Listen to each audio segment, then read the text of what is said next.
The Tuesday, March 25th, 2025, regular Board of County Commissioners meeting will now be called to order.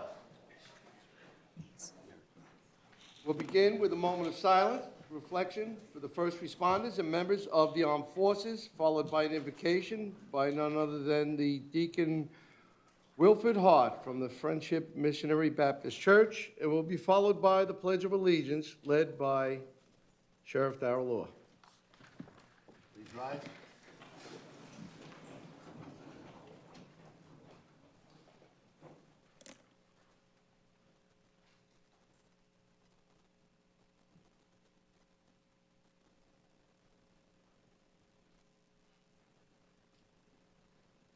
Let's pray. Lord, whatever you're doing in this season, don't do it without us. Lord, we need a blessing, and only you can give the way that it should be given.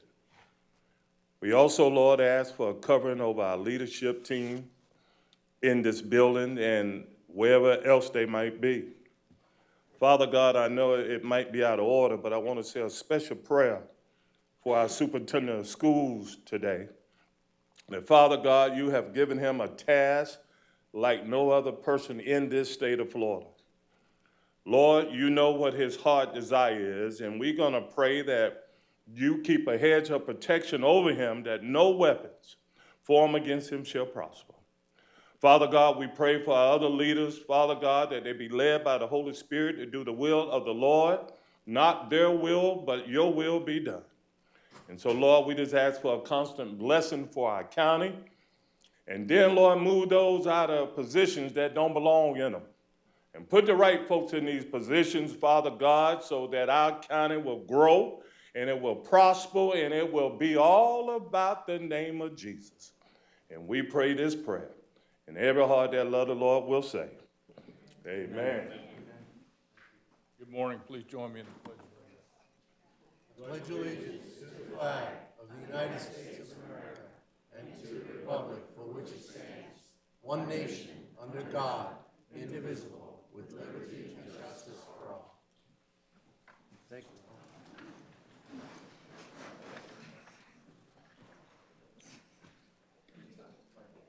you. Next item on the agenda is any additions, deletions to the agenda, emergency items. Mr. Chair, move the agenda as approval. As written. Yes. Second. Sorry. We have a motion and a second. Any further discussion? All in favor? Aye. Opposed? Motion carries unanimously. We're off to a great start. And it gets even better, because I have the privilege and honor of presenting a proclamation to a very special guy. He's used to receiving proclamations. He could probably lower the budget for the school district by utilizing the proclamations as wall covering. And I say that because I think his superlative would be most likely to be proclaimed. So without further ado, I'd like to call Dr. David Moore up to the podium. Not your entire entourage, just you for now. I know. It takes a team. Well, we have the privilege and honor of presenting this proclamation to Dr. David K. Moore for outstanding leadership and achievement in education. Whereas we have proudly recognized Dr. David K. Moore for his exceptional leadership, culminating in his selection as the 2025 Florida Superintendent of the Year, a 2025 National Superintendent of the Year finalist, and a 2024 Consortium of Florida Education Foundation, also known as CFEF, we're known for our acronyms, Star Superintendent. Whereas, under Dr. Moore's leadership, the Indian River County School District has achieved unprecedented academic growth, rising from 38th to 9th place in the state rankings, and the students consistently outperforming state assessment average by 95% of the schools earning A grade in 2023-2024 school year.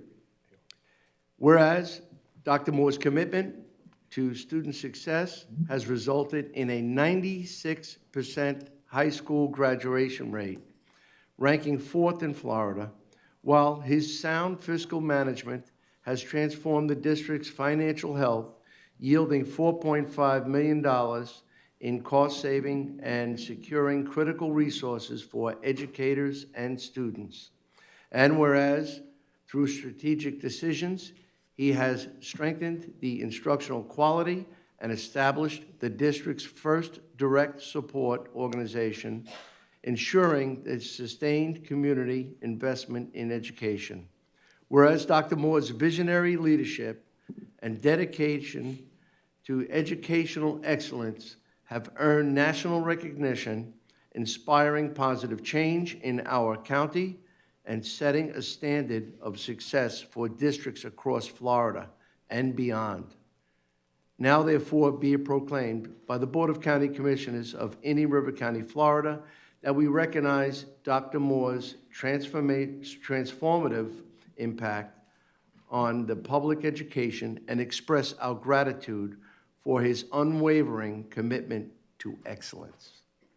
Duly adopted this 25th day of March, and it is signed by all 5 county commissioners. Dr. Moore. Thank you, thank you. Yeah.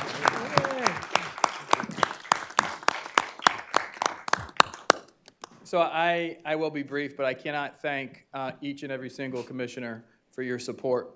And the reality is when we being me and my wife, came here 5 years ago, it was really to put a stake in the ground and say, in getting to know Indian River County, we shouldn't be 38th of 67 districts. We should be number 1. That every single school in this district should be an A. And those are bold and courageous statements. I was accused of overpromising. But through partnership, through hard work, putting children at the forefront of every decision that we have made over the last 5 years, we have seen drastic improvements. And the reality is we're not done. We are in the final stretch for this year. We think 9th is great. We celebrate being in the top 10, but we anticipate continuing to move up the ranks and creating a system in which every single family in Indian River County has to have the conversation, every single school in this district is a choice. Which school uniquely fits the interest of my son or my daughter? As a school system, under the leadership of our board, Doc Jones is here, our chair, Terry Barenborg is here. Hopefully I don't miss anybody else. But we're creating a new strategic plan. And as we conclude the first strategic plan, which closes my first 5 years, it really was to stabilize the system, improve the quality of instruction, which propels us up the ranks in terms of state. But now we need to reform the complete student experience, making sure every single family understands what is unique about every single school because they understand what is unique about their child, and then make that match. So we are looking to reinvent what public education looks like. We embraced choice 5 years ago, and we will continue to be innovative. We will continue to explore new ways in order to ensure every child has that option. So cannot thank you enough, cannot thank my team enough, and cannot thank you, your continued support, your generosity in ensuring that we have programming across the board. This is not something that Dr. Moore did. This is something our community has done. We have all rallied together to support our children. So I'll accept the proclamation. I'll put it up with all the others. This will be the one in the middle, though. But it's everyone's proclamation because ultimately, no one person can do what Indian River County is doing. Thank you.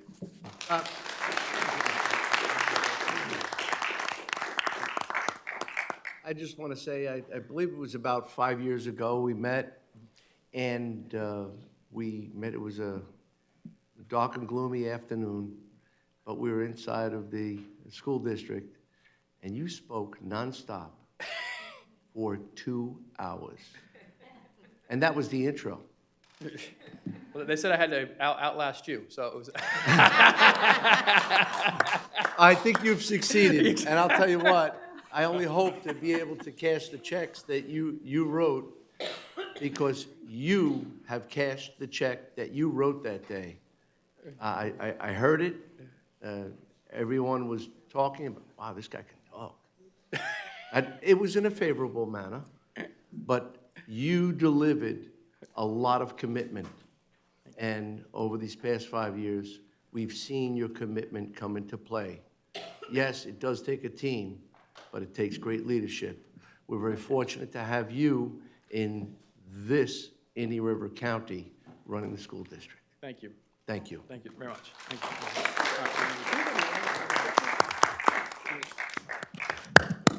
You want to bring your team? Yes, I mean, yes, I yes. know The entourage is in school. a few have brought themselves into the receiving end.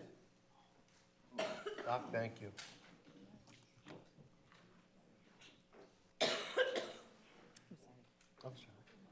Good morning.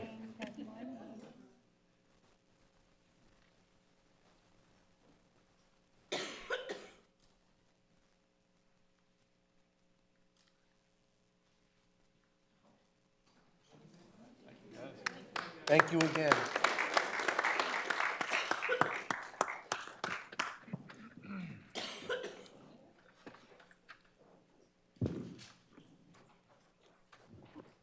The next item is a presentation of proclamation designating April 6th through the 12th, 2025 as National Crime Victims' Rights Week. And we'll have Vice Chairman Law present. Thank you, Mr. Chair, and I think I saw Lori Saputo in the audience, if she'd like to come up. And I will tell the audience that when we talk about victims' rights and victims' rights weeks and victims advocates and the like, I can tell you personally that not only Lori, and I see Captain Partee and the others from the State Attorney's Office, there are certainly lifesavers, Harriet, when it comes to different situations involving crimes and the like, and we could not do the job without them. So I say thank you. It's an honor, Mr. Chair, for me to read this proclamation. Designating April 6th through April 12th as the 2025 National Crime Victims' Rights Week, whereas crime affects individuals, families, and communities in profound and varied ways, often leaving lasting physical, emotional, and social challenges. Whereas the concept of kinship underscores the connection that builds bridges to support services and shared strength among survivors, advocates, and communities. Paul, come on down. Whereas kinship and the foundation of victim advocacy, inspiring trauma-informed care that meets survivors where they are. Whereas through the kinship, we build peer networks and community alliances that empower survivors, foster resilience, and often pathways to healing. Now, therefore, be it proclaimed by the Board of County Commissioners of Indian River County, Florida, we recognize April 6th through the 12th as National Crime Victims' Rights Week and reaffirm our dedication of building connections, standing in kinship with survivors, and creating a future where healing and hope within reach each and every one. Adopted this 25th day of March and signed by all 5 county commissioners. Welcome, team, and again, Mr. Chair, I look at the group of fine individuals here and I know that Commissioner Ehrman and yourself know, it's hard to explain, but when you have a situation or a scene, we all may feel like we have this shield, but deep down, we're waiting for the victims' advocates to arrive to the scene, to be quite frank with you. Many days. Yeah, and for that, I thank you, each and every one of you. Awesome. Well, thank you, Commissioners. Appreciate this annual ceremony that we have. I'm struck by the commitment of the Indian River County Police Departments and their diligence with their proactive approach to getting drunk drivers off the road. 17 years ago, we we started this victim impact panel along with Mrs. Trope, who started it first. But over the 17 years, we've seen over 5,000 people that we briefed on the dangers of drunk driving. And I've just, I read recently a report by the Florida Department of Highway Safety Motor Vehicles that Indian River County had 0 fatalities in 2024 due to the diligence of these people behind me and the law enforcement agencies and also the coalition. So we appreciate seeing this culminating in such a good event and the lives that were saved by these people. So thank you so much. And I want to invite each and every one of you to the April 5th ceremony. We'll have a special guest there, Mrs. Andrews. Mrs. Andrews, she's the mother of Miss Duvet, who suffered a terrible event back years ago. She will be our keynote speaker. So I hope all you can come April 5th at 9:30 at Memorial Island. It's a short ceremony, but we'll have a nice presentation by Mrs. Andrews. Thank you so much. Indian River County Police Department has been, Sheriff's Office has been great in helping us put this ceremony together. We would not be able to do it without them. Director of Victim Services for the 19th Judicial Circuit is here. She's my right arm, and my left arm is Police Department, as well as Julie. So I appreciate their help so much from the 19th Judicial Circuit. So they'll be there as well.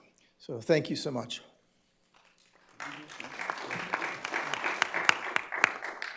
I also just want to thank you on behalf of the State Attorney's Office and the Sexual Assault Assistance Program for being so supportive of the Victim Services Unit and, allowing us to provide these services for all of Indian River County, and also the Sheriff's Office, who is an amazing partner in working together to get help for victims all throughout the year. I want to start with saying thank you to recognizing this week and this group. A special thank you to our advocates and all those that work in victims' rights. Sheriff Lohr, you said it best when you said that we couldn't do it without them. As an investigator, former investigator, when we're out on the scene and we're working, we're focused on collecting, finding evidence, and solving the crime that we're out there on. And sometimes sometimes the victim isn't in our forethought. So having these victims advocates with us is incredibly important to make sure they're getting their needs are met and the services that they need are being reached. So just want to say a special thank you to all the advocates that do that job. All right, come on up, guys.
One more time for this crowd.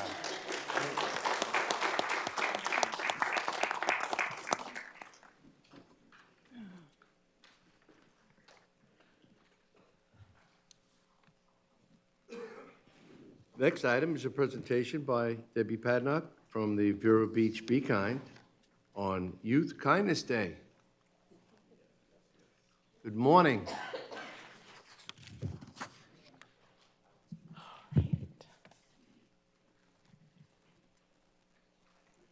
Do I turn it on?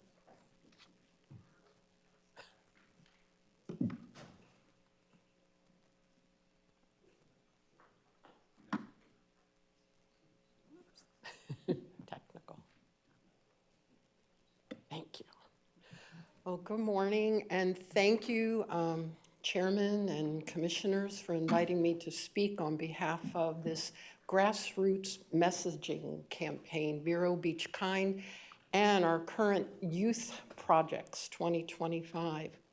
So a little bit of history. We began a little over 2 years ago when anti-Semitic literature was dropped throughout Vero Beach neighborhoods. And we had individual responses, but Rabbi Michael Bernholtz of Temple Beth Shalom called our community to have a community response, to say hate is not welcome here. So he gathered concerned citizens, faith leaders, organizational leaders, and we met for over 6 months to discuss how we could come up with a community response. And while we were meeting, we listened and learned from each other. We learned what it was like to live as a marginalized or minority in this community. We appreciated that differences could be appreciated, and our strength was in our unity. So out of this, the Vero Beach Kind campaign was born. We wanted to include practical steps of how each of us can take our message of kindness outward. So these are reminders and values that we may all intend to practice, but when we're under stress or feel threatened or defensive, we can forget. So this campaign asked us to remember we stand united in support for kindness in our community. We speak up against hate, and we listen and learn from each other. And this response to hate transcends political and partisan and religious beliefs. Together, we are stronger. So the campaign has been well received. It's not another organization or group because we have so many wonderful organizations and groups here in Indian River County. It's just a campaign, a reminder. So we were here a little over a year ago receiving a proclamation, and we were at the City Council on October 8th of this past year where they proclaimed it Vero Beach Kind Day. We've been invited to the school board, and there was a feature article in Vero Beach Magazine. So this campaign energizes people, and we wanted to expand that and include young people in Indian River County. So therefore, this year we have planned youth kindness projects. Between January 13th and April 5th of this year, various schools, community organizations, groups have been doing kindness projects, and they will all be celebrated together in an event at the Environmental Learning Center on April 6th. So one of the projects, for instance, we turned to the school system, and Dr. Moore's Advisory Council came up with youth-oriented messages for new t-shirts. So if you've noticed, we have messages on the back of our t-shirts that we adults came up with. We wanted something that resonated with young people, so we asked them to come up with it, and they came up with 3, but there was a tie for number 3. So we took that to the Vero Beach Rowing Club, and they debated and conducted a survey, and they came up with the 3rd one. So we have the winners. Kindness is strength, not weakness. Share kindness, and it will find its way back to you. And the winning 3rd one, don't wait for others to be kind, lead by example. So we have ordered new t-shirts, and through generous donors, we'll be able to give 50 away to the first 50 who come to our celebration at the Environmental Learning Center, which is on April 6th. They've very generously turned their campus over to us for the celebration. We'll have some musical performances, demonstrations of our projects, and just a day to come out and enjoy a beautiful campus in Indian River County with families. So everyone is welcome. Admission is free that day. And the whole idea behind this, the whole motivation, is to show young people it's not just your church, it's not just your school, your group that cares about kindness. This is a community-wide effort. So together, we can show them that we are stronger. Thank you. Thank you.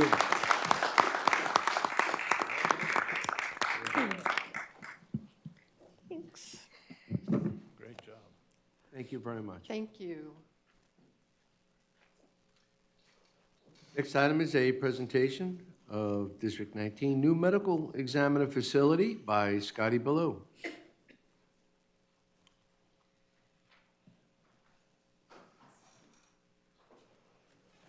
Good morning, Chair and Commissioners. My name's Scotty Ballou. I'm the construction manager over at St. Lucie County Facilities.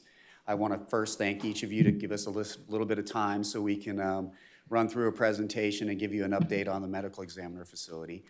We're not asking anything of the board. Feel free to stop us at any time and let us know if you have any questions. So I'm going to turn it over to Johnny. He's actually going to run through the slides. We want to be respectful of your time. Good morning, and thank you again for the opportunity to present to you this morning. As Scotty mentioned, today's just kind of an update for you, but yes, feel free to stop and ask any kind of questions you may have. That's no problem at all. So real quick, we're going to talk a little bit about the scope of work of the project, just a little bit about what medical examiner's design really means and what it's about, the project location, give you a quick example of the floor plans. I will be quick, Mr. Administrator, I promise. I could spend 2 hours going over the floor plans. I won't do that to you. And take a look at what the project looks like and talk a little bit about some next steps, okay? My name is Johnny Lorem. I'm with JL2 Architecture.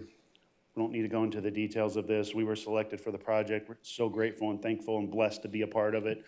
I'd like to thank all of the entities that are a part of this project, and thank you so much.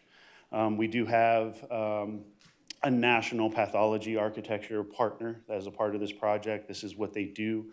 They've done more than 50 medical examiners projects all over the state, or all over the country, and more than half of them in the state of Florida they were a part of. So we do have a team of expertise that know how to do these facilities. Local experience, to date myself a little bit, I have significant experience in my past working in this area. And again, to date myself, I was the project architect for your Storm Grove Middle School a long time ago. And even longer, I was a very young intern working on this complex when I was working here in the area a long time ago. And more currently, my firm now is currently working on the new Sheriff's Administration facility for Indian River County Sheriff. So appreciate the opportunity. We've done over 300 plus public safety facilities. This is what we do. We do consider medical examiners facilities public safety. We do consider them essential facilities because they have to survive the storms and they have to handle the same thing that other types of facilities of this nature do. We're part of the project from the beginning to the end, through the construction. There's a bit of the scope of services on the right. Won't go through the list of it, but it was basically a turnkey operation as far as what our team provided. For those that don't know, this is a partnership, right, between the medical examiners, St. Lucie County, Martin County, Okeechobee County, and of course, Indian River County yourselves. When we're looking at medical examiners facilities, probably the number one important thing is to give you a facility that's name accredited, and that's the organization that gives the accreditation to these type of facilities. And the things that we're thinking about are things like odor mitigation, flexibility, natural light, adaptability, containment, sight lines, public and staff safety. So again, I could speak way longer than what you really want to hear about these type of work. So here's just some quick imagery of, again, not what this facility looks like, but some potential of the type of spaces that would be in the facility. Obviously, you have morgue space. This facility is more than just a morgue, right? So there's administrative components to it. And how we provide space for the administrators and the staff that are going to be serving here, along with the doctors and the lab space. how we're controlling how the decedents come and go through the Sally Port and enter and exit the facility in a private, secure manner.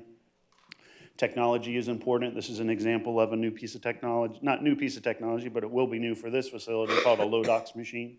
It's a full body scanner. It really is kind of state of the art and something that's going to help them do their job better and more efficiently.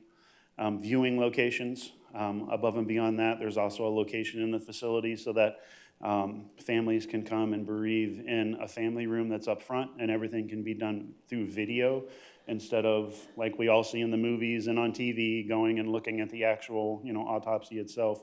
But we do need to have this capability for investigators and such to have visibility of what's going on in the lab.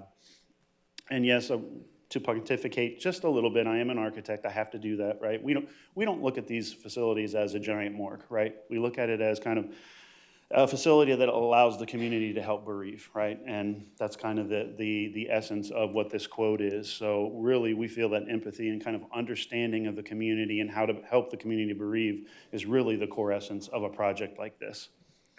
We spent a significant amount of time with Dr. Aronica, the medical examiner, the chief medical examiner, and her staff, and Scotty in facilities and maintenance, and a lot of time up front figuring out how they work, how their operations are, and really understanding the needs. So this is the end of the programming document. We looked at numbers for 20 years and 30 years out. We do not want to design a facility that the second you move in, you're already oversized, and ultimately came to a conclusion that you needed about a 25,000 square foot facility.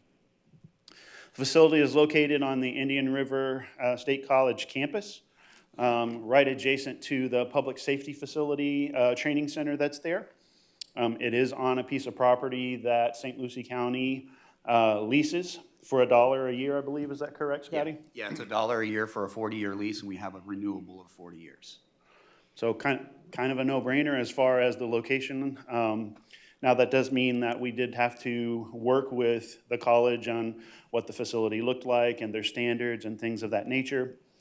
This is the site plan, and some of the things that we think about with this site planning is it has to be a civic facility, but it has to, while being inviting to the public, we also have to provide a secure and safe manner, again, like I mentioned, for the funeral homes and the decedents to come and go privately through the facility. So site screening and controlled access is important.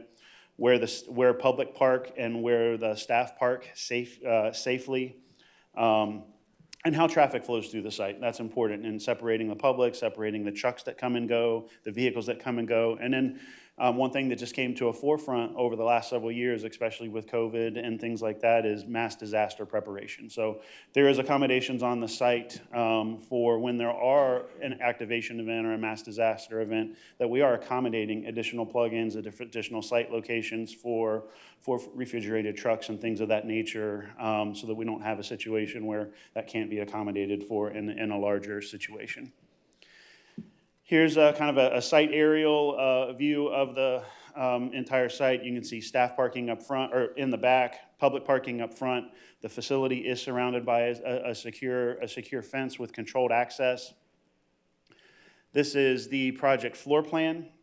Depending on what color's coming up on your screen, the yellow greenish area is what we would consider the administrative component of the facility, with the back area is kind of that blue-purple area being the lab space, the morgue space, the refrigeration, and the gray space being the mechanical systems, right? So this is a fully redundant N+1 facility. That means that if a chiller goes down or a generator goes down, there's backups to those systems, because it's imperative that this facility can run for self-sustaining for multiple days, and can withstand, it's a survival facility, so it can withstand hurricanes and tornadoes and things of that nature.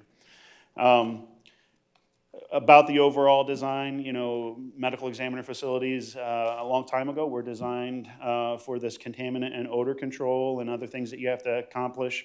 And to do that, you would have a lab space, and you'd have an administrative space, and it'd be connected with an outdoor walkway.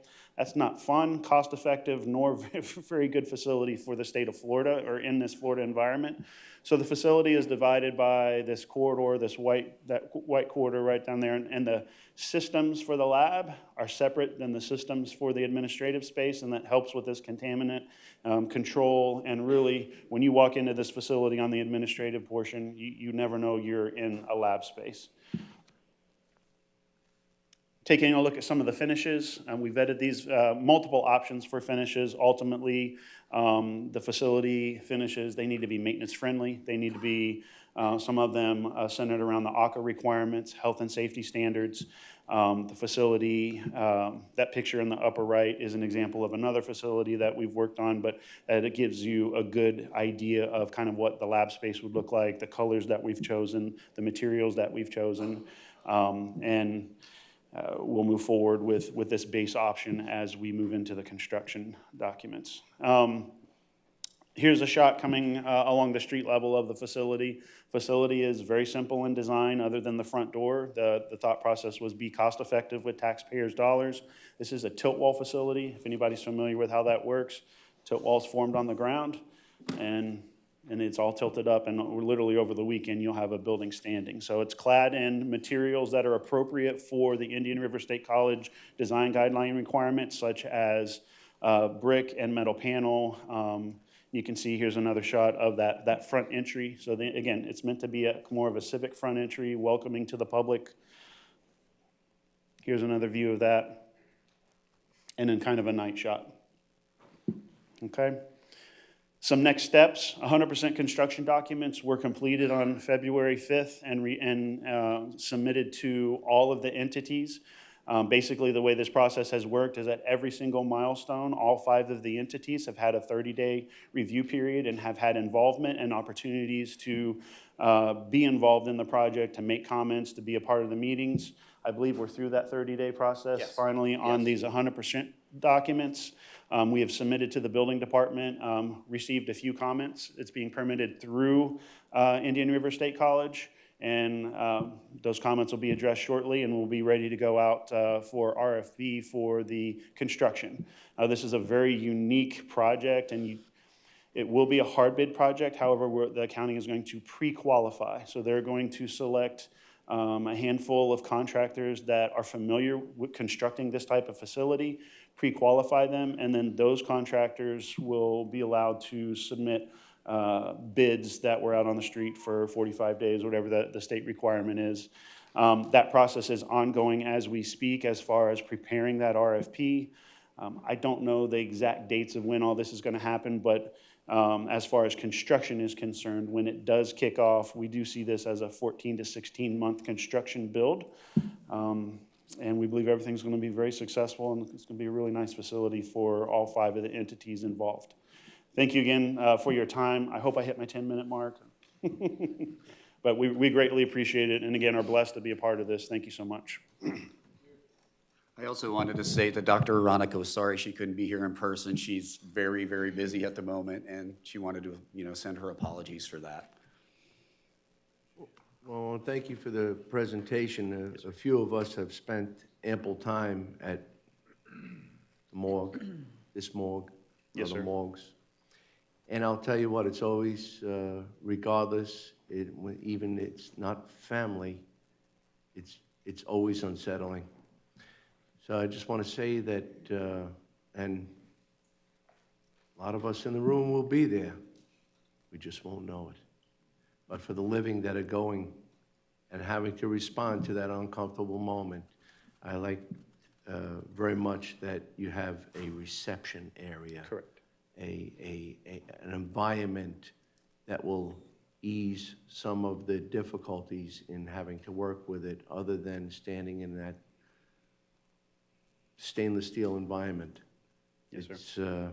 It's always a tough time, and I like the approach and the materials, and moving forward, I think we have a great plan, and I want to thank you for developing it in the manner you did.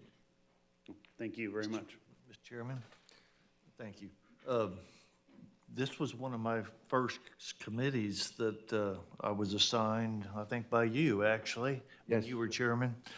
And what was so unique about this was not only the subject matter that we had to discuss, but it was the reference to, we really needed a facility really bad. The facility that the medical examiner is currently in down at the college was not good at all. That's all I can say. I don't know how they functioned and kept things going like they did, but they're to be thanked for that. But what was unique about this was we put together a committee of all our counties, Okeechobee, Martin, St. Lucie, and Indian River. And we all met, and we all were on a mission. Of course, nobody wanted to pay. You know, it was an expensive item. We knew it was going to happen, but we had to. We had no choice. So we made the best out of a bad situation. We all pulled together. We all came up with an idea. We all came up with the idea that we would all have an input, but yet, being that it was in St. Lucie County and on St. Lucie County and college property, it was best to let Scotty's office to head this up and move this through. That put an extra burden on them with all the stuff they have going, but they've risen to the occasion and done a great job with this. So as I guess my final point was, all the counties pulled together and made this happen without really any difficulty whatsoever, no argument or anything like that. I mean, we all fussed over the money, but in the end, we all found a way to come up with it and make this happen. So, Scott, I appreciate what you and St. Lucie County, our friends down there, are doing to make this happen, and appreciate your work. And it was, I'm glad to see it come into fruition finally. It's awesome. Thank you. Thank you for your kind words. All right. Thank you. Well, next item is a little exciting. It's a United Way announcement for the Jackie Robinson Celebration Game. That's right, number 42 will be celebrated here in Indian River County, and baseball is back. Baseball is in the air, Mr. Chairman. Thank you very much. Michael Zito, Deputy County Administrator. I have in chambers today a few people that I'm just so grateful to work with and partnering for this event. It's going to be wonderful. It's going to be April 15th. I'm going to let Meredith tell you about it. But it's been 5 years since we've been able to put something like this together, and we're just so excited about it. Let me just start with a quote from our friend James Earl Jones. Since it's March and we're getting ready, this opening day is around the corner. Baseball, it's been erased like a blackboard. It's been built and erased again. But baseball has marked the time. This field, this game, it's part of our past, Ray. And that's the way I feel about the Jackie Robinson game. Holman Stadium is part of our past. It's now part of our future with our agreement with Major League Baseball, and I'm just delighted to be here and introduce Meredith Egan and Rachel Madrigal from United Way and Major League Baseball. Thank you, Mike. Thank you, Commissioners. Good morning, Meredith Egan, United Way. Thank you for your time today. Usually I'm standing before you with a complicated request, so it's a pleasure to be here this morning with something much simpler, a genuine, heartfelt thank you. As you've heard, the beloved Jackie Robinson Celebration Game is back. After several years, this cherished tradition is returning to Holman Stadium at the Jackie Robinson Training Complex on Tuesday, April 15th, 2025, Jackie Robinson Day, as it is celebrated across Major League Baseball. We are thrilled to be hosting this exciting matchup between the Clearwater Threshers and the Palm Beach Cardinals, bringing the thrill of the game back to our community. So the event, yes, is hosted by United Way of Indian River County in partnership with Major League Baseball and the Jackie Robinson Training Complex. It's more than just baseball. It celebrates Jackie's enduring legacy, it unites our community, and raises critical funds to support United Way's 48 programs serving Indian River County. With 1 in 4 residents benefiting from these programs, this game plays a vital role in helping us meet the needs of our neighbors. We hope you will join us for that special evening. Gates open at 5 p.m. with an inspiring opening ceremony around 6 p.m., followed by the first pitch at 6:42 p.m.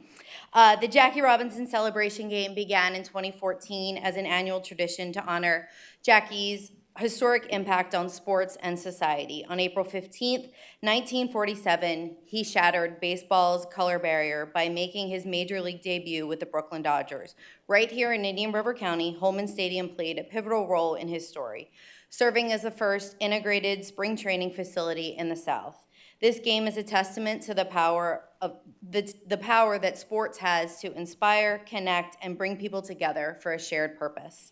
Commissioners, we are deeply grateful for your support in making this event possible and for bringing baseball back to our community in a way that also strengthens United Way's mission.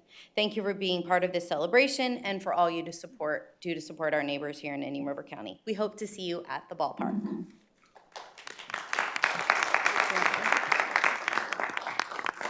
Good morning, everyone. I just want to say on behalf of Major League Baseball, I cannot thank you enough for believing in the vision of the facility when you gave us the opportunity to take over the operation 6 years ago.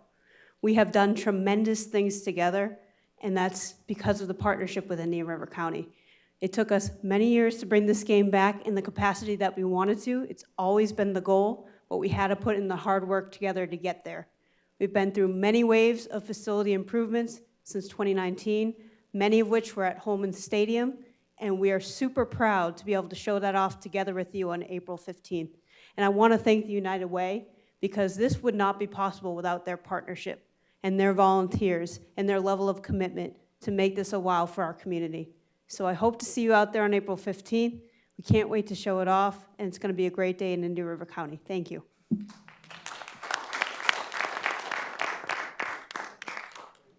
Well, this is very exciting, and we just appreciate that the game is back. Again, we could not overcome the COVID lag, and then the inability to be able to get the teams together so quickly. So we did lose a few years, but the game is back. And I think the excitement is back, and how many can we hold there? 6,250? And I think traditionally we've been able to have attendance of a bare minimum of 2/3 of that. I think it's a sellout this year. I think that people are excited that we're going to have that big game. I'd like everybody to enjoy the great stadium that we have, and the fact that Major League Baseball has formed this back into the arena that the citizens deserve, but more importantly, we're going to see a real game. Thank you. Thank you. Did you have something, Curtis? Yeah, sure. Curtis Carpenter from the board, Captain Ross Partee from the board, United Way. It's just amazing work they do Yes. above and beyond this event, so thank you. We have to take the picture. They're going to put it on the Tron at the game.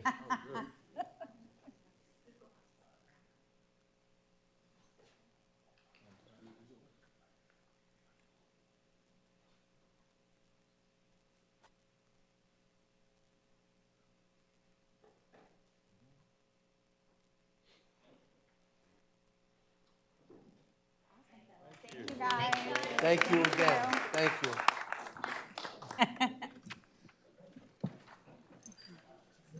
Play ball.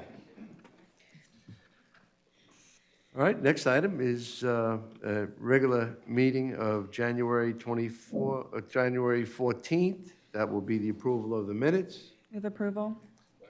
And we have a motion by Commissioner Adams, seconded by Vice Chairman Law. Is there anything further discussed? All in favor? Opposed? Motion carried unanimously. We'll move on to informational items that do not require action, but this first one does require a little bit of action on our public. It is Water Conservation Month. April is traditionally a drier month, so we wanted the folks to be aware of how precious that resource is, and just as a reminder to conserve as we're irrigating and as we're using and changing in the pools, and just conserve the water where you can, because it is not only precious, it's very costly. I understand you pay the bill, but it's very costly to get that precious resource. Sometimes it's very limited. So just as a gentle reminder. And we have two items here that, well, I do see that our clerk of the court, the Honorable Ryan Butler, is here. So we have an announcement that he's received some recognition. And in addition, we have Operation Green Light. So if I can call upon our clerk of the court to just talk for a few minutes about this. Good morning. Thank you, Mr. Morning. Chairman and Commissioners. Let me start with Operation Green Light. This is the other Operation Green Light. You heard about a different one a couple of months ago, I think by the Veterans Council. This Operation Green Light that is next week, March 31st through April 4th, is a collective effort of all the clerks throughout the state, so all 67 clerks. And it's an opportunity to encourage people who have outstanding fines and fees with the court system to come in and clear up those fines and fees. The reality is that when people don't pay their traffic tickets, or they don't pay their fines or costs related to criminal cases, their license gets suspended, their driver's license. And of course, when their driver's license is suspended and they continue to drive, then they get arrested and they get more fines and fees. And those fines and fees will accumulate. Right now in Indian River County, we have over $10 million in outstanding court costs, and that goes back decades. Many people are currently on payment plans, and all it takes is for someone who owes these outstanding fines and fees is to come in and get on a payment plan. They don't have to pay it in full. They can make a minimum payment. As long as they keep current with those payments, then they have the eligibility to get their driver's license reinstated. And that's what Operation Green Light is all about. For those who have had their cases referred to collections, the collection fees are actually waived next week. And if they pay their fines and fees in full, we do discount the interest charges, because those interest rates do collect. And in years past, the interest rates were as high as 14 or 15%. And in many cases, they far exceed the original fine amount.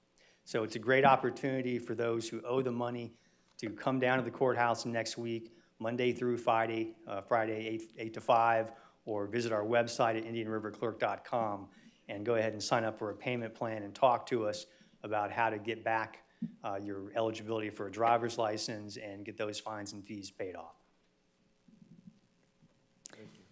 Now, the annual comprehensive financial report. Last week, all of you probably received your copy of the most recent edition, the 422-page page turner that it is.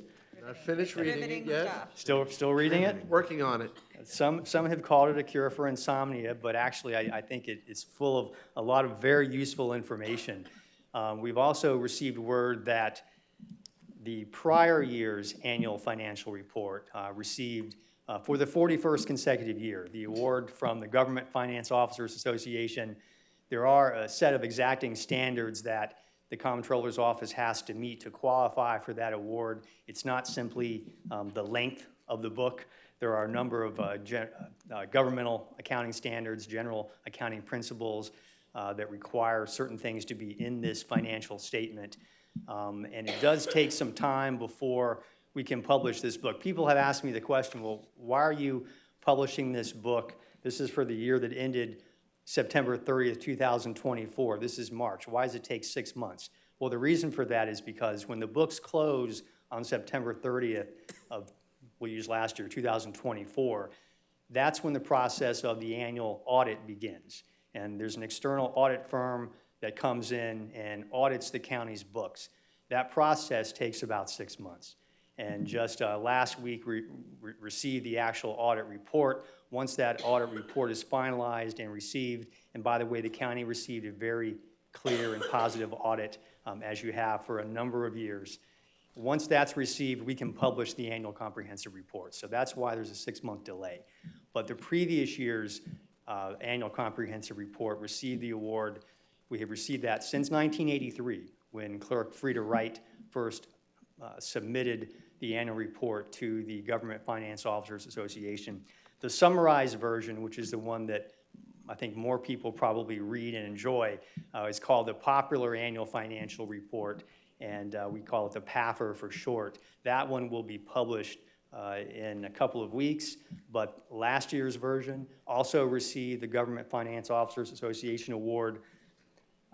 That is the 9th consecutive year for the PAFR, and the only reason it's the 9th and not the 41st is because we didn't have one in 1983. But every year that we have submitted that for consideration, we have received the award. So we're very pleased to have received these awards, and really it's a collective effort. And the credit goes to the staff at the Comptroller's Office, our Chief Deputy Comptroller, Alyssa Nagy, Rayanne Cohn, who is our assistant there, Jason Brown, Laura McIver, who doubles as our HR director and our publisher for the PAFR, as well as Kristen Daniels and her staff at the Budget Office, and really all the constitutional officers, because the annual comprehensive report contains financial reports from the sheriff, the property appraiser, the supervisor of elections, and the tax collector. And so we do have to work with all of those other constitutional officers to compile that annual report. And all of that goes into making these publications. And that's why we've been so successful, because of our ability to work well with the other constitutional officers and the county. Fabulous. Thank you. Thank you. And congrats. The PAFR, I will say, is much more exciting than the CAFR. Pages.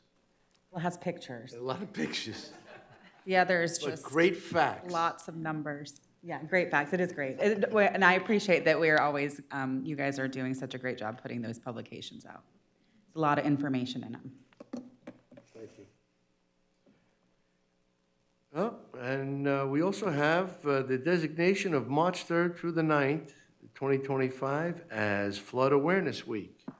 And I guess you're all aware that there is a possibility of flooding, and there's also a possibility of insurance, and there's a lot of information. And what we'll do is, on the next meeting, we will have a presentation regarding the good work that's being done to ensure that we're protected and we're able to deal with the insurance as well, to ensure that you have a flood-free environment, or at least a flood-resistant environment. So with that, we'll move on to any public comment. If there's anybody here that wishes to talk about anything on the agenda that may not be able to stay while the item is on, please, most certainly, so long as it's not a public discussion item. Well, my name is Brent Wallenberg, but anyway, I listened to the pitching, and it brings back memories, or the baseball. I was a pitcher when I was in high school, and I had a mean curveball. It looked like it was coming right at the batter, and then it'd break just before it hit him, and sometimes it wouldn't break. Kept the rest of them guessing. I especially love when the opposing team pitcher come up to strike them out. But I also listened to the medical examiner and the schools. There's like two ways to teach a kid to swim. You take them to the deep end and throw them in, or you take them to the shallow end and let them gradually get better. And I get the feeling that our kids are having a hard time. It's like we're losing more of our kids than Vietnam, all 10 years of Vietnam. And they're ending up in the medical examiners. But every year they have a high school reunion, and I'd like to see them follow up to try to court these companies and lead them to bring in things here, like help build Kimberly-Clark Medical Supplies, and there's food processing, all kinds of industry. And having lived all over, I think I've always thought of Vero as kind of a sad town, because you only have Piper aircraft. And even then, our kids, some of them could be groomed into not just throwing them in the, have a high school reunion, follow up on how they're doing, and making sure they're not going to be into medical examiners. Train them in the skills to go into industry, into court industry, to bring it here. Be it language skills or whatever. Because when you're working in a manufacturing plant, they want you to eat, sleep, and breathe their product. And that's kind of, oh yeah, I don't, this is, because it's how you spend money, wasting tax dollars on things, don't fall into this black hole. Yesterday's paper in Brevard County says they're going to spend $130 million federal tax dollars, because all these projects takes tax money. And whether it's spending $150 million to restore sand on the beach, and you're getting them, making you feel like they're going to cut $20 million off. Well, neutralize the acid before it gets to the beach. Historically, our shores was all our roads were marl or shell. High pH water left the lagoon, and the life was so abundant that you didn't go fishing all day, just for a little while. And that's another industry that could be brought here, and our kids could be trained and led into supplying our nation with food like it used to. Well, thanks for hearing me. Thank you, sir. Appreciate you. Is there anyone else that wishes to talk?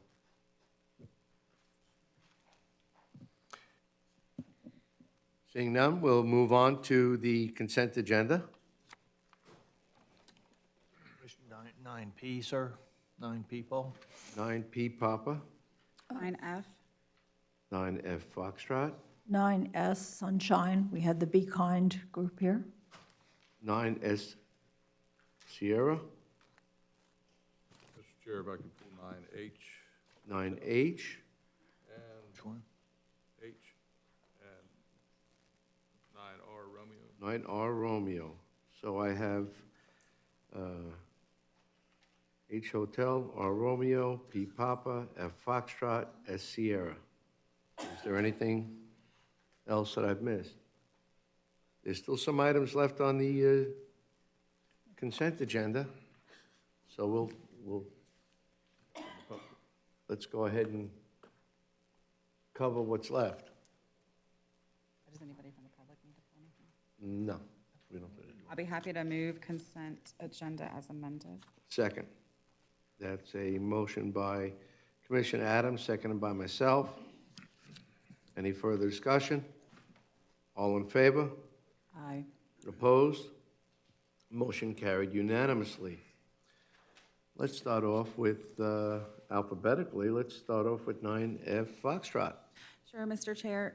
I just wanted to pull this because the rail trail expansion has been a hot topic in the North County area. So I'm very happy to see this moving forward.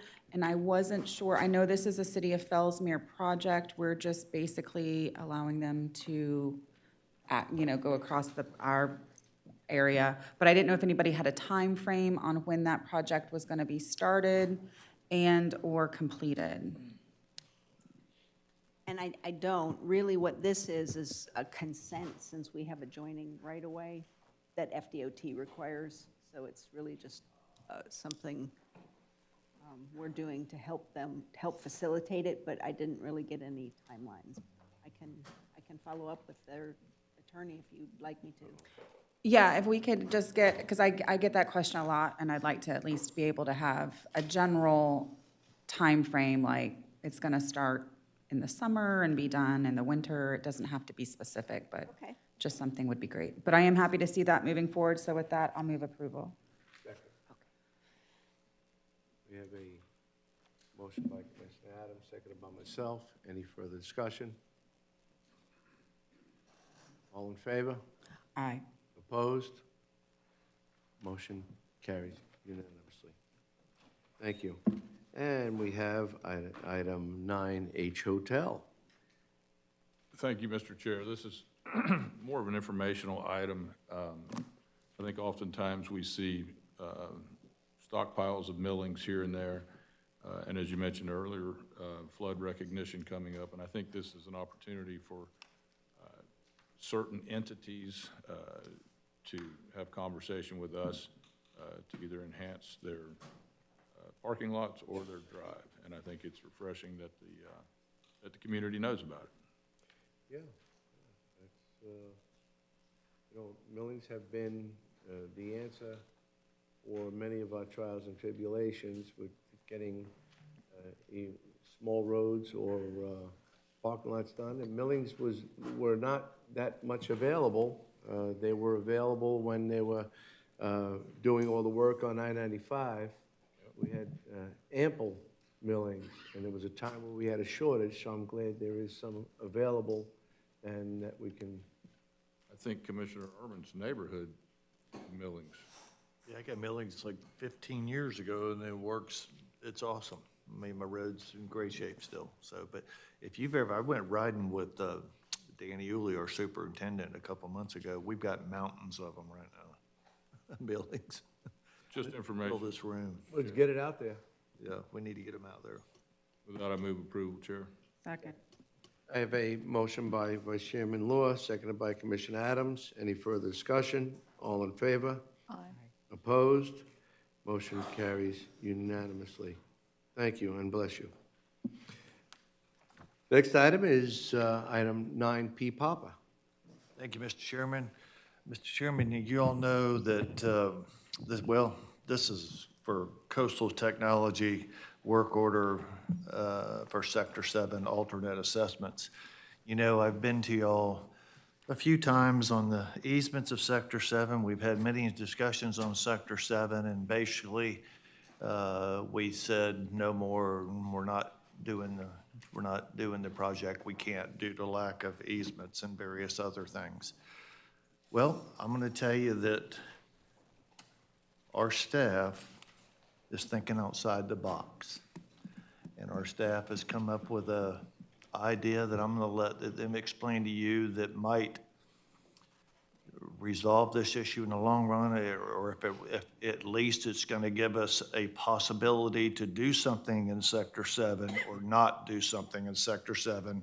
And I feel a very minimal cost that they have in their budget, but I want to let them talk about it versus me talking about it anymore. And I would tell you that Quentin is here, and we didn't know if he was going to be here today or not, because Quentin's going to be a proud father this week, by the way, so. Congratulations. Thank you, appreciate it. Good morning, Commissioners. Quentin Bergman, your Coastal Resource Manager in our Natural Resources Department. I've actually prepared a couple of slides that we presented to Beach and Shore, so I'll go over that. So our Sector 7 area is located in our southern portion of the county. A lot of you are familiar with Sector 7 and has been one of our discussion points for the last handful of years now.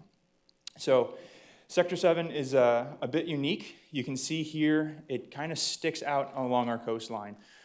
In the coastal engineering realm, they call this a headland feature, so it's acting as a headland, so it's protruding away from the rest of the coast. On the north side, it can collect sand, and then itself, and the south side, it can have erosional sand, and we see just that. Here are a couple of aerial photos, some historic ones and some recent ones. So I just kind of grabbed two locations in Sector 7 to kind of give us an idea what the condition is down there. So in our 2019 beach preservation plan, our engineers looked at the data, our beach profiles, and we see that anywhere between 1 to 2 feet of shoreline retreat per year. And here, just some quick, simple biology math I see before you is looking at the distance between some of the structures and that vegetated dune line. We can see that it is retreating. So obviously, Sector 7 is mentioned in our beach preservation plan as one of our management areas that we look at and manage for. So the rest of my presentation, I'm going to go over a couple of the details on the permitted design. We're going to review the easement status and then discuss the alternative design, the proposed work order, and then finish with our staff recommendation. So to set the stage, we did receive a construction permit back in 2020. This construction permit from FDEP as well as Army Corps of Engineers is still valid up until 2035 to build the original sized project. Our permit allows for us to bring sand from offshore dredged sites as well as upland truck haul sites. It includes a beach feature, so widening the width of the beach berm, the area we walk on, as well as the dune feature that is the back of the beach. The permit also requires us to install plants. We like to see that in our beach renourishment projects. It makes the dune last longer. And this permit is specifically a non-impacting design, meaning that we're not going to place so much sand in the water that it's going to move offshore or off the beach and impact our nearshore reef. We want to protect that reef if we can. So here's the plan view of that original designed project back in 2020. So on the next page is the rest of the beach, but a couple of things I want to point out here is this orange line is the landward edge of hard bottom. That's our reef. So beyond that, there is more reef, but this is the closest edge of that reef. On the northern part of the project, we have a feeder beach design. So you see the reef peels away from the shoreline. Therefore, we can place more sand in this northern section. And that will passively, we understand that will erode and passively feed the downdrift beach, that narrow beach you see here. So the rest of that project is that narrow beach feature. Moving on to our easements, we still have 55 signed and recorded beach easements. We are still seeking 27 easements in the entire area, and one of them is a pending response. We understand that property owner, if we do move forward with the project, will come out and has agreed to assign an easement. So I want to focus on these areas you see before you. Our northern section and our southern section is what I'm going to be talking about today, and as well as a little bit in our middle section. So that northern section, we have about 12 parcels. 9 of them have denied signing the easement, and 3 have signed the easement. You can see here, unfortunately, I don't have the design overlaid with easements, but I've done the best here. This is our feeder beach area. This is where a lot of sand is designed to be placed. Now, moving down to our southern section, we have 10 parcels, 6 denied easements, 4 signed easements.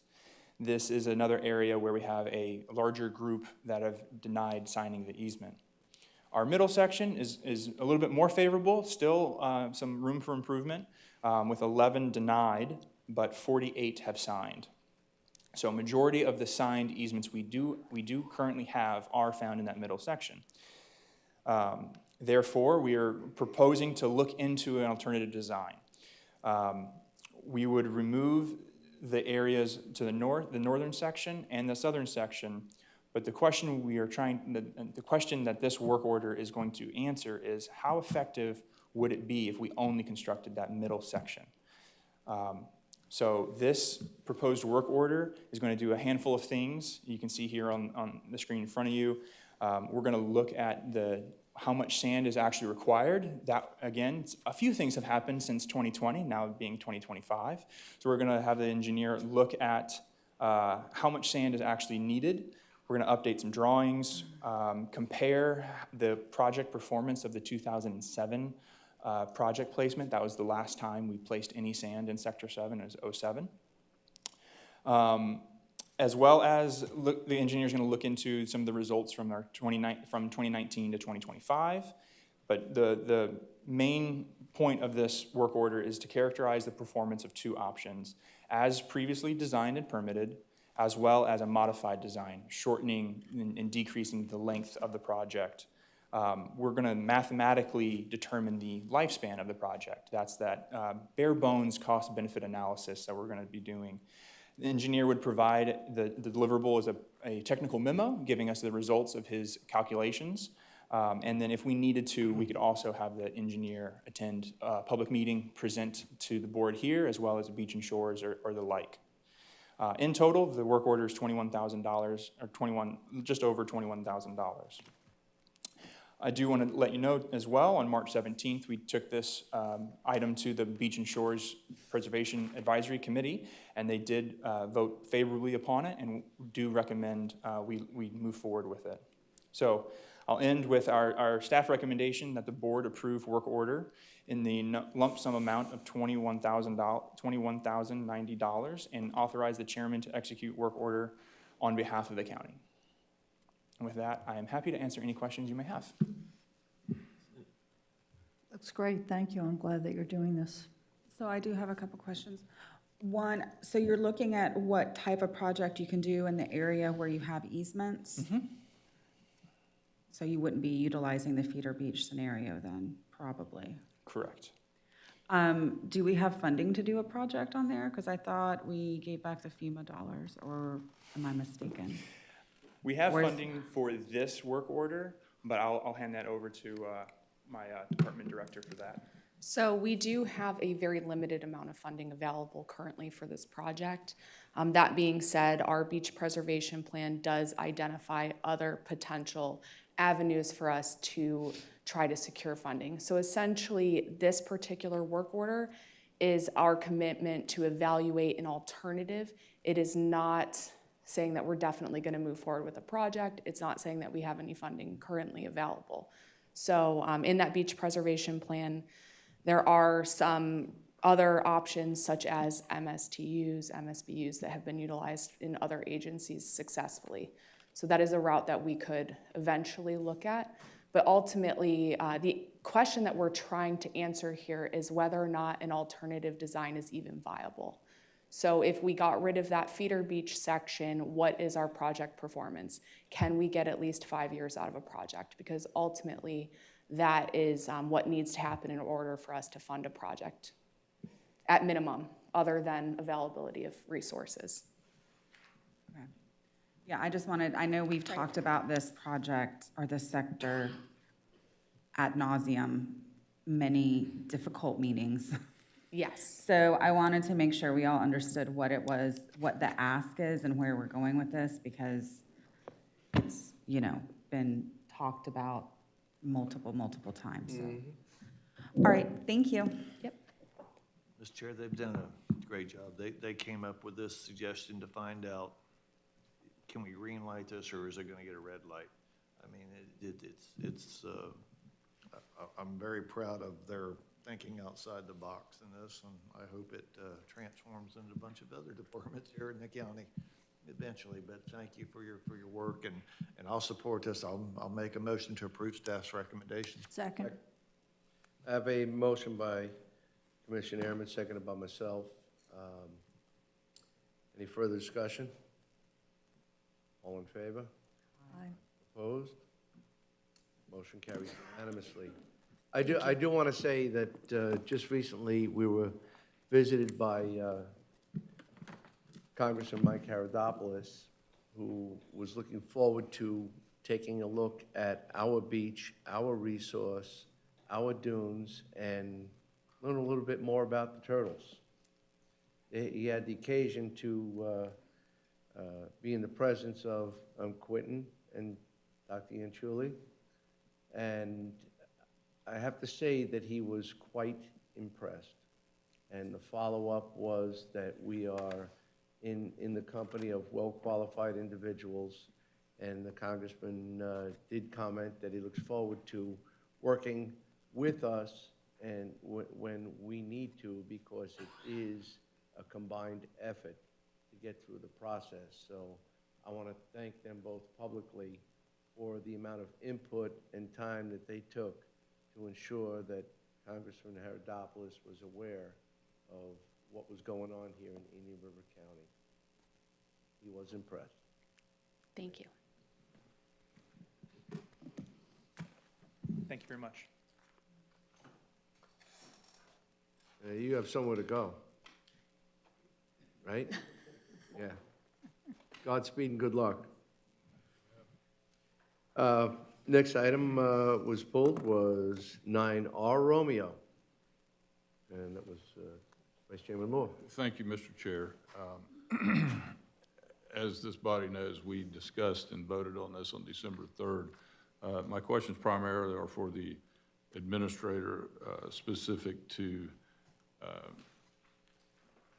the funding and his thoughts on the recent developments of federal funding coming from Washington with respect to NOAA on this particular case, and if NOAA dollars are not included, for example, what would the county do then? Yes, excuse me there. So it's my understanding, the total NOAA grant is $340,000, added the $1,073,000. And if the grant funds are obligated and the project's underway, that they're not subject to rescission. And maybe Kristen or Kylie can verify that. So there was a temporary snafu, I'll call it, in terms of the availability of the NOAA funds where the accounts were frozen and the IRL NEP did not have access to those monies. However, that was an administrative issue. It has been resolved. So essentially, we do have that contract with the Indian River Lagoon Council in place. This agreement with Sea and Shoreline, Jennifer was very, very careful to make sure that we had a contingency clause in there so that we would only pursue the project in the event that those NOAA Transformational Habitat funds are still available. So in that agreement, if those funds for whatever reason disappear, then our agreement with Sea and Shoreline ultimately, we wouldn't be expending the funds. So essentially, this agreement is solidifying the fact that they're a partner, we are to pay them for the work that they perform, and then we get reimbursed through IRL NEP. But funds go away, our agreement goes away, and we ultimately stop the projects. Okay, and for the administrator, that $1 million on our behalf? That's correct. It's 1.4 total. Right. $1,037,000 on ours, $340,000 through IRNLP through the NOAA Transformational Habitat Grant. But again, it's my understanding from watching is if it's obligated and the project's underway, it's generally not been subject to rescission. It's where the money's just sitting there and not doing anything. That's where they've been focused on, unspent funds. Right, and our first third would be out of this fiscal?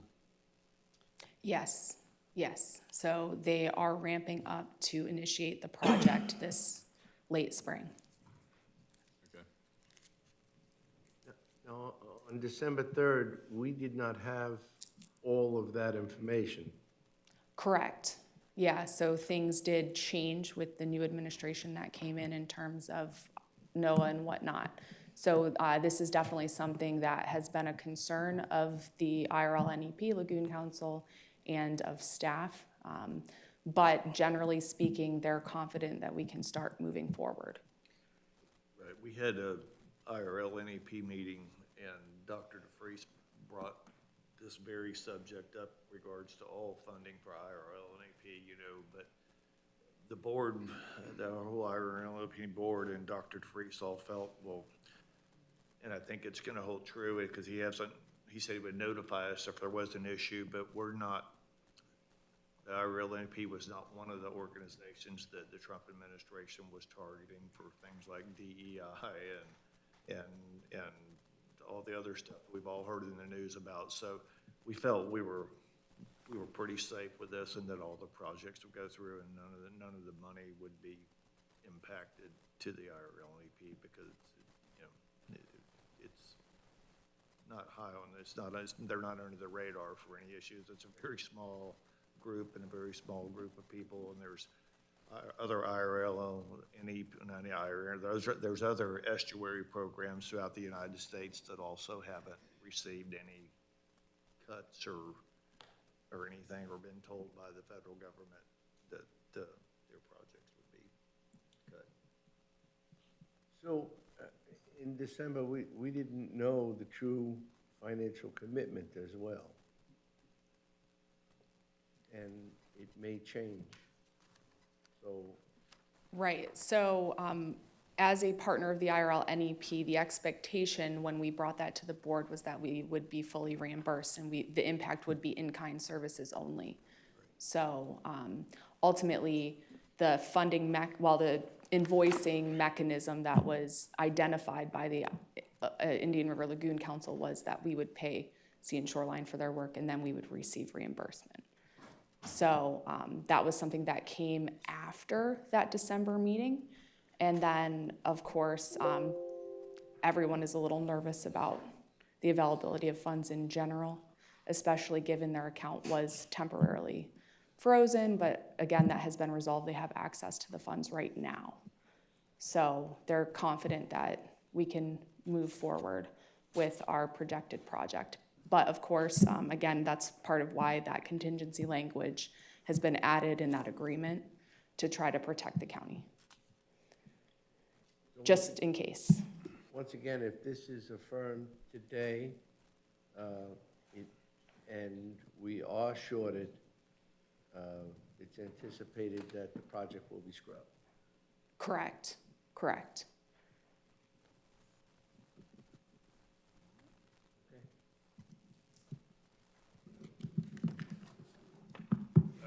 You know, I look at this and I look at $1 million, and we're talking about 22 acres to monitor the planting and the like. Typically, I could be wrong, I thought these grants were the other way around, where the lion's share is the grant and then the lesser balance is the county's responsibility. Is that typically the scenario, Administrator? Well, I think it depends upon the grant funding agency and the funding that they have. It's not always there's not always a science. Some are 50-50, some are 75-25. It depends on the grant funding agency. So it's collectively $466,000 a year to monitor 26 acres. It includes planting.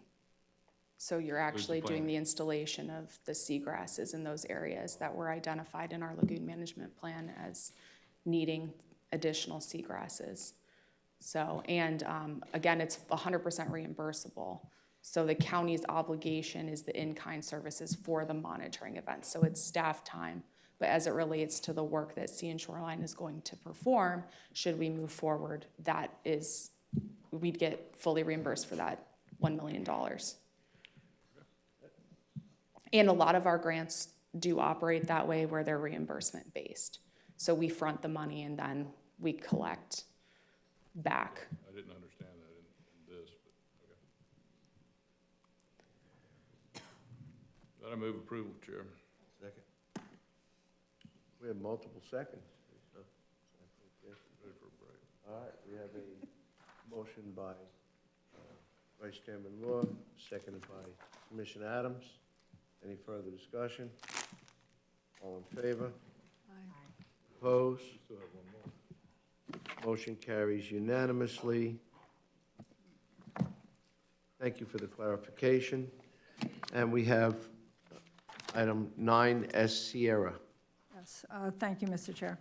And this item has to do with the Citizens Advisory Committee to MPO, which is our transportation board. County Commission has 5 appointed members, and as you know, the cities also have appointed members. Our appointed members, I was in email conversation with Mr. Freeman to do a little research on this.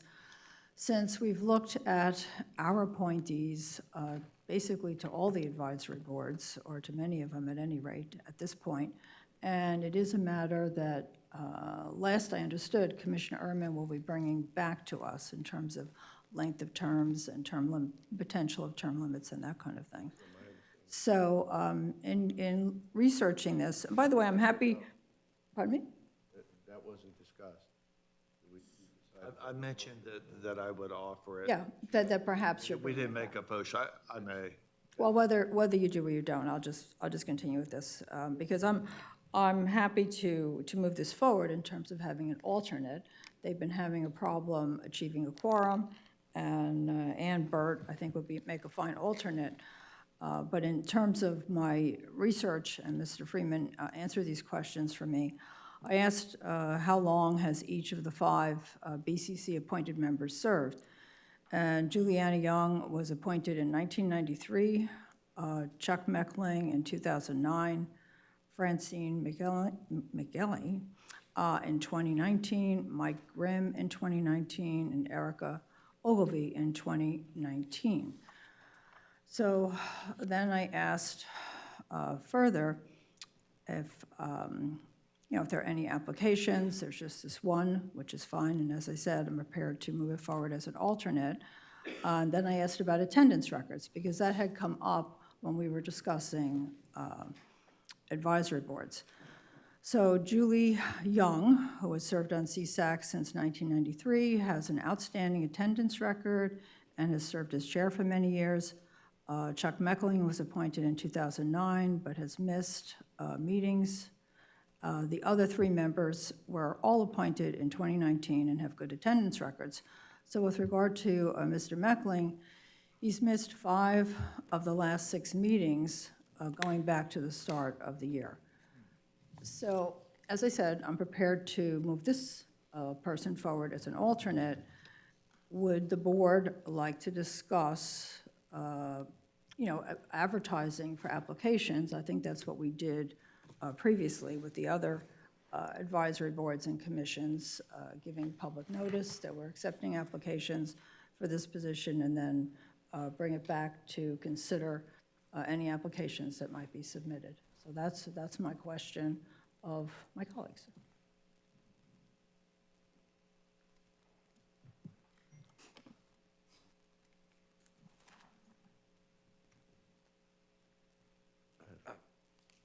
Good morning, Commissioners. Brian Freeman, MPO Staff Director. As was mentioned, you probably heard at some of the MPO meetings, because I know all of you serve on the MPO board. We have had some quorum issues with the CAC over the last year. A lot of that had to do with some vacancies in some of the city positions on that board, and luckily we've had all those filled in the last 2 months.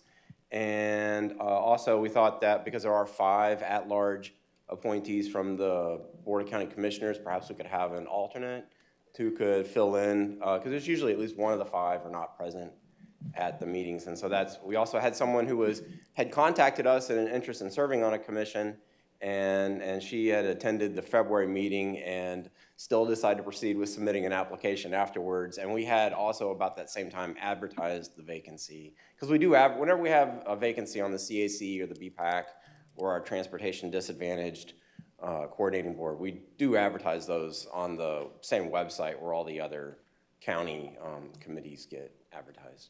So does the Citizens Advisory Committee have a attendance? Like most of them say, if you've missed 3 meetings, unexcused, or something of that nature. Does this one have some language about that? There's not anything presently in the MPO's bylaws on that.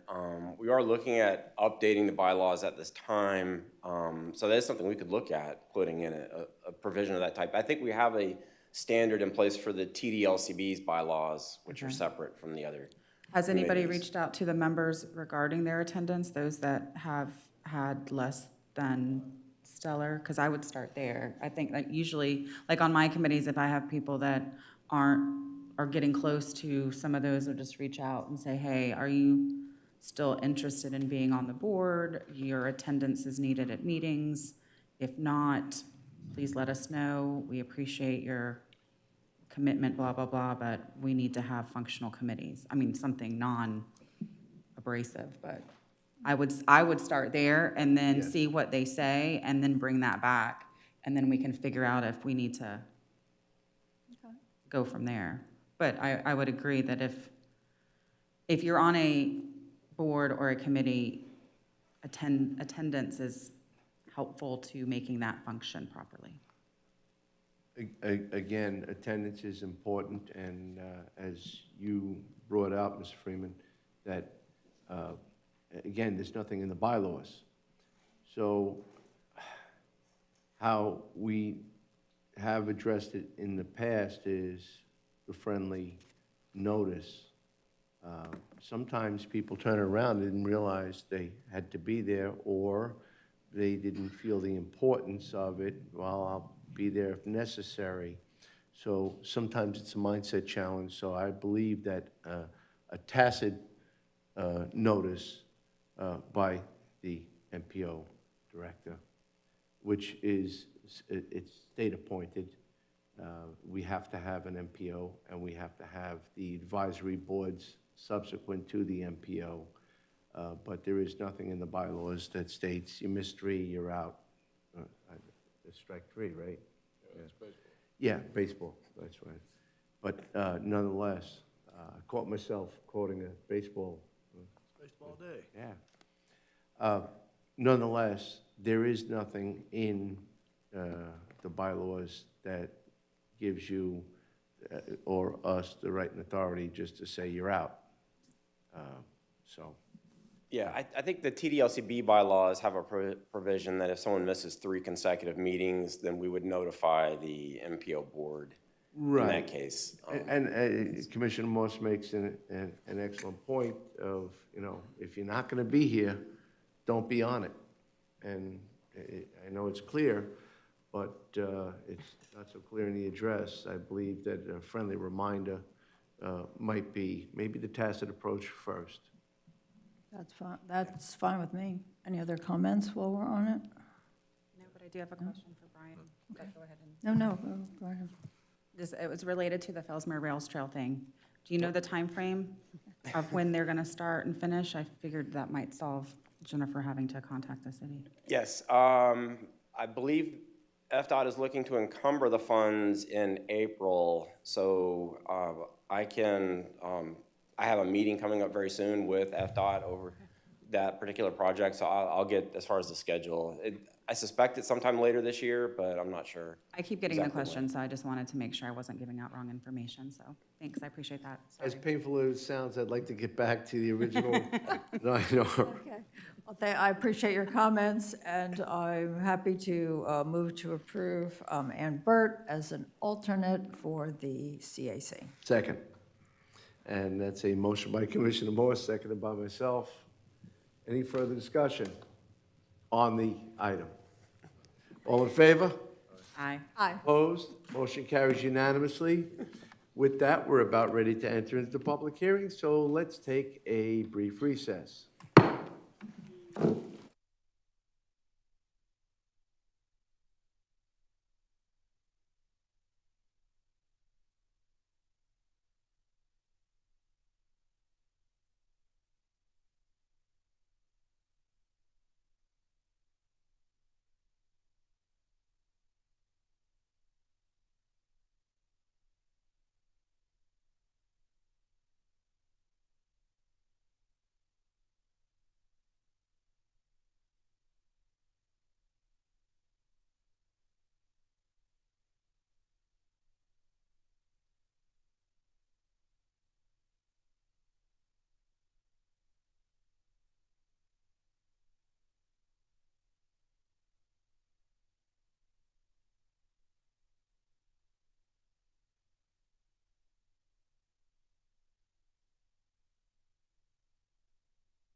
I guess everybody will be here a while.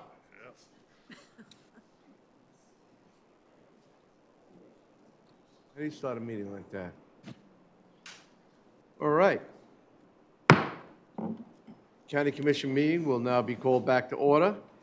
And the first item is a public hearing, item 11A1, which is the second public hearing for a proposed developers agreement between Meritage Homes of Florida Incorporated and Inni River County.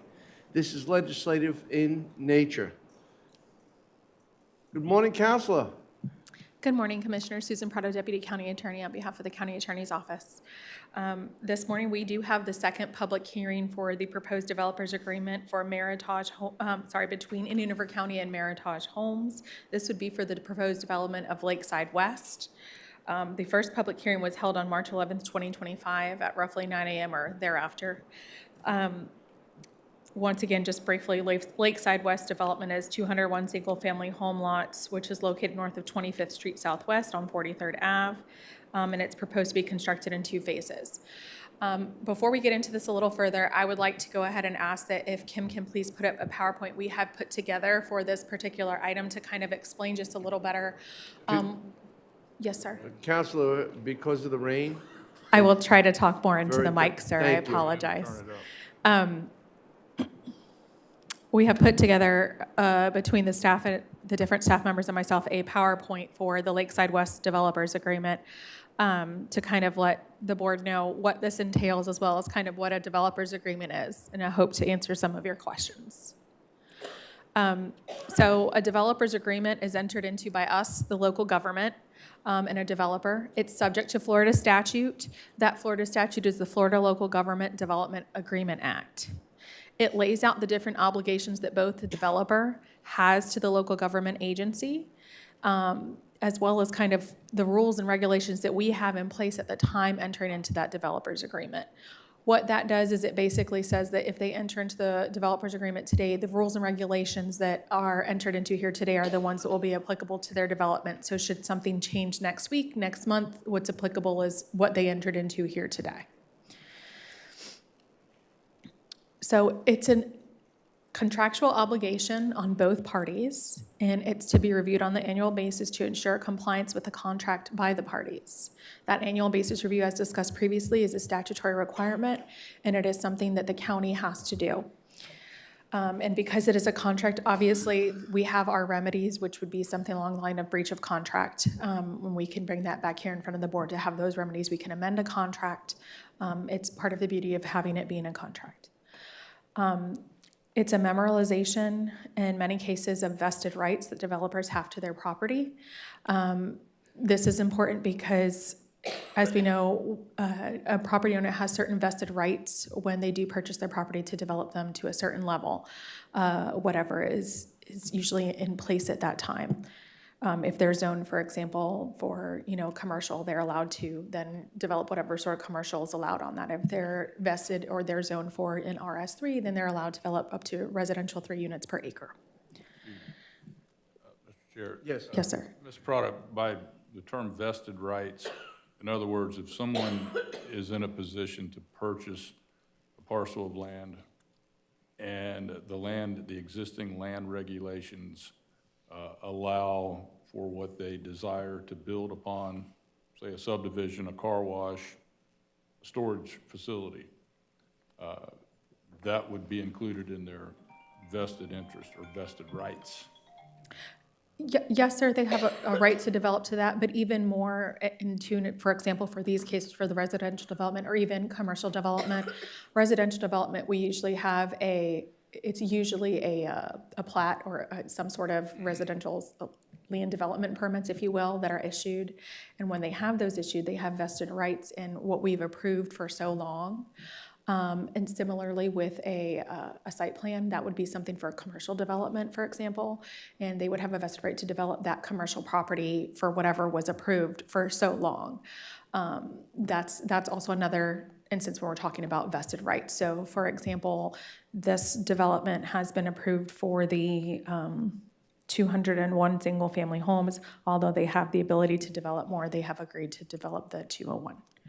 Right, so by purchasing the project, going through the site development, they have certain rights.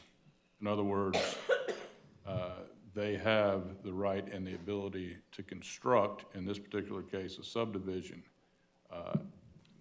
The county would be in an awkward position if we were to, let's say, debate or fight the rights that they've been given, and that could lead to litigation. Is that correct? That is correct, sir. Thank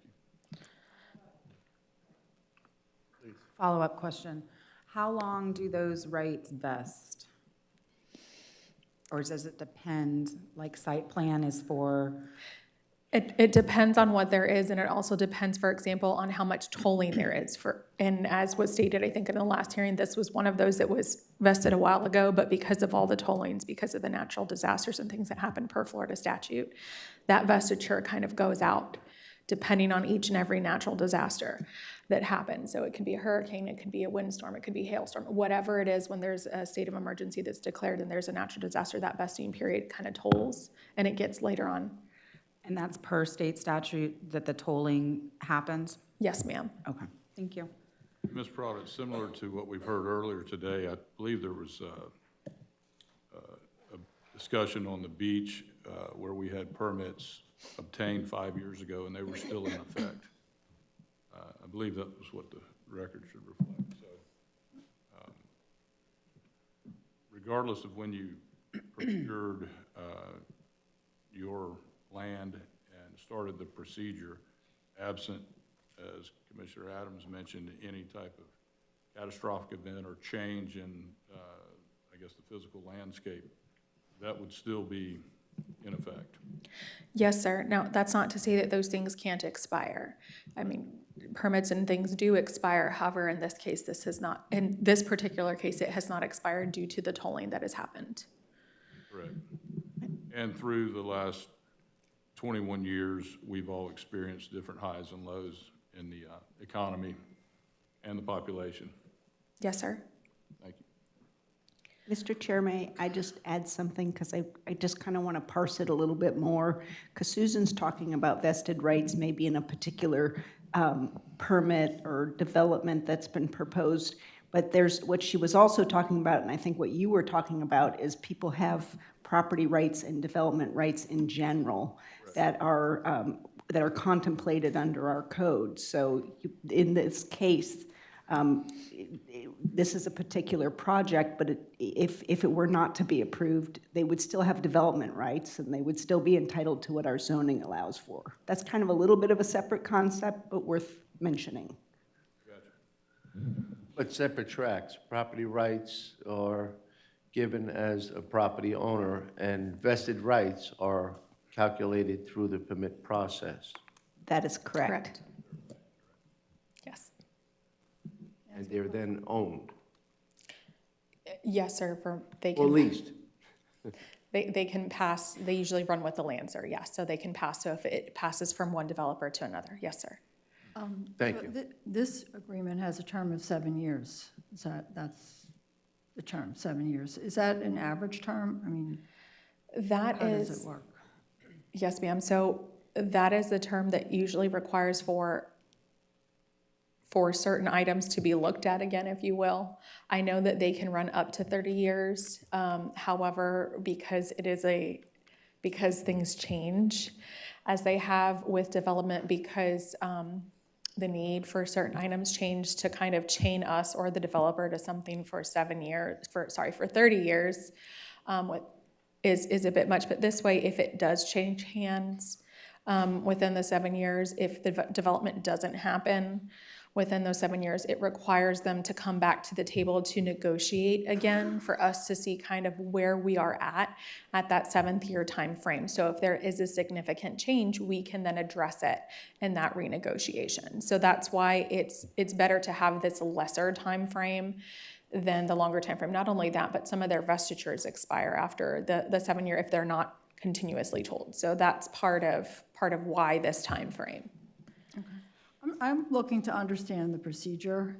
It was mentioned at the first hearing that this had been approved by the Planning and Zoning Commission, and I have some questions. I have the minutes to that meeting. It was approved June 23rd, 2022. I don't know if you're the person I should inquire, of with regard to the questions on the minutes. I'm wondering, just generally, it doesn't appear right here that they have the same information that we have. And I'm thinking it should align. P&Z should have the same information that we have, especially in this case, since the traffic studies from 2004. So, I mean, there wasn't any, definitely they should have the same information. I'll just read this and you can comment, or perhaps someone else can answer, but this is from the minutes of that P&Z meeting. Mr. Sweeney showed a map and described details of the proposed traffic circulation plan, as well as some planned intersection improvements. It makes no mention of the 2004 traffic study. Do you know if that was presented at that meeting? I mean, they voted on this. I could not answer that, Commissioner Moss. I believe there's the Planning and Services Director who could give you a better response as to that question. Good morning. Good morning. Chris Balter, Planning and Development Services Director. So at that time, the traffic engineer had, as I stated on the previous meeting, had reviewed the actual study and had confirmed with staff that it had met all the requirements that was needed for today's time, which was reflected in the actual staff report. So if it wasn't brought up by the actual board members, it was reflected in the staff report. Okay, so P&Z did not see that it was a 2004 traffic study. They got some kind of summary. They got a summary that stated that it met the traffic needs issues. of the county and also met the needs for the actual traffic study.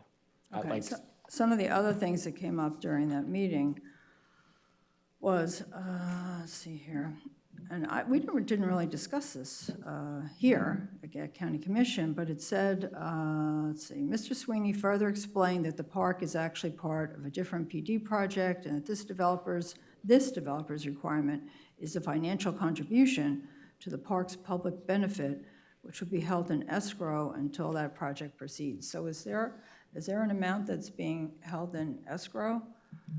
It's actually a part of the developer's agreement. So if you actually look in the developer's agreement, it states all of the actual requirements that's required of the actual developer. I'm sorry, is there a? As it relates to the park, if my recollection is correct, it's $50,000. Number 11, prior to the issuance of land development permit, development shall pay to the county the development contribution, and, $90,000 towards improvements to the South County Initiative Park. Okay. So the other, I just would like to point, Exhibit D, and this goes back to the previous agenda item, the first public hearing, provided a copy of the Planning and Zoning staff report, wherein item 10 discussed traffic circulation, and it was noted with the access points and other things, and it talked about the total circulation plan and driveway connection have been reviewed and approved by traffic engineering, fire prevention. And then moreover, the project's previous traffic impact study and associated required traffic improvements are still vested under the previous conceptual PD plan and special exception approval. Based on the project's previously traffic impact study, the following off-site improvements are required, and it listed them actually in the staff report for the P&Z to include, A through G, as well as the other one, the additional, the design, the money going to the $25,000, the impacts to 43rd Ave, Route 60. It discussed in Section 11 the right-of-way dedications, and in Section 12 the required improvements, of which there was, without numbering them, but A through F as it relates to transportation. Just want to point that out. Thank you. Actually, we had a very robust discussion of traffic at the first public hearing. So for anyone who missed that and isn't aware that every single meeting is videotaped and it is available on indianriver.gov. So you can watch the last, or actually the first hearing on this. I just had a couple of other questions having to do with the minutes. It was stated then, Chairman Day commented that it seemed they are seeing larger size water management areas. Mr. Sweeney responded that this could partly be due to the number of projects located in a floodplain. So, and that was a concern of mine with this developers agreement. It's, you know, it's number 16, and evidently they were aware of that back in 2022. But number 16 in this developers agreement states that the site is also located within a special flood hazard area as designated by the flood insurance rate maps. Because Indian River County participates in the community rating system through FEMA, it is the developer's responsibility to stay abreast of any required finished floor elevation freeboard changes to the IRC code and the Florida State Building Code. And it's perfect that we're discussing this since we have our flood awareness proclamation, which was not read in its entirety, but thank you to the chair for acknowledging it. This is a real concern. You know, I met, I guess it was yesterday, with staff about flooding around the county, and I've said it publicly here.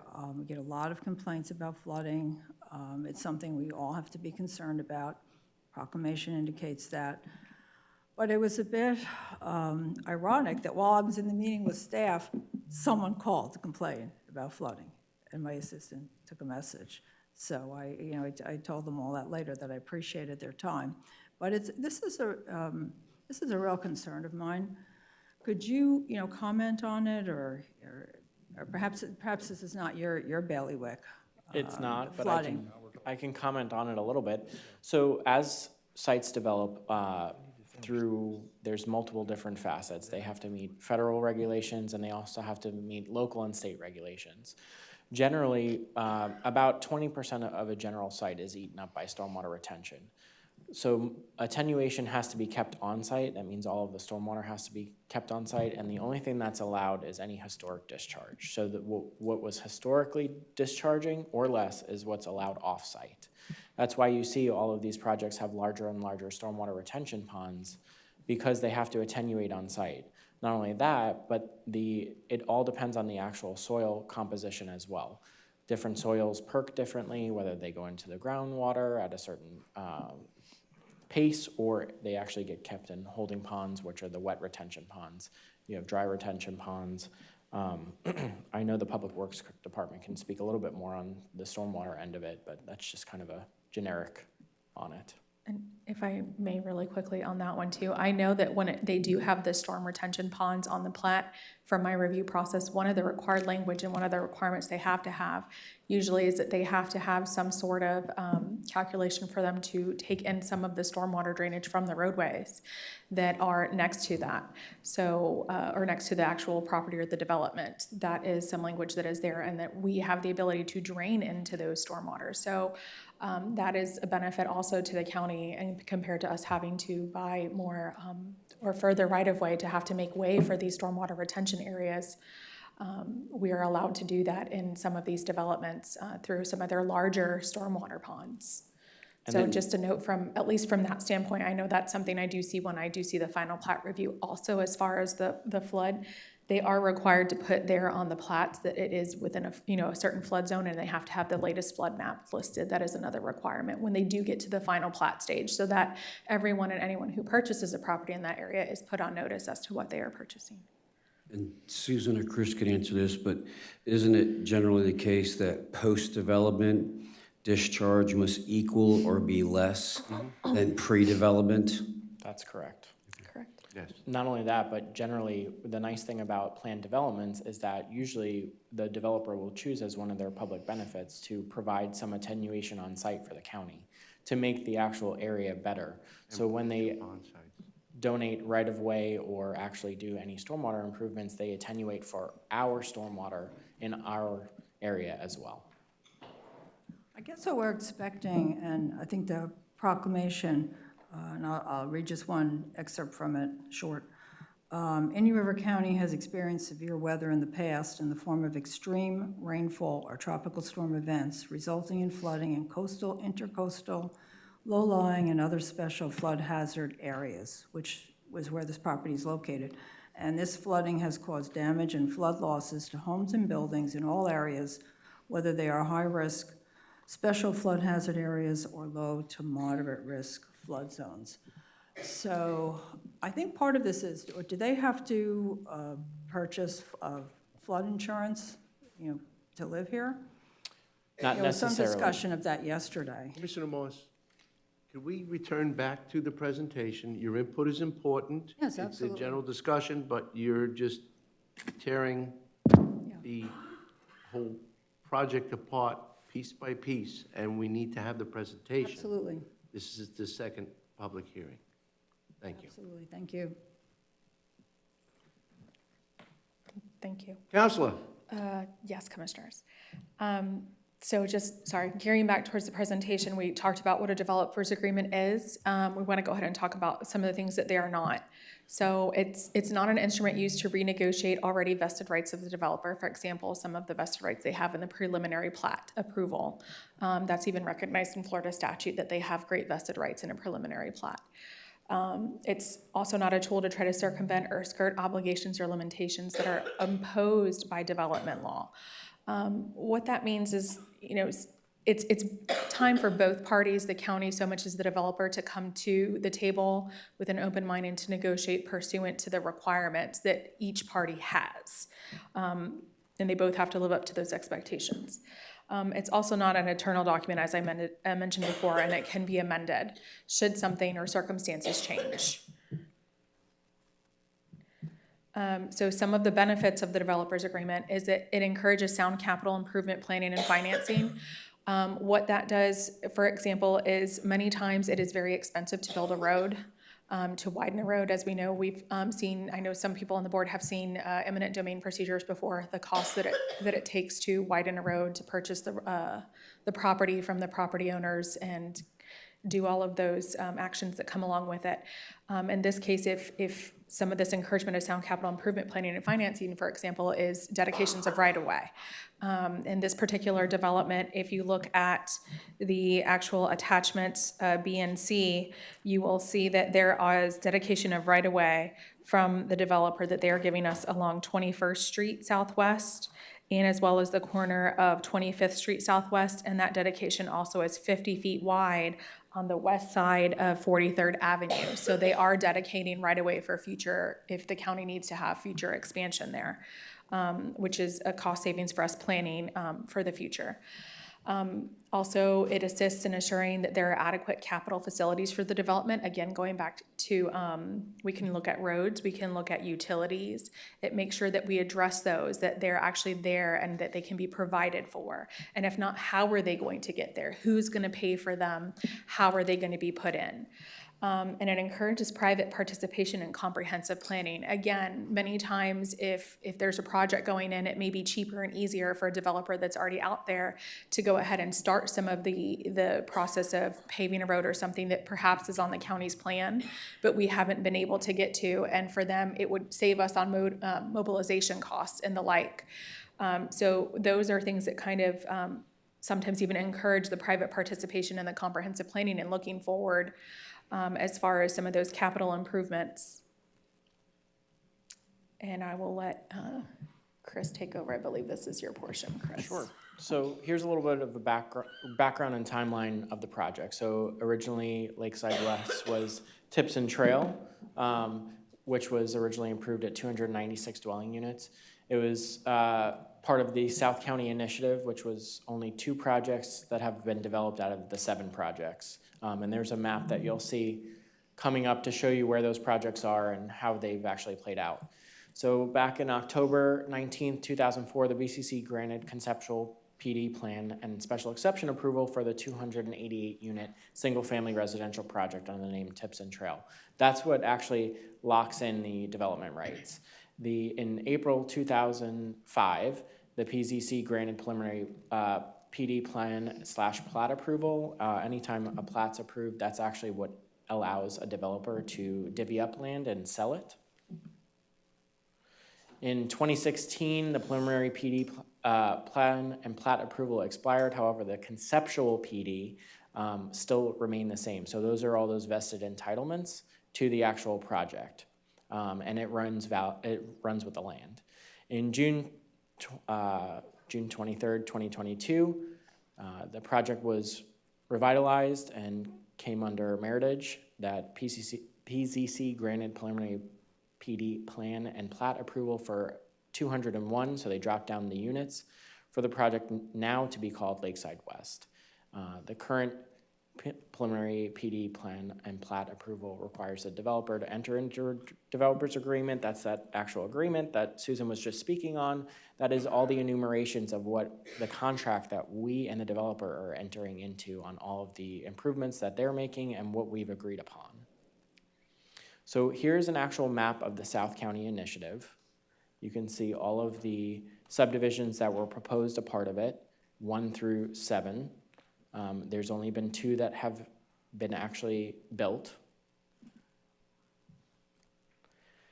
And then there is a map of an aerial, the map key that shows all of the units for the proposed developments and then what's actually been built. So total in all, there's been 3 developments that have been built. This will be the 3rd, Lakeside West, when it builds. So 2 are currently constructed, 1 is proposed, which is Lakeside West to be constructed. So just real quick, 1 and 7 is what's been constructed that you can see on the aerial map, and 4 is what we're talking about today.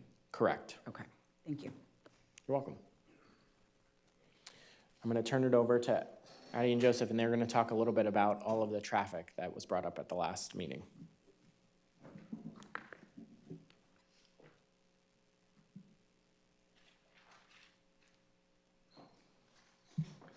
Mr. Chairman, fellow commissioners, Joseph DeFranzo, County Engineer for the record. Glad the rain stopped. So to present the traffic perspective, we wanted to introduce this slide that basically demonstrates that what we call trip generation. It's from an Institute of Transportation manual that's used for traffic studies. So there were trips generated based on the land use code for 288 units. So our requirements back at that time were basically to focus on the PM peak hour.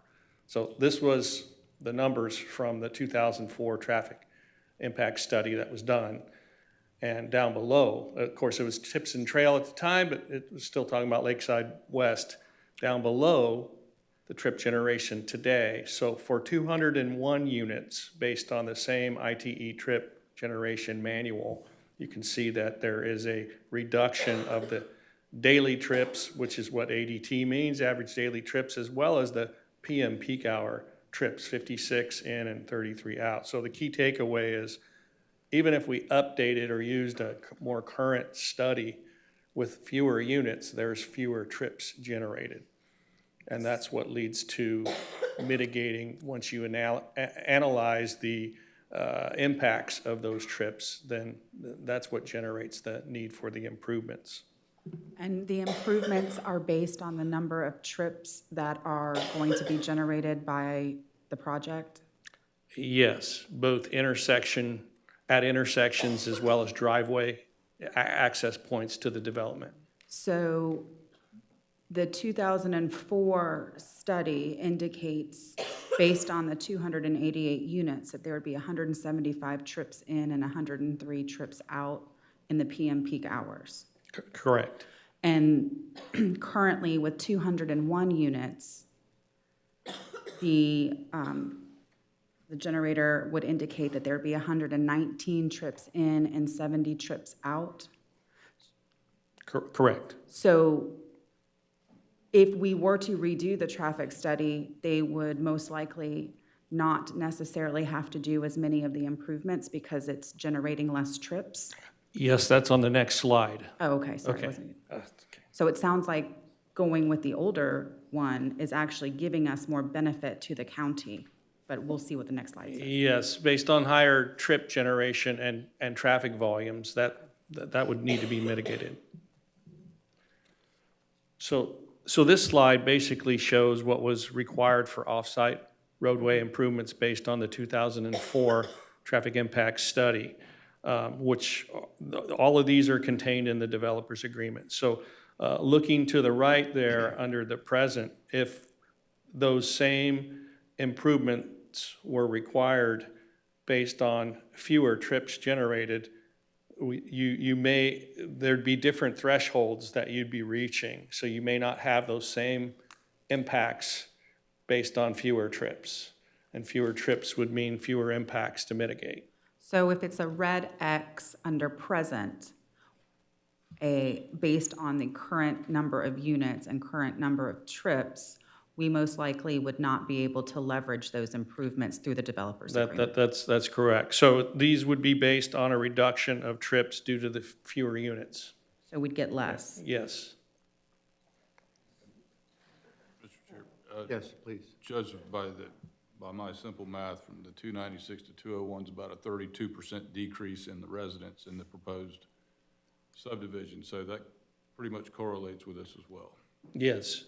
Fewer units equals fewer trips generated. So it's 32% less homes than prior or previously proposed. So we had our traffic engineering staff go ahead and do a traffic study at the intersection of Oslo Road and 43rd, just so we'd have a snapshot of what we're seeing today in terms of those traffic volumes.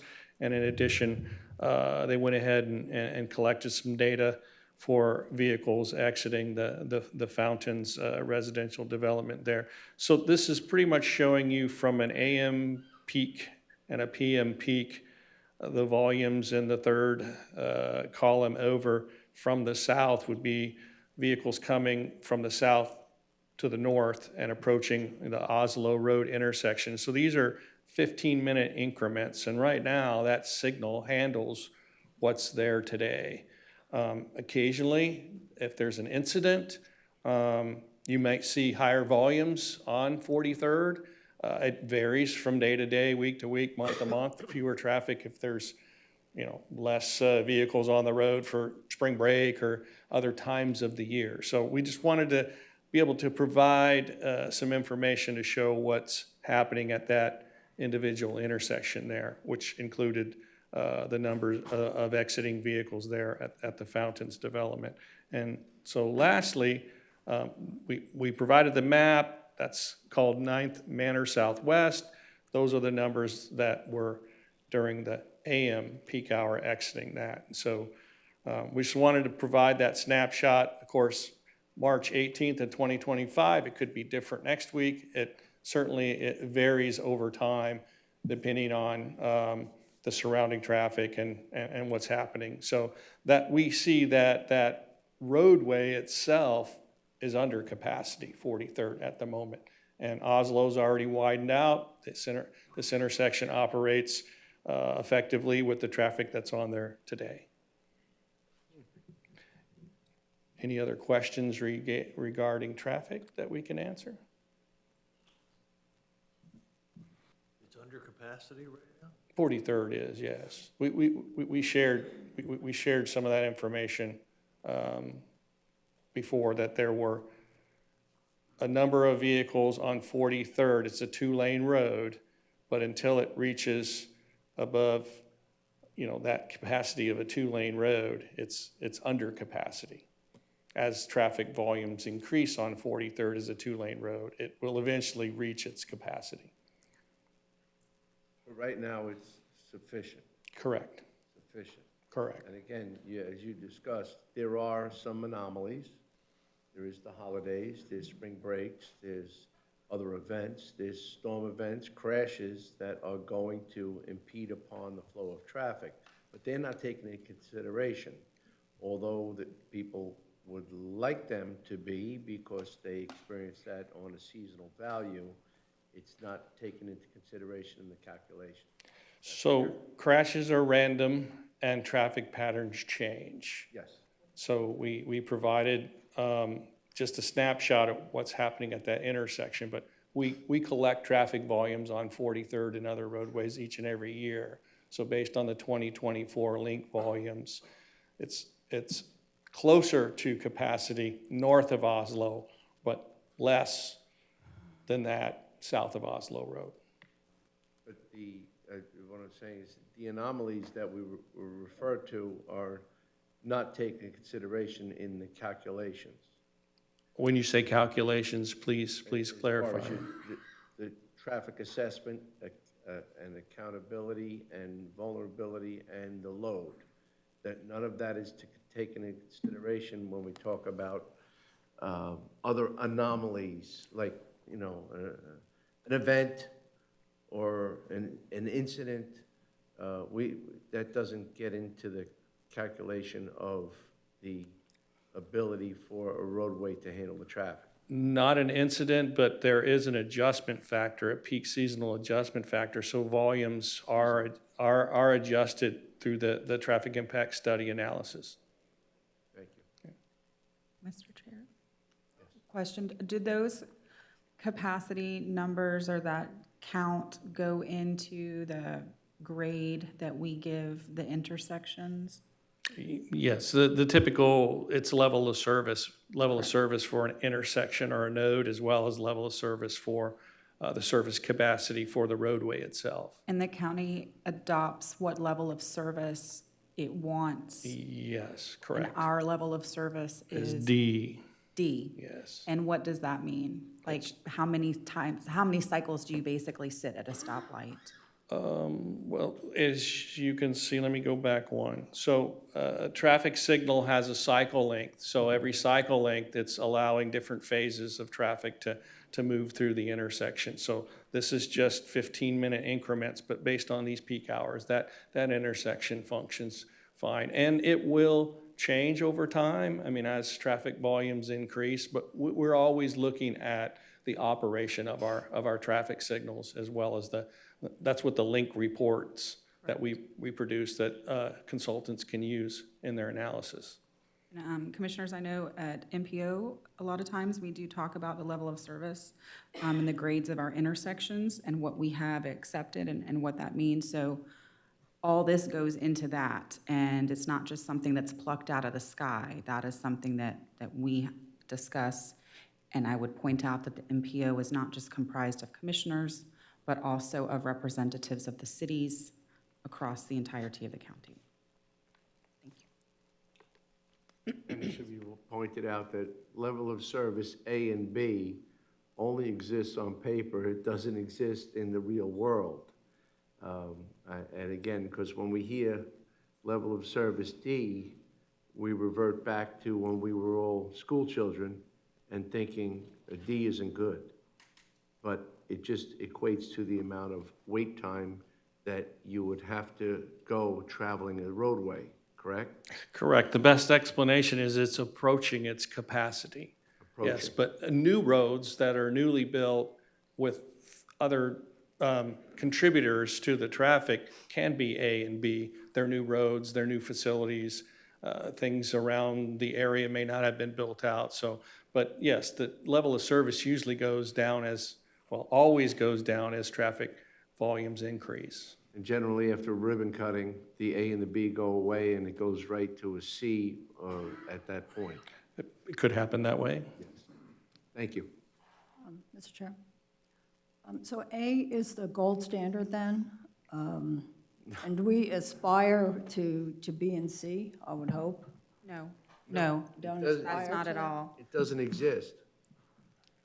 The level of service correlates to the wait time at a traffic light, or the grade is how that correlates. We've had presentations on this all the time at MPO. I know you've heard them. And it's basically how many cycles you have to sit at a stoplight to get through that stoplight. So if you have to sit at a stoplight 2 cycles to get through the stoplight, that's an indication of a level of service. Level of service A does not exist. I mean, it really doesn't. It's philosophical. It's like there's one car on the road all day long. That's level of service A. And then you have B and C. Most of our intersections are level of service B or C. When they start approaching a level of service D, that's when we start making improvements, and that's what these development agreements are, is to prevent getting to capacity. For us, capacity is D. If you go over to Tampa or Orlando, most of those are level of service F. That's what they have accepted because it's very costly to make improvements to intersections. So we have a level of service D once intersections approach or attain a level of service D grade. And I think Brian gives us, or I don't know, Audie probably could, a report with some of those level of services throughout the county, and you'll see most of them are B and C. There are some that are what I would call a C minus. This is probably a C minus. It's approaching its capacity, but it's not at capacity yet.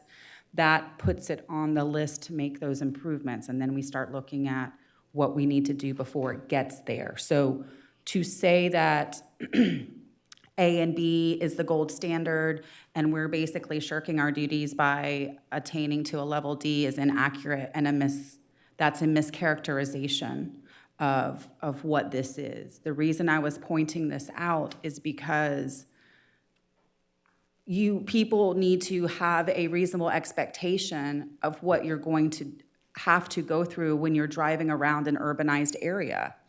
I mean, if you want to live out in a rural area and not have stoplights and not have intersections, then that is a choice. If you live in an urban area, you are going to have some of these things, but for us to put on developers, I think the county does a very good job at looking at where we're going to have traffic problems and trying to leverage as much as we can out of these developments to make sure that that is being taken care of.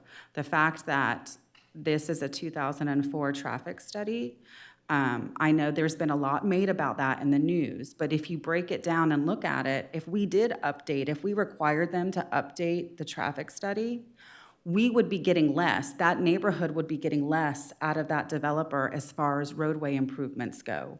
So we would be doing a disservice to the community by doing that. So I think it's very important that sometimes we understand what the documents are and how they interact with each other, instead of just looking at these headlines of 2004, 20 years old, all that kind of stuff. The fact of the matter is, the 20-year-old traffic study allows us to get more for that community to offset the impacts than a 2024 or 2025 traffic study would. We are doing a better job for them by doing that, and also by understanding what it even means.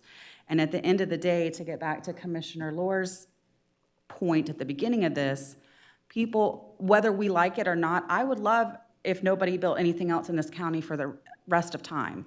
But people have property rights because we have made zoning decisions. We did, or commissions before us. And if they want to do what is allowed in that zoning, there's nothing we can legally do, or else we will get sued. And it has happened in the past. And that's a choice that we can make. If that's what we want to do and we want to accept that liability, we can certainly make that decision. But I don't think that that's a good decision either. I think that what we need to do as commissioners is understand what this process is and understand where we can make the changes that we might want to make. For instance, my question is, in a development agreement, what can we ask for and what can we not ask for? Is there things that you guys want to see that we need to let staff know, so when they go to negotiate these development agreements, they have the tools to say, the commission is going to want to see X, Y, and Z. The Planning and Zoning Board is going to want to see X, Y, and Z. Give them the tools to do the job we want them to do, instead of waiting to this point and having some kind of just huge brouhaha because we didn't do our jobs at the beginning. So what can we ask for in a development agreement and what can't we? Thank you, Commissioners. We can move around timeframes, for example. So instead of asking for a road to be allowed, this one has 2 phases. Some other projects may have multiple phases. So instead of allowing things to happen at a later phase, we could ask them to happen at an earlier phase, so that those sorts of improvements are put in upfront versus perhaps later. Those are the kinds of things we can ask to have kind of moved around. What we can't ask for is, we can't ask for them to do more than what they're required to do. And if we do, then we have to give them what is called an impact fee credit for those items for which an impact fee would otherwise be collected. And that's statutory. So under the Florida statute, anytime they do something that has to do with, for example, if this roadway is something that they would get impact fees or would have to pay impact fees for, they are entitled per Florida statute on a dollar for dollar basis an impact fee credit. So we have to be really careful. What we can't do is we can't overreach. There is case law on that, which says that we can't necessarily overreach and overburden them to require them to do more than what they're required to do unless we're willing to compensate. So at the same token that they're required to pay for the new developments that are coming in for the new citizens, we also can't make them pay for, old stuff that we failed to upkeep or that perhaps we want to push on to someone else. That's that kind of, we have to be even and equal and work with each other. So that way we can help them to accommodate for new growth, but also we can't overburden them with something that perhaps, they did not cause, for example. So that's where that kind of push and give and take kind of comes in, if you will. So if we wanted to see some of these traffic impact projects happen in phase 1 versus phase 2, that is something that we could ask for. From my understanding, yes, ma'am. Sorry, go ahead, I'm sorry. Mr. Chair. I think it was my question. Did you care to comment? I know you answered it, and thank you for that.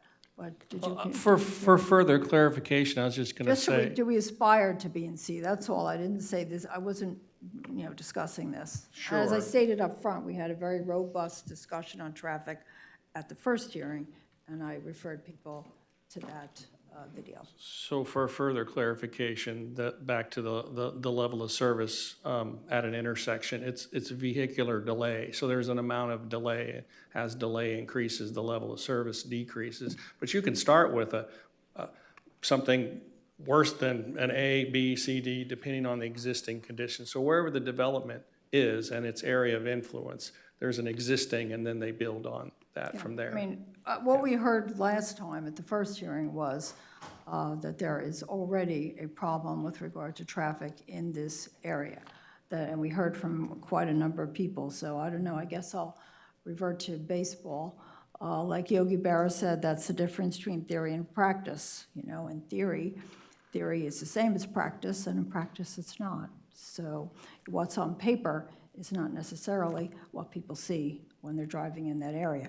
And I'll just remind everyone not to do necessarily with this particular development, but we have, our urban service boundary study, and the answer to the question, what are the top concerns you have related to future growth within the county, traffic was in the top 3 concerns. So it's just something that we always should be aware of, all of us, and of course the staff, because it's a concern countywide. And we saw that expressed last week at the first hearing with regard to this particular matter. Thank you. Any other questions related to traffic? Yes. Vice Chairman Moore. Well, thank you, Chairman. I want to compliment Commissioner Adams on bringing it home, so to speak, and very, very articulate. Joseph, how long have you been an engineer? 35 years. 35 years, primarily with a traffic background. I have an advanced degree beyond the bachelor's level, a master's degree, and that the emphasis was on both traffic engineering and transportation planning. And thank you, and we do appreciate you and every member of our staff. And we also appreciate your intimate knowledge of this particular area as you travel this road every day on your way home. Is that correct? I do, that's correct. With your 35 years' experience, Joseph, wouldn't you agree that although you do see traffic on your way home, southbound, typically, presumably going to Indrio Road and I-95, which is a major corridor to get to I-95 from Indian River County, wouldn't it be safe to say with your training and experience that once the Oslo Road and I-95 opens, we will even see less traffic on 43rd Avenue southbound in the evenings and northbound in the mornings? we could see changes in the travel patterns in that area. I myself commute from St. Lucie County, so it's easier for me to get off of I-95 at Indrio and either drive on 43rd or 27th.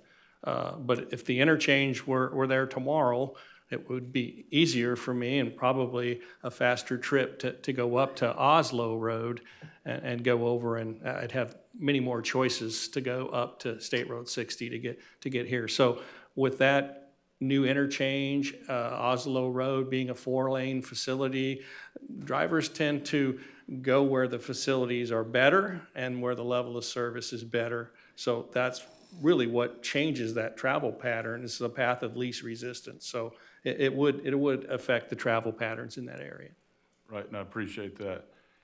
And with respect to some of the neighborhoods that are north that already exist, they would obviously see perhaps a reduction as well with that southbound traffic in the afternoons. Like I said, if I was traveling tomorrow and the interchange was open, I'd probably stay on State Road 60, go out to 58th or 66th and get on I-95 at Oslo instead of going all the way down to St. Lucie County at Indrio. Right, and it may be a little out of your discipline, but with the anticipated opening timeframe in sometime early 27 for Oslo 95, and parallel that with the this particular project, I think it's safe to say they're not too far apart by months on which would be developed first and accessible first. So yes, these usually develop out in phases. So with phase 1 and the completion of that new interchange, there'd be more options for travel into St. Lucie County, out of St. Lucie County, and from Indian River County going wherever they're going. Right, particularly with 32% less homes in this particular subdivision. There will be fewer trips based on fewer units. Thank you, Mr. Chair. You know, we heard a comment about many people had complained about the difficulties in navigating and travel at the last meeting, the first hearing. It's ironic that they're the same residents that complained when in the early 2000s when we wanted to widen 43rd. And they're all vehement about, you can't do that, we don't need it. Now, we see how visionary staff was and the amount of expertise and knowledge that was applied to the future growth.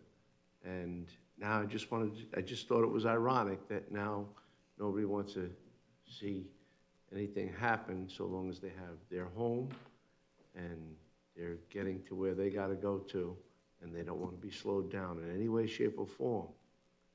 Just think of the previous folks that moved here, how they would have thought. Thank you. You're welcome. Any further questions for staff commissioners at this time? No? Okay, then staff's recommendation is that the board open the public hearing, take comments, and once the public hearing is closed, accept the proposed developers agreement for Lakeside West with Meritage Homes and allow the chairman to sign the proposed agreement. And I will sit down. Thank you. Thank you, Counselor. At this time, we will open the public hearing. There are two podiums. Please state your name and address for the record. My name is Jeannie Coons. I am a resident at the Fountains that we have had robust discussion about. Listening to the presentation, I appreciate some of the answers to my questions being presented this morning. I just want to point out a few items before you make your final decision. We have a lot going on in that area. I attended the Oslo Corridor workshop last week, which even added more concern in regards to the traffic in the area. Yes, I understand that by the numbers on the books, when you apply the formulas and everything, that the expectation is that we would have less traffic on 43rd. But I'd like to point out a couple of items. One of them is if there is development to the west of us on Oslo, and I know that at the workshop we were looking at 58th Avenue West. Where are those people going to go to shop? The nearest shopping for groceries is on the corner of 43rd and Oslo. Now, I typically do not, even if I'm going west on Oslo, approaching 43rd Avenue, and I want to go to Publix, I tend to make the left at the light and then make the left again to go into the shopping center. Coming out of the shopping center, I take my left. It is very, very dangerous some days because you cannot see to make that left with the traffic during peak times. Another thing that I would like to ask the commission to consider is that we are so close to the county line, and the developments that are being proposed, where Buc-ee's is going in and that interchange at 95, I'm looking at numbers that go from 1,500 to 2,500 homes that they're planning on building in that area. Right now, we get traffic from Spanish Lake Spearway up to Publix. Unless St. Lucie builds some type of shopping, they're going to come up 43rd to shop at our Publix and the places that we have there. So I'd like for you to just really think about the future in developing anything to the south of us. You've got to look at what infrastructure is going to be. He said that eventually we're going to be at capacity, probably. Well, now's the time to think about that, not when we are at capacity. I mean, we already have difficulty during peak times. This morning I left my home at 8:30. I didn't get here until 10 after 9. That is because when I went across Oslo, 43rd, which is already at capacity, had an accident. Road was closed. Had to make a right, go down 4th Street. Get to 27th. All the traffic was on 27th. We've got to think of the future and not put anything new in without some infrastructure being improved and being there to be able to handle it. Not just to the south on 43rd Avenue, but also looking at the Oslo corridor. That's going to bring more traffic. Right now, we are on a truck route. The people get off of 95 at Indrio Road. They come right up. We have all kinds of semis, heavy construction trucks that are coming through during the day even. And I understand your dilemma with the traffic study now. Now that he's gone in depth about discussion on it. However, there is still going to be a problem in the future, and I think we need to take the time now to look at what that is going to be and get ourselves prepared for it. Thank you. Thank you, ma'am. Just regarding the infrastructure requirements on development, we most certainly are looking at that, and there are no plans at this point, but when those plans are made, believe us that will be taken into consideration, that people will have to travel to shop for resources as well. It is anticipated, and another comment, please don't think that the retailers in groceries would allow the opportunity to be missed, not to develop another site, so that they can accommodate the needs of a community. Thank you. Good morning. Marie Chavan, Fountains at Amber Lakes. Based upon what I've read subsequent to the last meeting and in this meeting, this Lakeside West is going to go in. Emerson Oaks will go in. Yes, Buc-ee's will go in as well. I think we've made our position known that we have a traffic problem. That's, okay? So what I'm asking, as part of the Lakeside West project, if you could do something to give us some relief, because we don't have relief now. If you could maybe pave 58th Street so we could take a right out when it's all backed up. If we could take a right out, go down 13th, yes, it's going the long way around, but at least it gives us a path to get onto Oslo. So we're going the back way, but we're taking a right. The other thing is maybe consider additional traffic lights placed strategically on 43rd. I mean, I'm not an engineer, but placed strategically that maybe will help with the Publix issue, taking the left out of Publix. I don't know, but give us some help because I know we're going to need that. So we're just making that request. I think we're also asking you consider our community when the Oslo and 95 interchange goes in to give up, as you're flushing out that project, to help with our 43rd Street. So our community is asking for some help, short term, when you implement this project or these projects. Emerson Oaks is going in as well. And I don't know how many homes are there. Do you know how many homes? Anybody? No? Okay. Thank you. Thank you.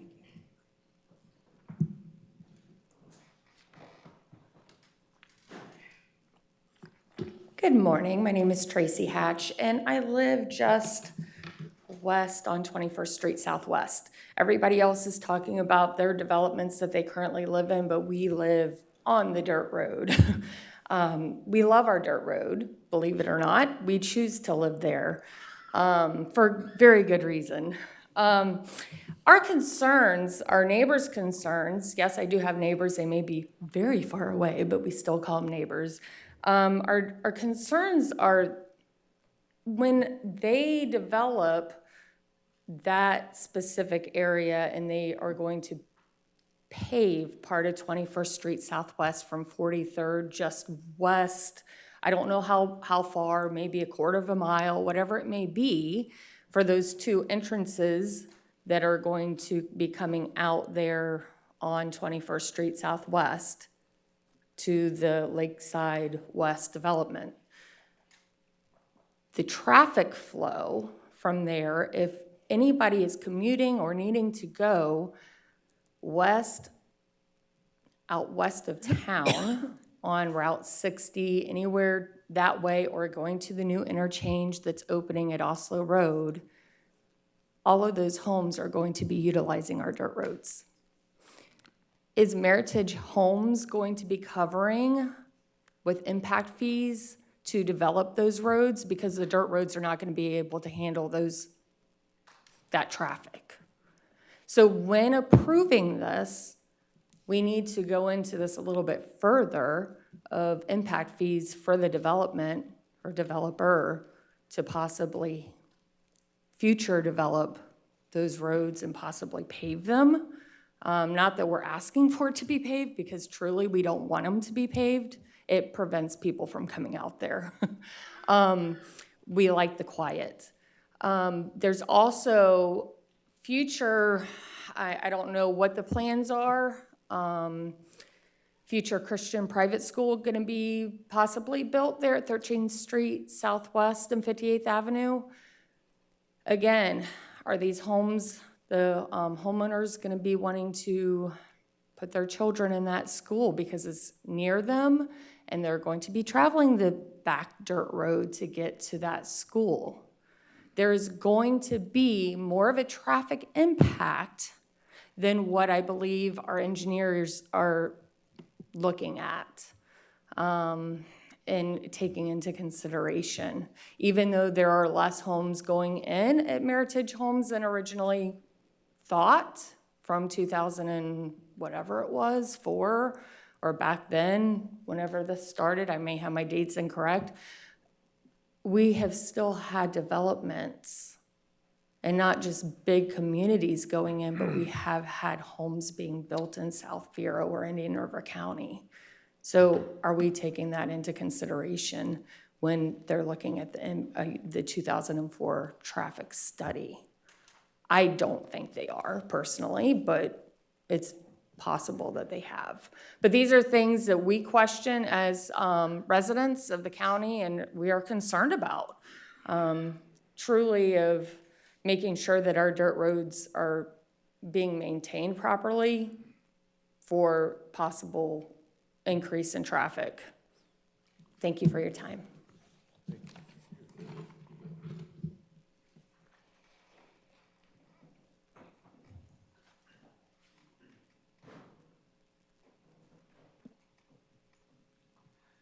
Good morning. Wesley Mills, Mills Short and Associates. I'm the engineer of record for the project. I'm just happy to answer any questions that you may additionally have.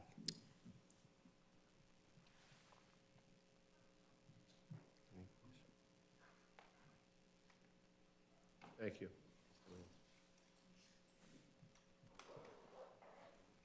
Anything further?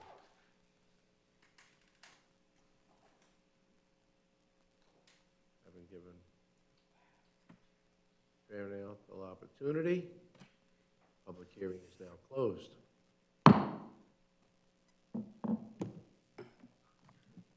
Commissioners. Mr. Chairman, if I may.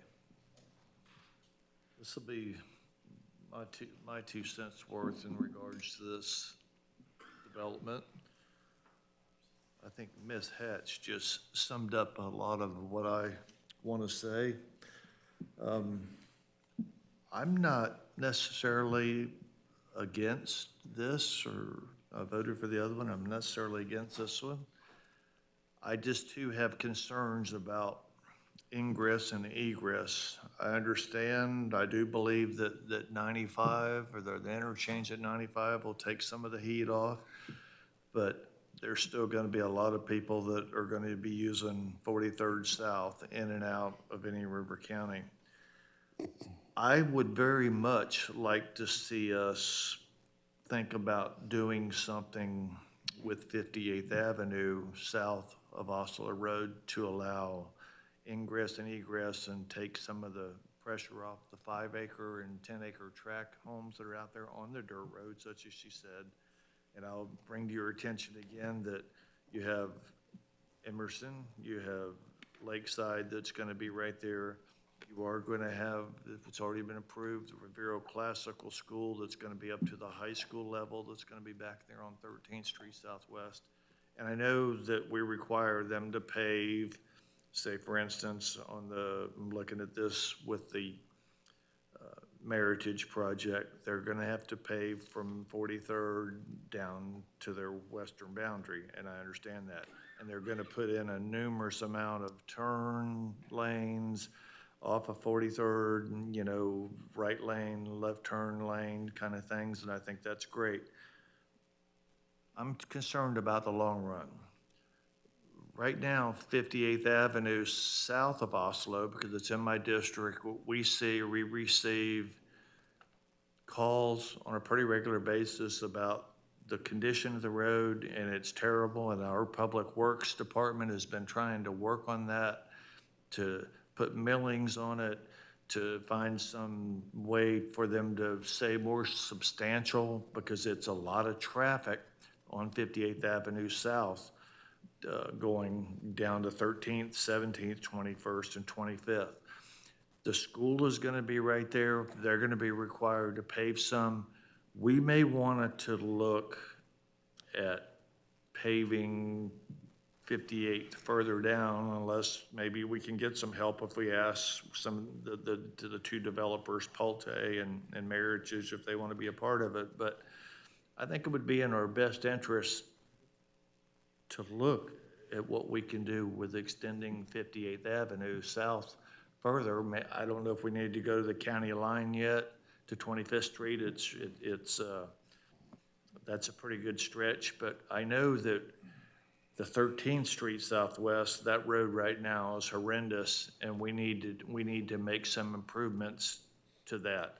So I don't know when exactly these projects are gonna be shovel-ready and go in the ground, but maybe we have time to plan for a project on 58th Avenue south of Oslo.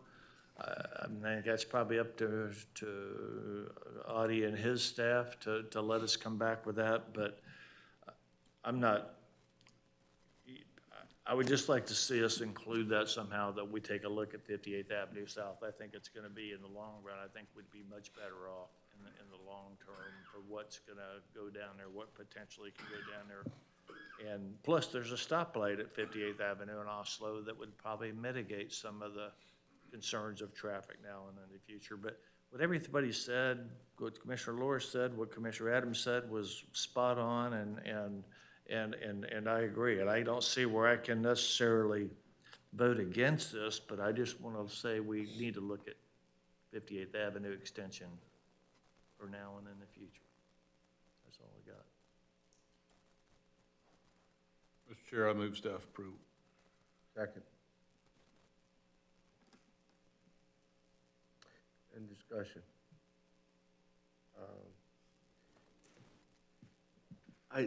I heard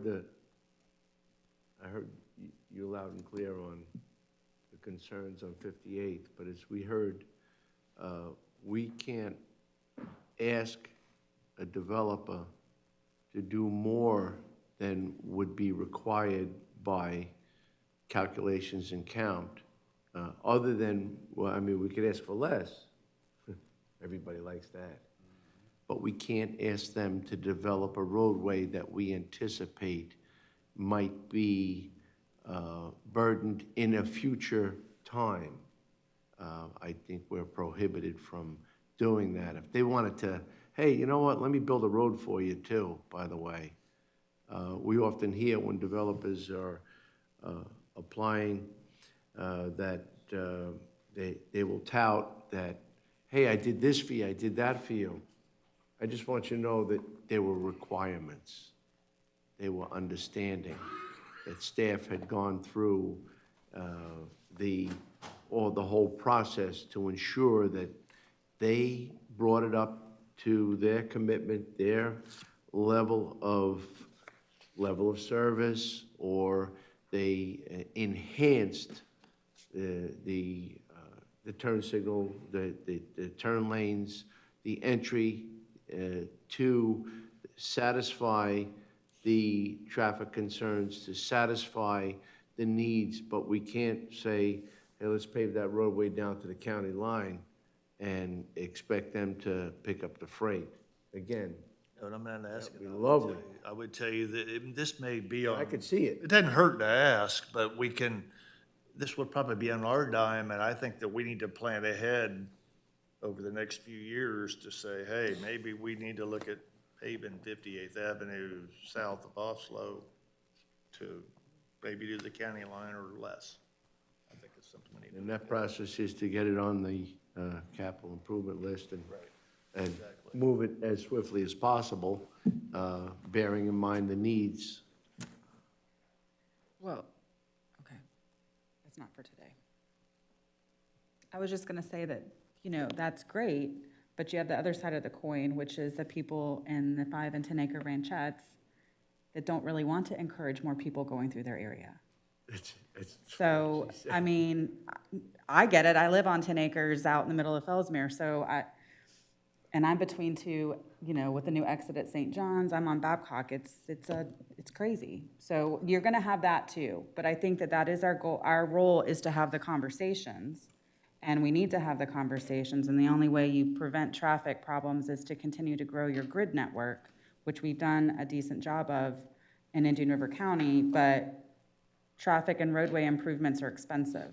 So if the commission wants to prioritize that, then we need to prioritize the money and the funding to do it, and that's on us. So you know, that's not for today's discussion, but this is a discussion we should be having at MPO. This is a discussion we should be having when we talk about CIP and we give direction to the budget. Okay, so we do have a motion and a second. Is there any further discussion? All in favor? Aye. Opposed? Oh, it's nay. Motion carries 4-1 with Commissioner Morse dissenting. Stein. If you want to, or we can push it. Push one more? Yeah. Okay. Forge ahead. We'll now move on to the first public hearing for the proposed developers agreement between DRP Bookbinder Multi-State LLC and Indian River County.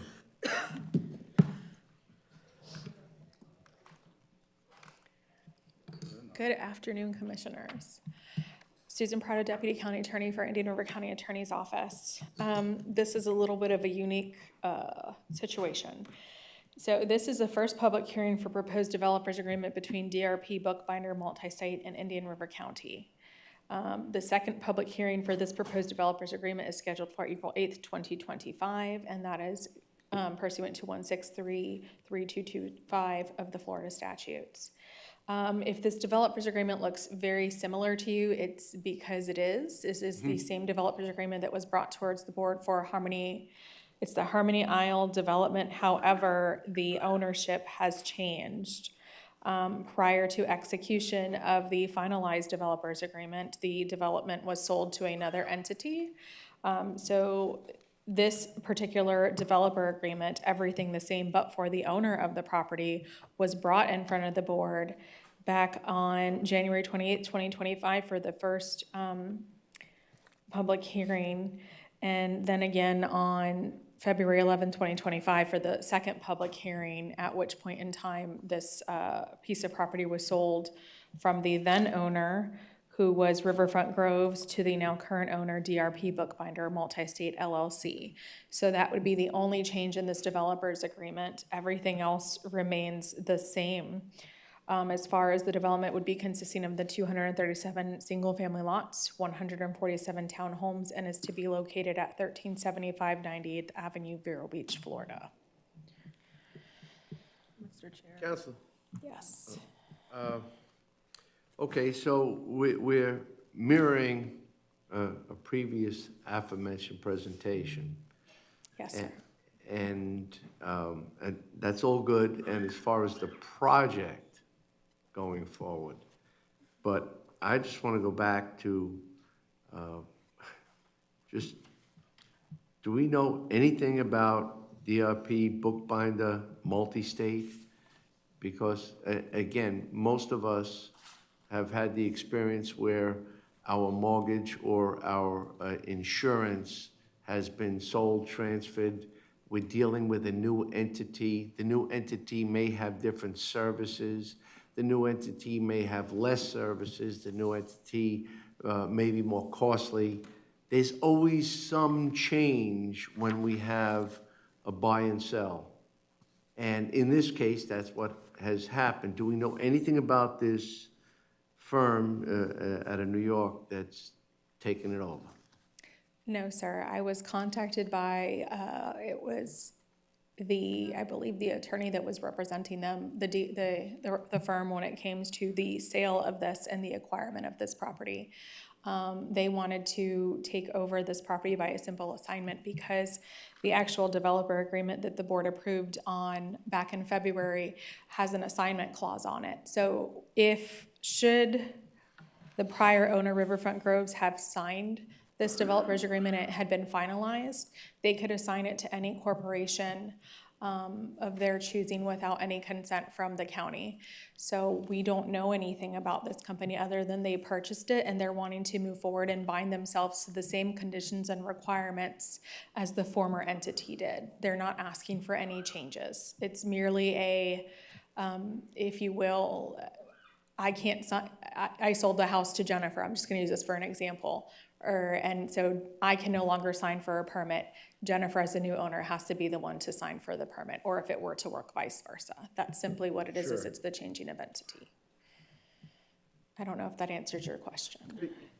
You did. I just wanted to separate the two, that, you know, we're looking at the project, but I also had never heard of this group organization, and I did not know if we did any vetting or due diligence upon their existence, capacity, past performance, that would indicate that they would follow through as committed.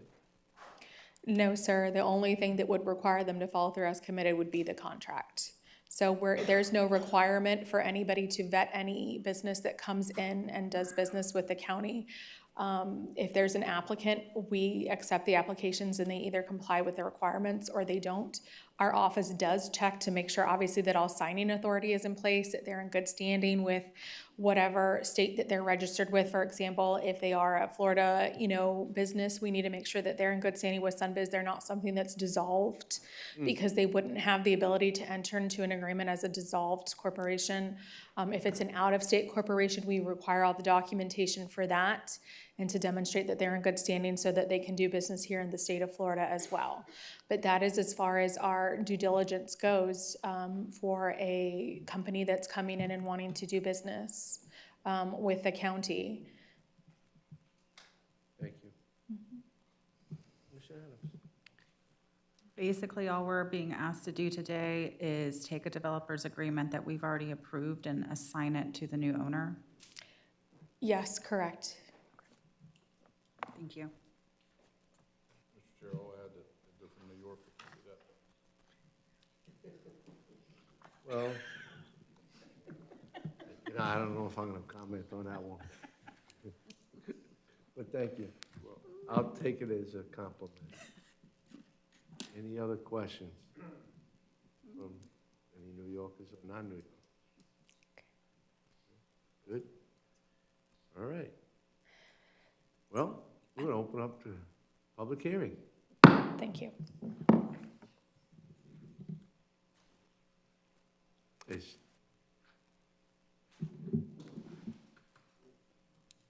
Anyone?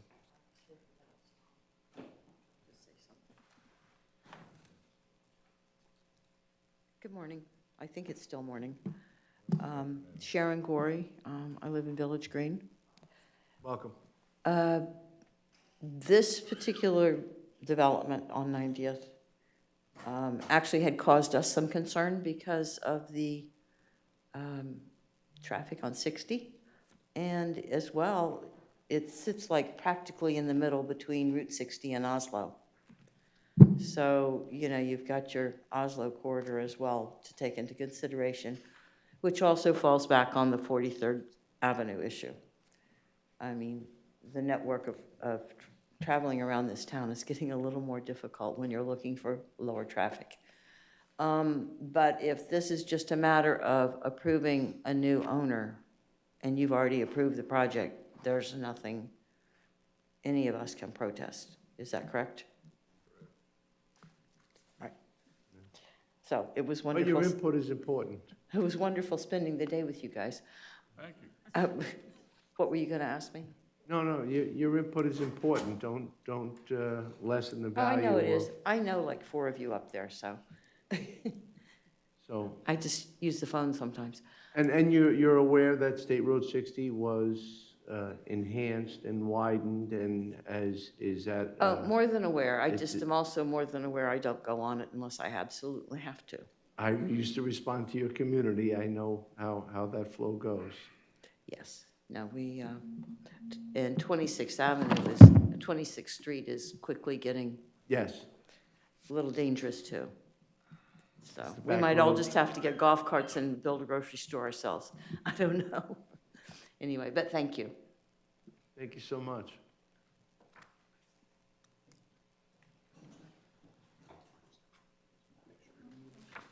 Counselor? Good morning, Mr. Chair, members of the commission. Pete Sweeney with the firm of MTC Law representing the applicant. Just very quickly to answer the question, it's a joint venture which was created, as you might expect, a project of this size. The other thing I strongly want to mention is how appreciative I am personally of staff, and I want to compliment the county. A lot was discussed in the prior hearing about looking forward and trusting in staff and doing this right. And no shortcut was taken, not on the first iteration of this. It was a very laborious process, and I want to thank Ms. Prado and your county attorney, Ms. Schuler. We spent months working through it, and the county is going to see significant improvements, not only in traffic, but also in utilities, which was not brought up during some of the prior discussions. That's also an aspect of growth and impacts. But even more importantly, something that would have been as simple as a form being filled out, had it already been signed, and then submitted to the planning department, simply for tracking purposes, for the county to know who the new owner is. That wasn't done. No shortcut was taken. And again, Jennifer, thank you very much for your office cooperating and communicating with the title attorney who handled the closing, for Susan jumping right on it and getting this up as quickly as possible. This is the way it should be done. And again, I compliment you, I compliment staff, and I compliment the future of the county, because this will be something you'll be able to look back on and go, this is the right process, this is the right procedure, and there's no hidden, untransparent document floating out there from decades ago. You'll be able to see exactly what was required on behalf of the applicant, behalf of the county, and I think you're going to see shovels in the ground sooner than you expect. So I'm happy to answer any additional questions, but I wanted to make sure I emphasized how appreciative I am of staff. So thank you. No question. Thank you. Anything else?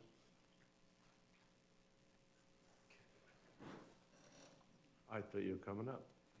Having given fair and ample opportunity, public hearing is now closed. Chairman, move staff recommendation. Second. If I can, even because I'm in New York. Thank you, and staff recommendation is for us to bring this back for the second public hearing at the next commission meeting. As moved by Vice Chairman, seconded by myself. Any further discussion? All in favor? Opposed? Opposed, nay, and for the record, I voted the same way on the previous iteration of this matter. Thank you. Thank you. Motion passes 4-1 with Commissioner Moss dissenting. Thank you, See you at the Commissioners. second hearing. See you then. Time yet, or keep going? Yeah, we're going to take a brief recess.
The money list.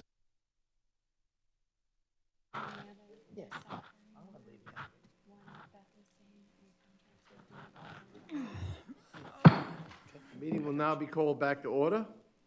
And the next item is item 11A3, which is the miscellaneous budget amendment. 2, staff report. Good afternoon, Good afternoon. Commissioners. Kristen Daniels, Budget Director. Before you today is Budget Amendment 2. This budget amendment funds with cash the recently approved CIE, as well as previously approved board items that were on previous agendas, and also some rollover projects that were incomplete at the end of last year that we need to roll into the current fiscal year. Per Florida Statute 129.062F, whenever the budget is amended using cash, we are required to hold this public hearing. So today, staff is recommending that after the public hearing is closed, that the board approve the budget resolution amending the fiscal year 24-25 budget. And I am available if you have any questions on the items. The list is robust. Mr. Chair, I'd like to discuss item 22, and that has to do with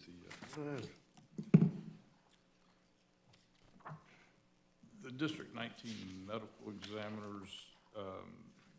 Quite frankly, Chair, I was a little put back Thursday when I read this agenda item. I'm not so certain. Apparently, we were notified, or the administrator was notified on February 24th. This is the first of my knowledge, I believe Thursday afternoon. And if we could have Ms. Daniels kind of brief us on it, please. Sure. So they are asking for an increase to her salary to raise it to a total of, where is it down here?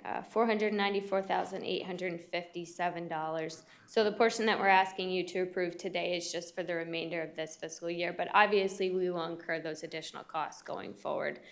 So the backup that John was provided from St. Lucie County, they did a study on the comparison of the autopsies performed and the total staff of the surrounding districts, and determined that her compensation as it was currently at $367,000 is not adequate. I didn't get that particular backup. I didn't know that. As you know, I got this from you yesterday. One thing for clarification from maybe the administrator, I read in paragraph 2, sentence 2, that the 19th district performed over 900 autopsies. Is that year to date? Is that fiscal? Is that calendar? And I struggle with that number of 900.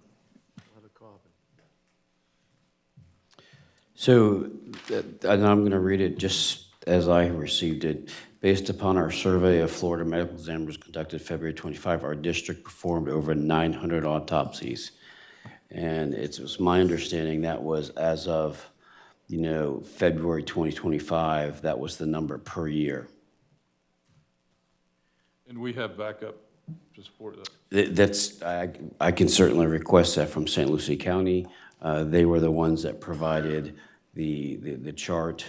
And I guess to provide some more context, at the time that they called there was, and there still may be, but there were 7, ME positions open in the state. And the current medical examiner was being recruited by 2 others with a lesser workload, and then proposed to, or spoke to the administrator.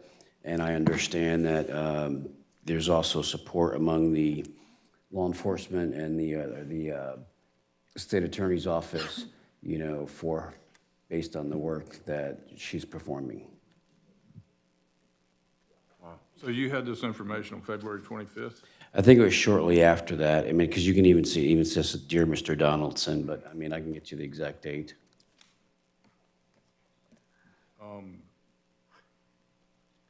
To our budget director, with respect to our earlier presentation about the new medical examiner's facility, can you remind this body about those dollars? Sure.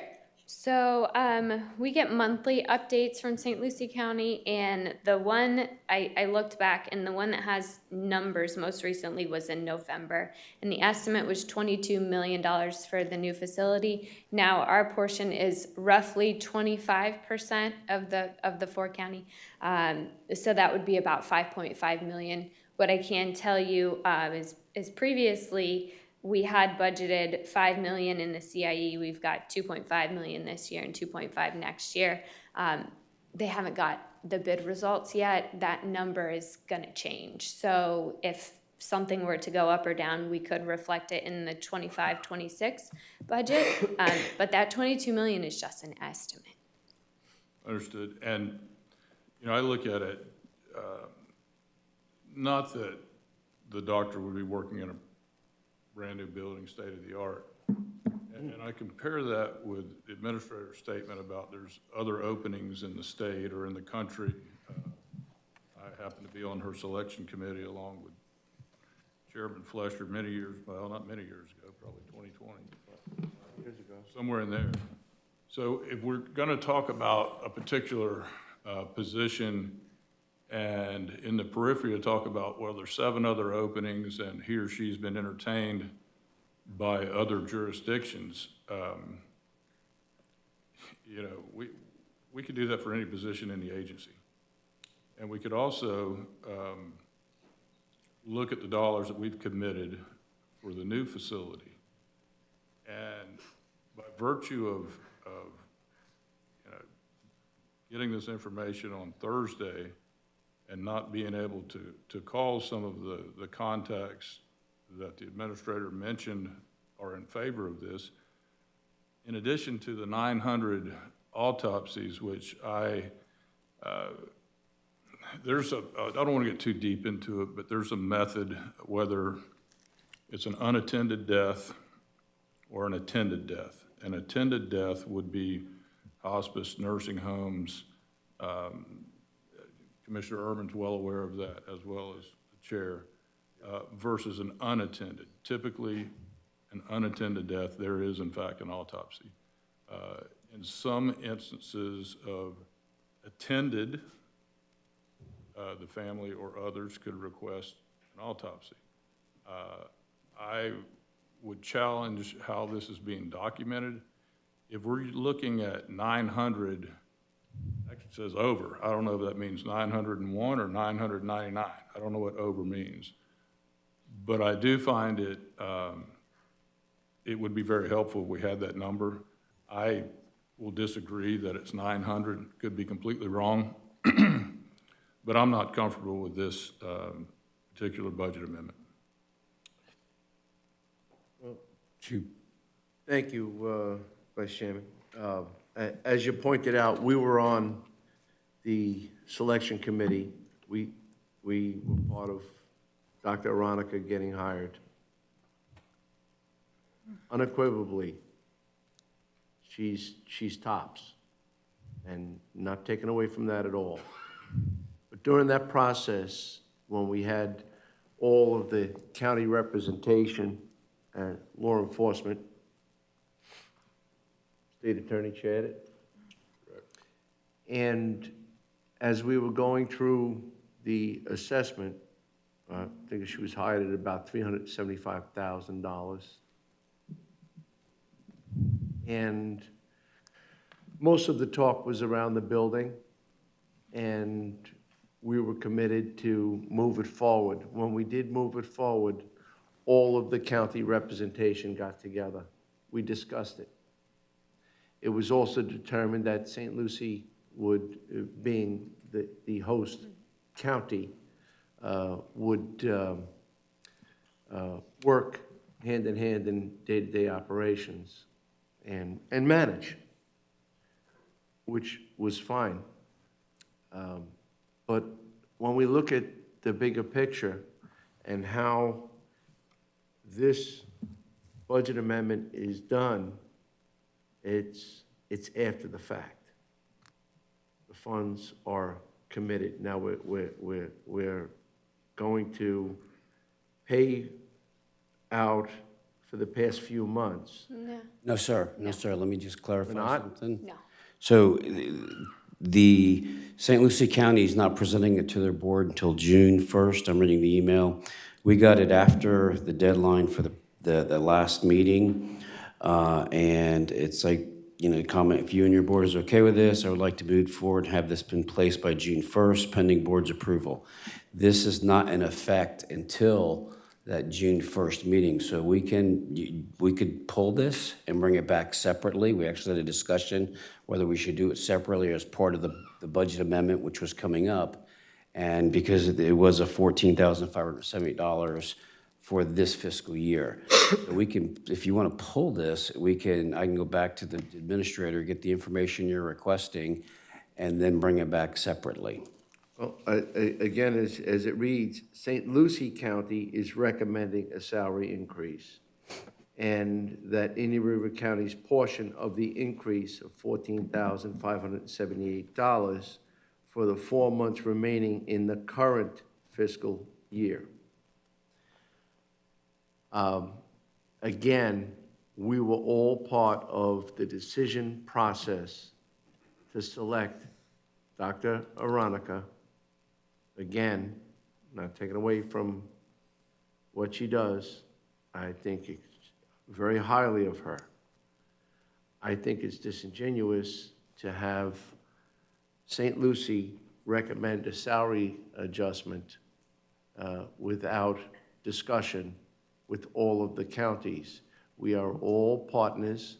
We have put into this a lot in this selection process. We were asked about the building. We all stepped up to the plate and discussed it, and it is working out by virtue of what you heard this morning. And a salary adjustment of that nature, Dr. Aronica is a resident of our county. She's paying taxes in our county. Yeah, yeah. So I just think that it's a little off-kilter, and it's not as transparent as I would like it to be, as our commitment to good stewards of the people that we serve, not to be part of the process before it gets to that, just by virtue of somebody made a decision. So just got to open up the checkbook. So I do believe that there was a discussion due in order to that to happen. Mr. Chair, I also think her contract is June 1 through July. So you have a separate issue with respect to our fiscal. Additionally, I think the backup should include her contract so we can see where we're at. And again, this has nothing to do with our budget director. She's bringing this information to us. Correct. But a conversation was had before it got here. So it seems that way according to the first sentence. It has to.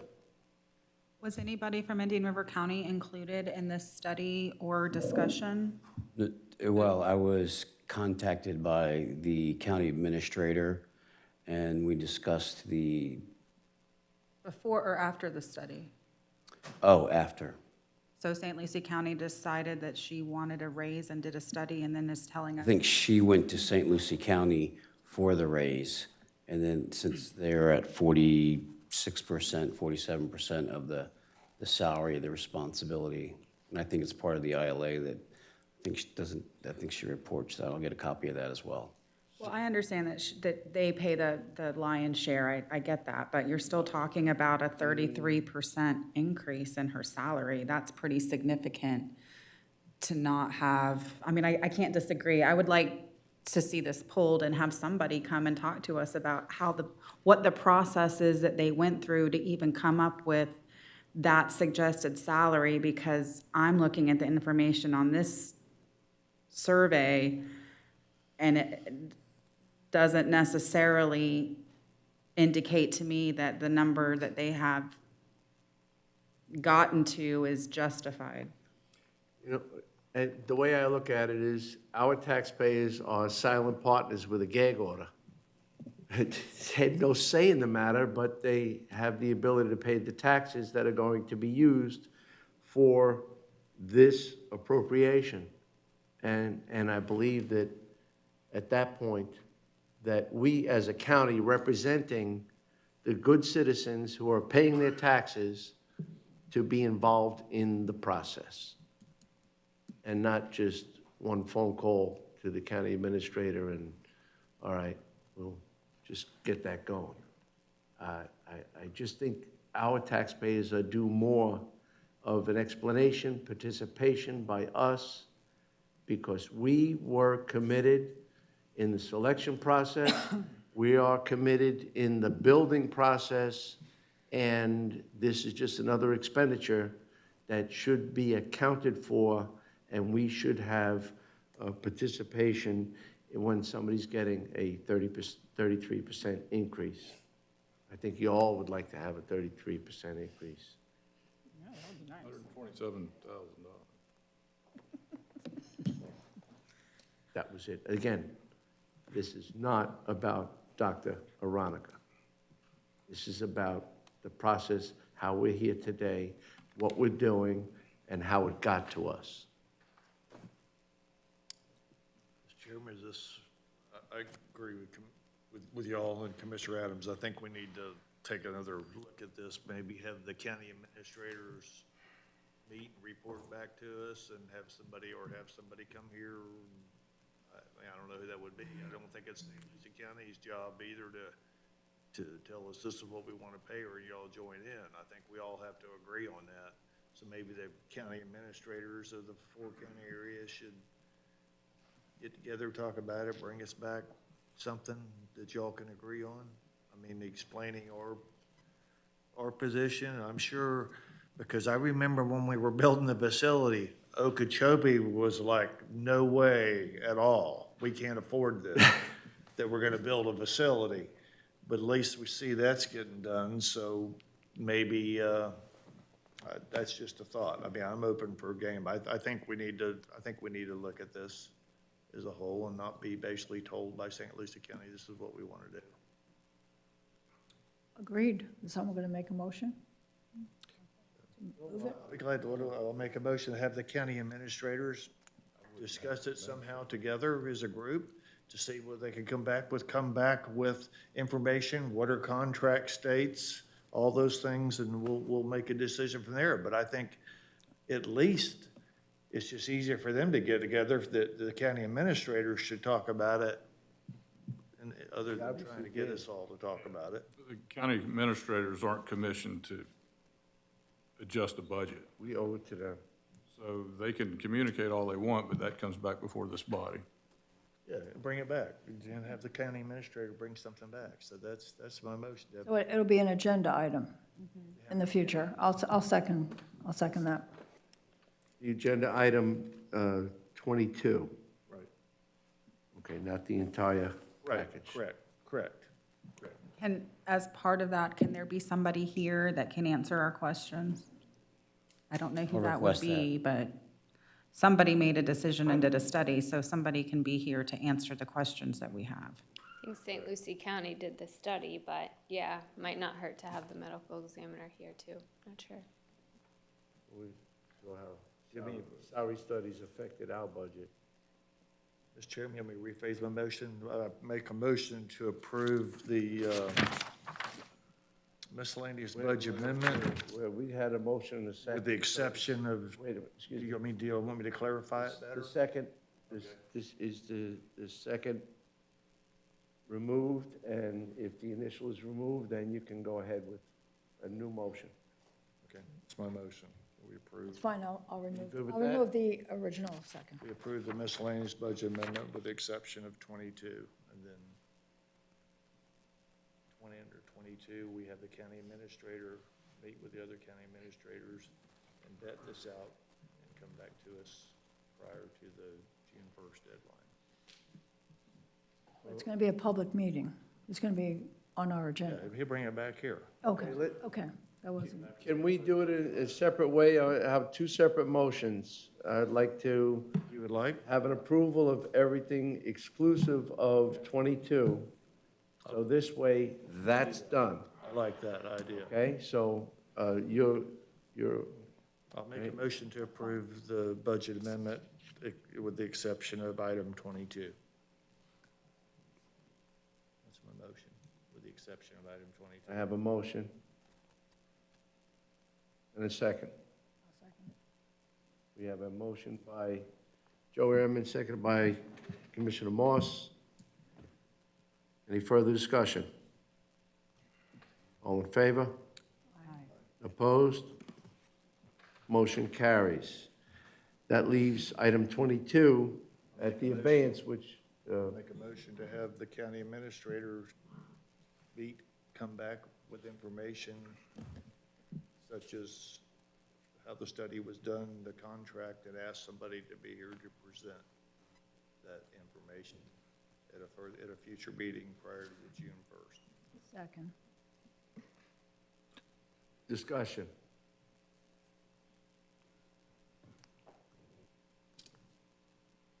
I'm presuming June 1st has something to do with our contract. I wouldn't know, I don't have the contract. I don't know that either, but you're probably right. I believe it's just timing on when she was hired, yes. Yeah, I would agree. Got it. So your motion is to have the county administrator Meet with the other administrators, deal with it, come back with further information, the contract, everything. identify, and is that to identify the process, reasoning, and the numbers that were presented to us? Correct.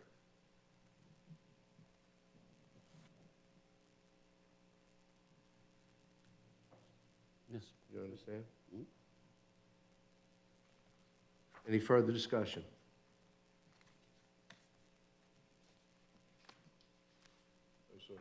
All in favor? Opposed? Motion carried unanimously. Thank you, Chris. Thank you. To the county administrator, do we anticipate that coming back at the next meeting? The next meeting, I doubt the next meeting, but I think the meeting after that, yes, sir. Just want to get a flavor for the timeline. Thank you. All right. We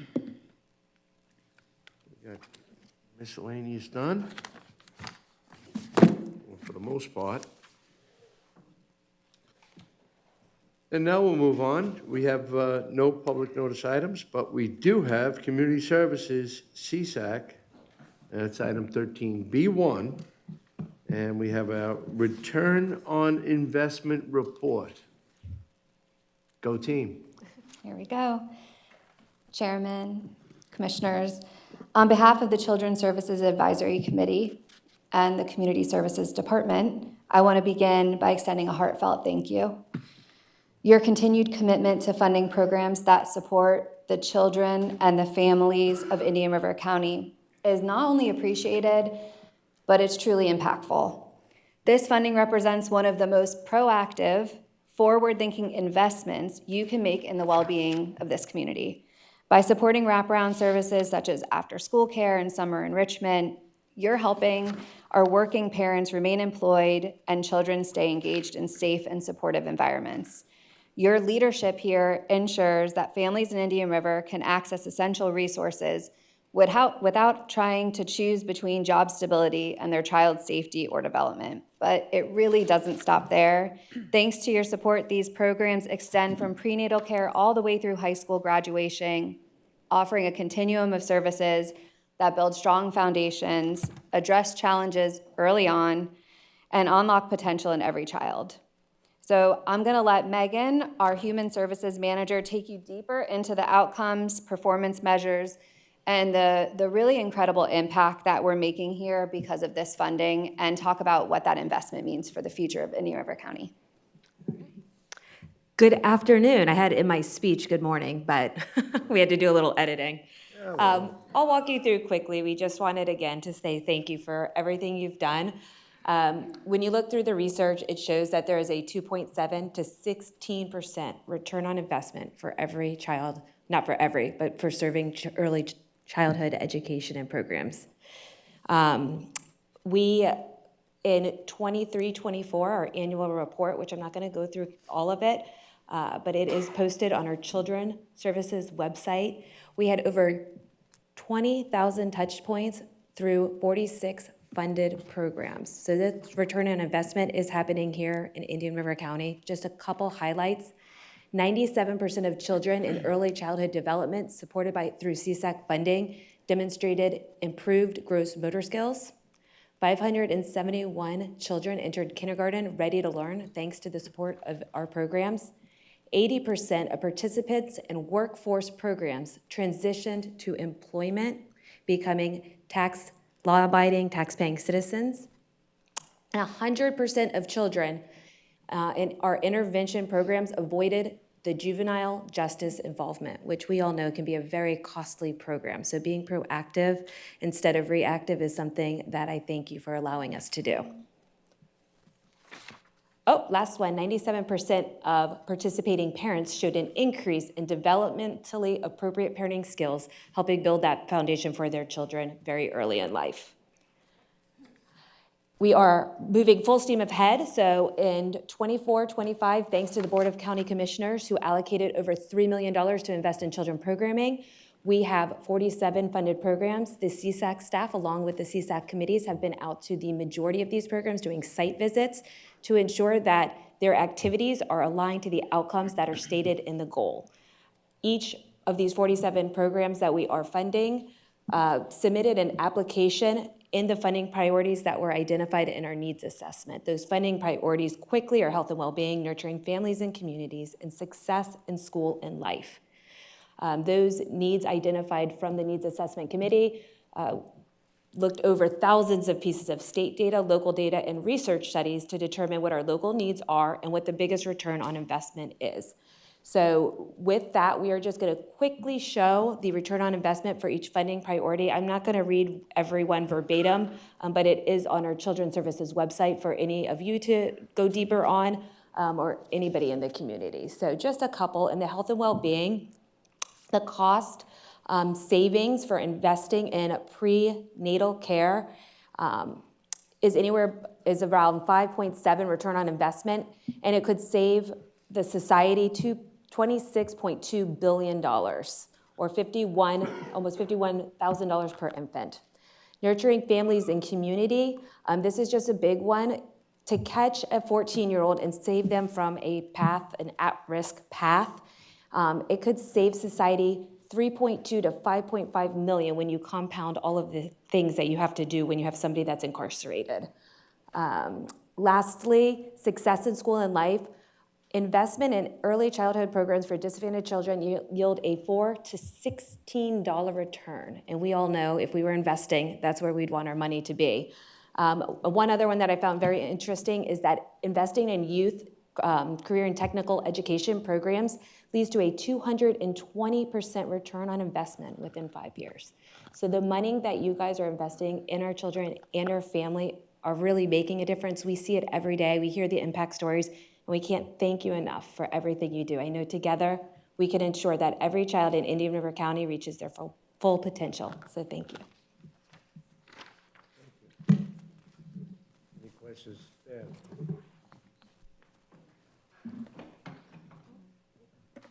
What are you doing? Did you ask if there are any questions? Oh, okay. Well, I do have a question. I'm I have a sorry. question. That's all. I certainly think that there are a lot of benefits to the CSAC funding. However, if we're being asked to acknowledge this specific report, I noticed that 8 of the 13 references, or academic references, are more than 10 years old. So, and so I Googled it, and I'm like, well, is that, should it be more than 10 years old, references that you're citing? So I'll just read some of the answers I got, and anybody can do this in terms of research. A good rule of thumb is to use sources published in the past 5 years for research. Another one was, be careful about citing old references. The rule of thumb is to go back at most 5 to 6 years. Exceptions to this rule should be reserved for, quote, seminal works. And the third thing that I came up with, a study using outdated technology or methods for analyzing data. Research could have been superseded by more recent studies with stronger evidence. So these were just different, it's just objective. I mean, it's not quibbling about, does it benefit? Yes. I think that it certainly benefits people, but this specific document, the references are just, they're old. Yeah, as you know, there was a global pandemic, which did halt a lot of research in these areas with a return on investment because there were so many variables at play. So we did do our due diligence in finding the most up-to-date research. But please, if you find other research that you think would be worthwhile for us to look into, we would be happy to continue looking into that. Both Megan and I have a master's degree in educational leadership. We'd be happy to look at that data and continue to moving forward. And we could bring it to our needs assessment committee, who updates the needs assessment every year. So we would love to have the additional data. Okay, great, thank you. Yeah. Thank you, Jean. Anything else? All right. Next item is 13G1, which is the Children's Services Funding Allocation for fiscal year 2022, 25, 26. Maybe. Oh. Thank you. Queuing up the PowerPoint. I was waiting for you. Oh, okay. All right, so today we're seeking approval for the 25-26 funding allocation. So a little bit of background here. The funding is based on the change of the prior year's tax roll, with exceptions during the economic downturn when it was a challenge for the county to sustain that level of funding, and there were some years where we had to decrease. Back in 2022, the board made amendments to the CSAC ordinance that took the prior millage cap of 1/8 of a mill, or 0.125, up to 1/4 of a mill as an option. The millage rate has stayed the same, however, at 1.25, that 1/8 of a mill, not only since the 2022 ordinance change, but also as far back as 2019-20. So here we have the history since inception. As you can see, we had decreases beginning in 2007 and 8, that was during our downturn, lasted through 2012-13, where funding leveled off for a few years, but then it has begun to increase steadily since then. So today, staff's recommendation is to continue funding CSAC at the 1/8 of a mill level funding. This will generate $3,479,492 for the upcoming fiscal year. I will note it is an additional $458,951, or 15.2% over the previous year's allocation for the funding. And this is a little bit larger than the increase we saw in last year's tax roll, which was closer to 10.5%. And that's because, if you'll recall, there was $128,810 that was not awarded to the 46 programs that were funded as part of the CSAC and staff shared recommendation. So that's why the increase this year is a little bit larger than our increase in the tax roll from the prior year. And I'm available if you have any questions. Mr. Chair, I just want to publicly thank Commissioner Adams for taking over that role. in CSAC and working well with the team. Of course, it's been a good time. We've gotten a lot accomplished. And, you know, Commissioner Ehrman was instrumental in getting us to this point. So I think this is a good increase. We'll be able to do a lot. There's more need out there, but as Kristen says, allows us also to work with those agencies and help them expand their ability to serve more. We'll be looking at location of services where they're being provided, where we have maybe service deserts, and trying to address that in the next couple of years. But, you know, the committee's doing great work. I think the return on investment that you just saw is instrumental, and I'm proud of what they're doing and what the team's doing as a whole. And with that, I'd be happy to move approval. Second. May I just have one more comment? Would that be all right? Yeah. Okay, thank you. I had already mentioned this to the county administrator, so it's not the first time he's hearing it. I understand that it's a delicate matter. That being said, at the main CSAC meeting on February 11th, and I watched the video of it, during the public comments section,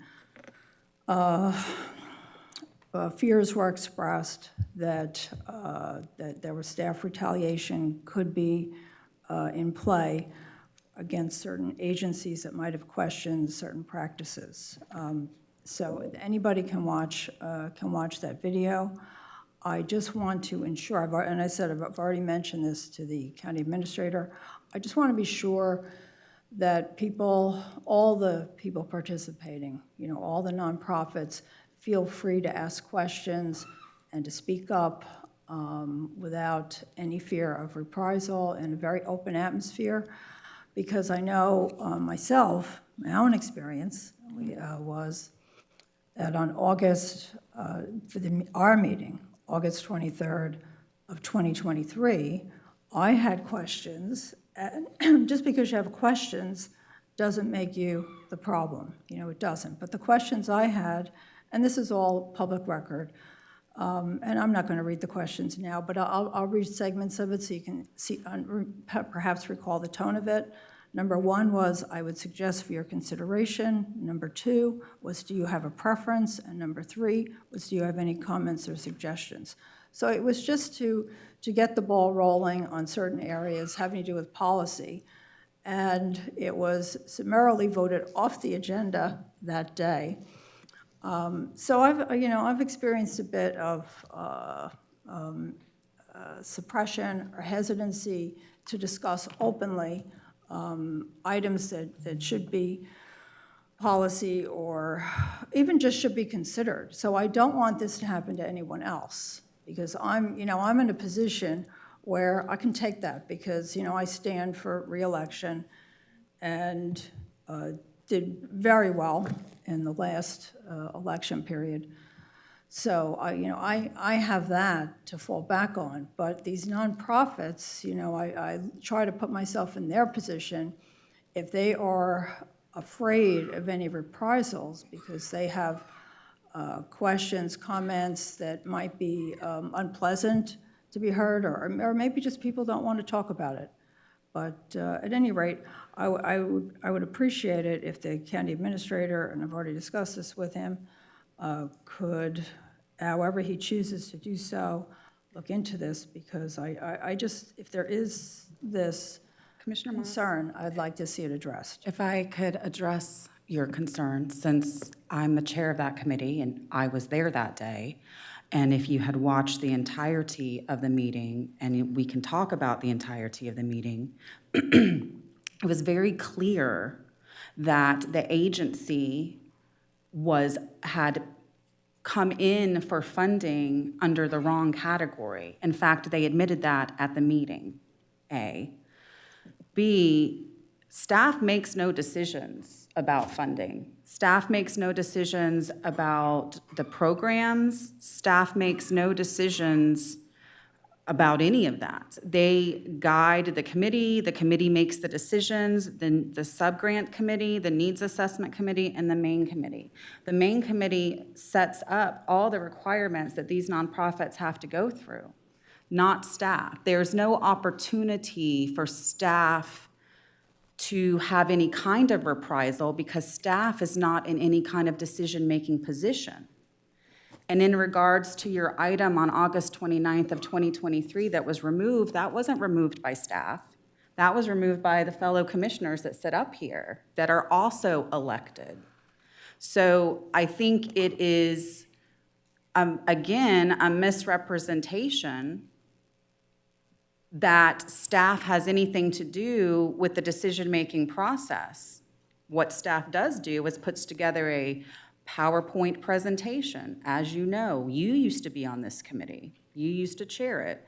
And then the committee goes through and makes the decisions. And if you listen to the entirety of the conversation at that meeting on February 11th, it was very clear that the committee did not agree with the comments that were made, that the comments that were made were inappropriate, and the organization itself admitted to having applied for a program in a category in which they couldn't meet the measurable outcomes because their program was not that type of program. In fact, I believe they came in under an educational category, and they should have come in under more of the wellness category, which they indicated, which is why they couldn't meet the measurable outcomes. It's not measurable outcomes as determined by the staff. It's measurable outcomes as determined by the entirety of the main committee. So I think it's very important to put all of this in the proper context, and nothing that you have said today had anything to do with staff, but everything to do with the committee and your fellow commissioners. Well, in the video, it's interesting because the person making the comments, was concerned about, retaliation and being able to speak freely. And, I guess you look at it as supporting staff, but I looked at it, then everybody has a different point of view, and everybody can watch the video. It's public record. In its entirety if you choose, or it's about 2 hours in that it gets a public comment. But when the person made that comment, the other committee members, attacked the person who made the comments. And that's how I viewed it. And I can't, I've had enough of that. The personal attacks. I completely understand. It's not right. I completely understand, but it's also important that the person that made the comment was a committee member.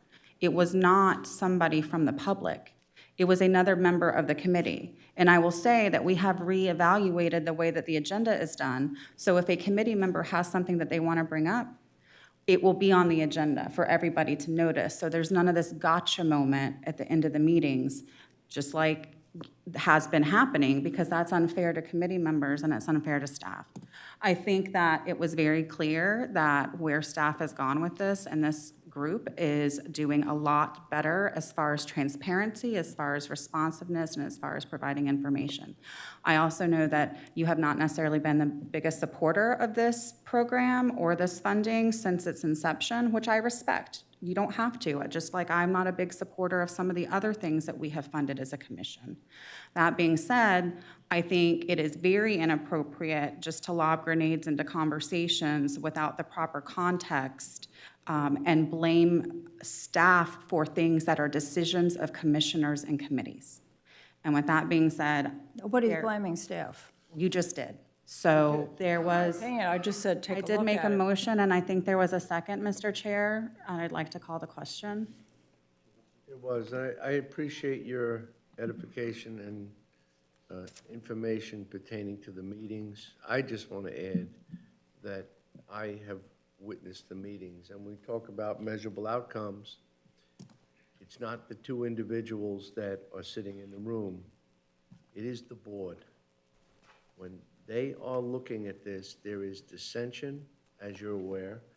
Not everybody agrees, but the majority assesses, and it's about the benefit to the children, to the community with taxpayer dollar. And I think that the system is working as well. Staff does have an obligation, and then we have an obligation at the end to say the system worked. But in no way, shape, or form did anybody from this dais steer anything. And in no way, shape, or form did the two individuals that are present today steer anything. And I just realized that one of the committee members are in the room as well.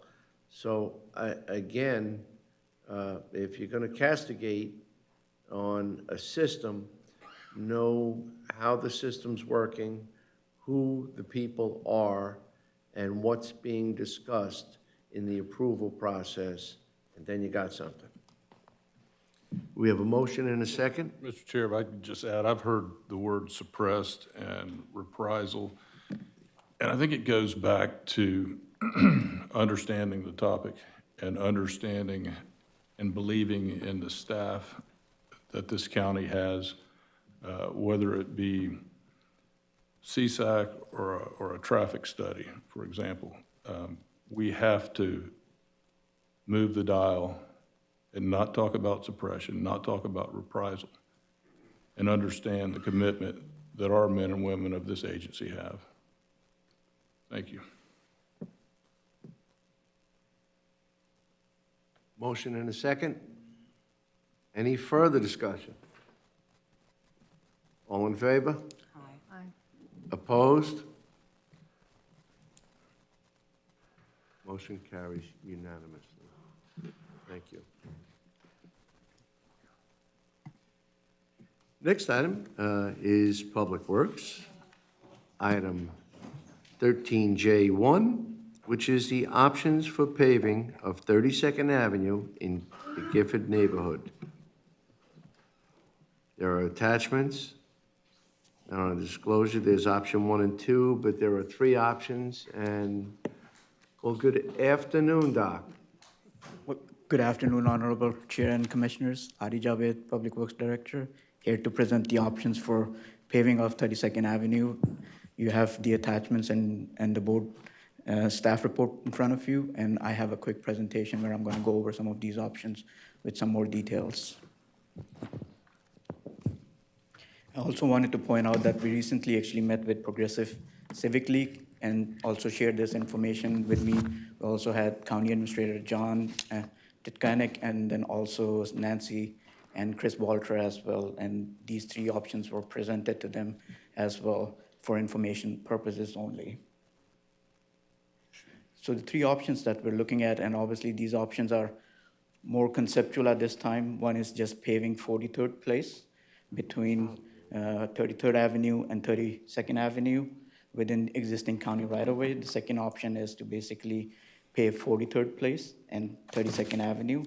And option third includes option second along with drainage improvements. And just to give you a little bit more information and perspective, this is the project location with the aerial view and the street view. And this is the first option I'm looking at, is the option for paving of 43rd Place between 32nd and 33rd Avenue. There is an existing county right-of-way, about 30 foot wide. And the reason for proposing this option is to take care of a utility manhole that's at the intersection of 43rd Place and 32nd. And based on the comments from the residents, we understood that that was a big concern when folks are either coming in or leaving the premises. So we wanted to at least make sure that if we were to propose any kind of paving operations in this area, that we're basically providing some opportunities to take care of the manhole and grade it in a way where it doesn't keep getting disruptive to the incoming of flow. Obviously, the second option we were looking at is paving 32nd Avenue between 43rd Street North all the way to 44th Street. And obviously, this is not within county right-of-way. And there's about 10 lots or homeowners that will be impacted if we were to do any kind of a paving of 32nd Avenue. And if you look at the street view, there is an existing dirt street, pathway, which is about 20 foot wide.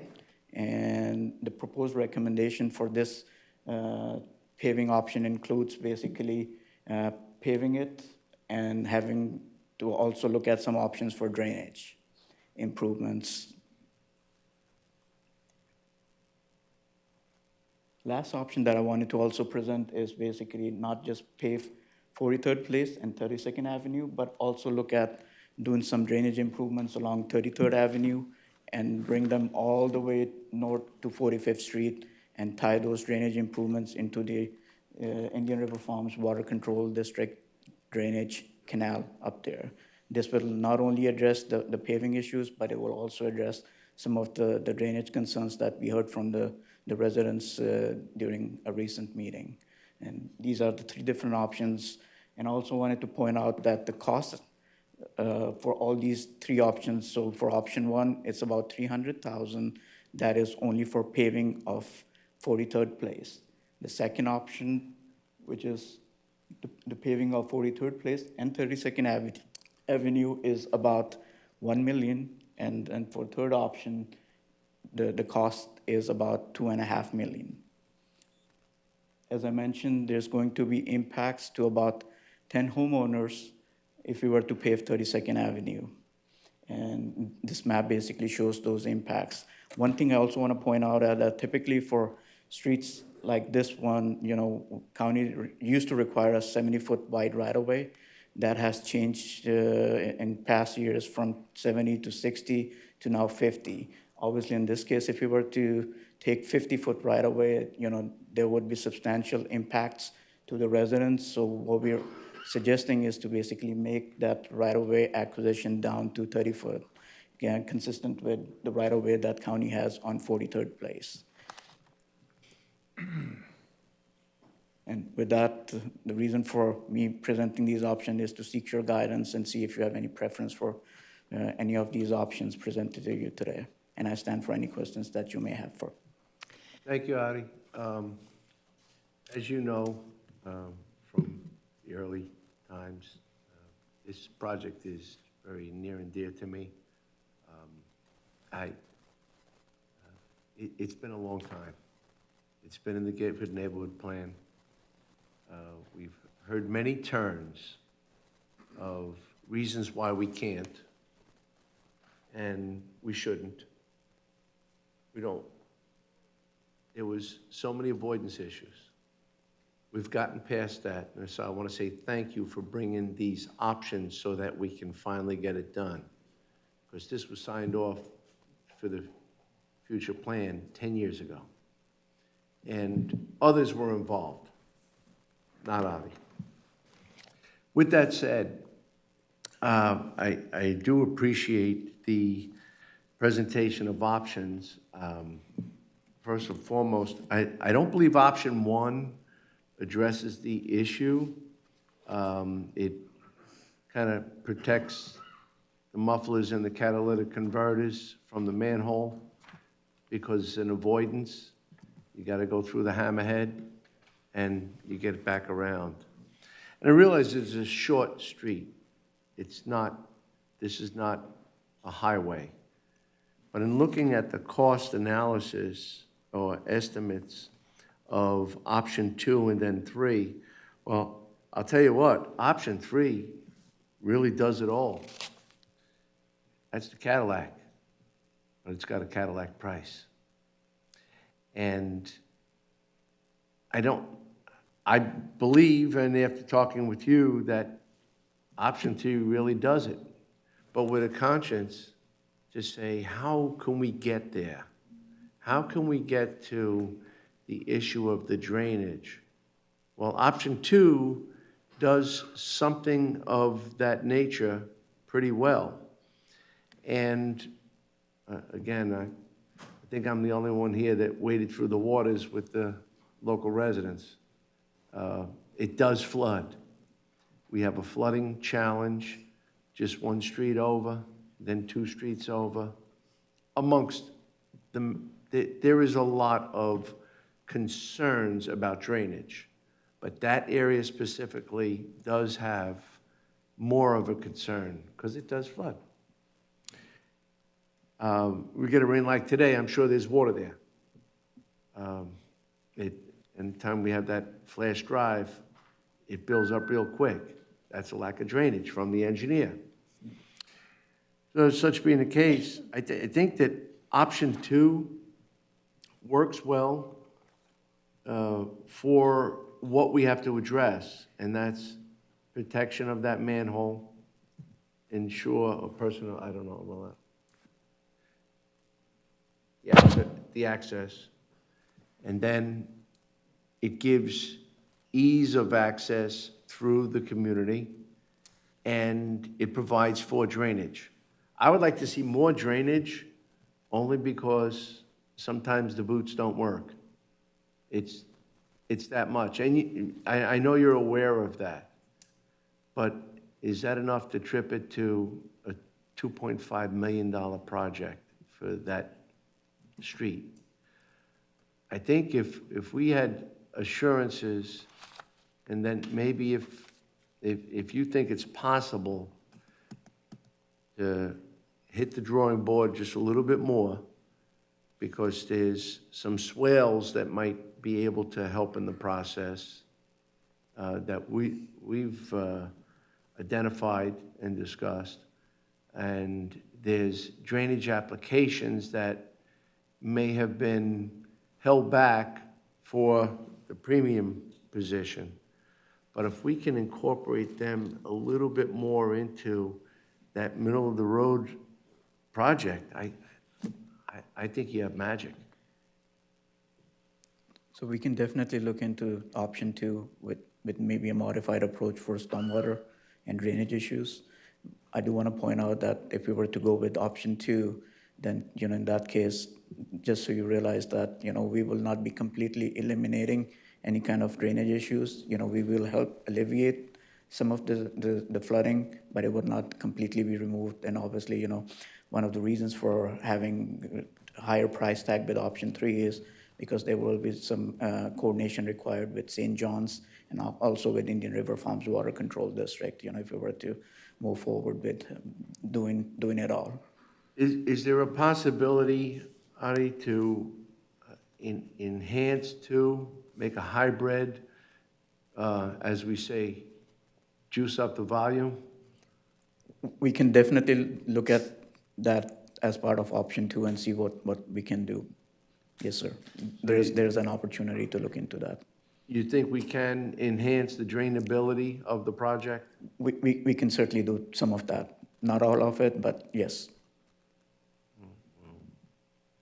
I mean, I've heard from many of the constituents as well, and their concerns are getting the drainage, as we all know. But some have felt, hey, that's a lot of money for our street. Something also I would like to add Which is, I just wanted to point out, that their expectations are there, but they still want to have the conservative approach with the monetary input. understood, and just wanted to also point out that, with the option 3, 2.5 mil, you're also looking at maybe putting some structures and some pipes. We may not be able to handle all the drainage in that area just using swales and stuff like that. So that may be another reason why, there's a higher price tag for option 3. It's a lot of diameter. Yes, sir.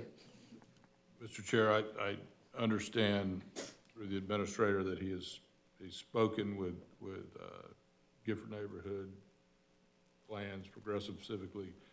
I look at it a little different, and where these dollars presumably would be coming from, and I would recommend that the dollars that we've been kicking around, I think by having the feedback from the community and perhaps finding a less expensive solution and simultaneously getting their ideas for perhaps some of the balance of the dollars. In other words, not only 32nd Avenue, but these large dollars amounts, would there be other areas of Gifford that may be appropriate that aren't on the list? Well, and that's, I did have the opportunity, and we don't have to act like they're not in the room. The two individuals I speak with as well, representing the association and the league, they have spoken, and there are other needs, as we said, just one street over. So perhaps maybe that can be addressed at an additional time, but my focus is that we want to get this job done. But there are drainage issues, and we have to look at them globally, and we also have to budget accordingly. So agreed with you, but if, I don't know if that was. It could help. Thank you, Mr. Chair. Audie, could you go back to a couple of the slides?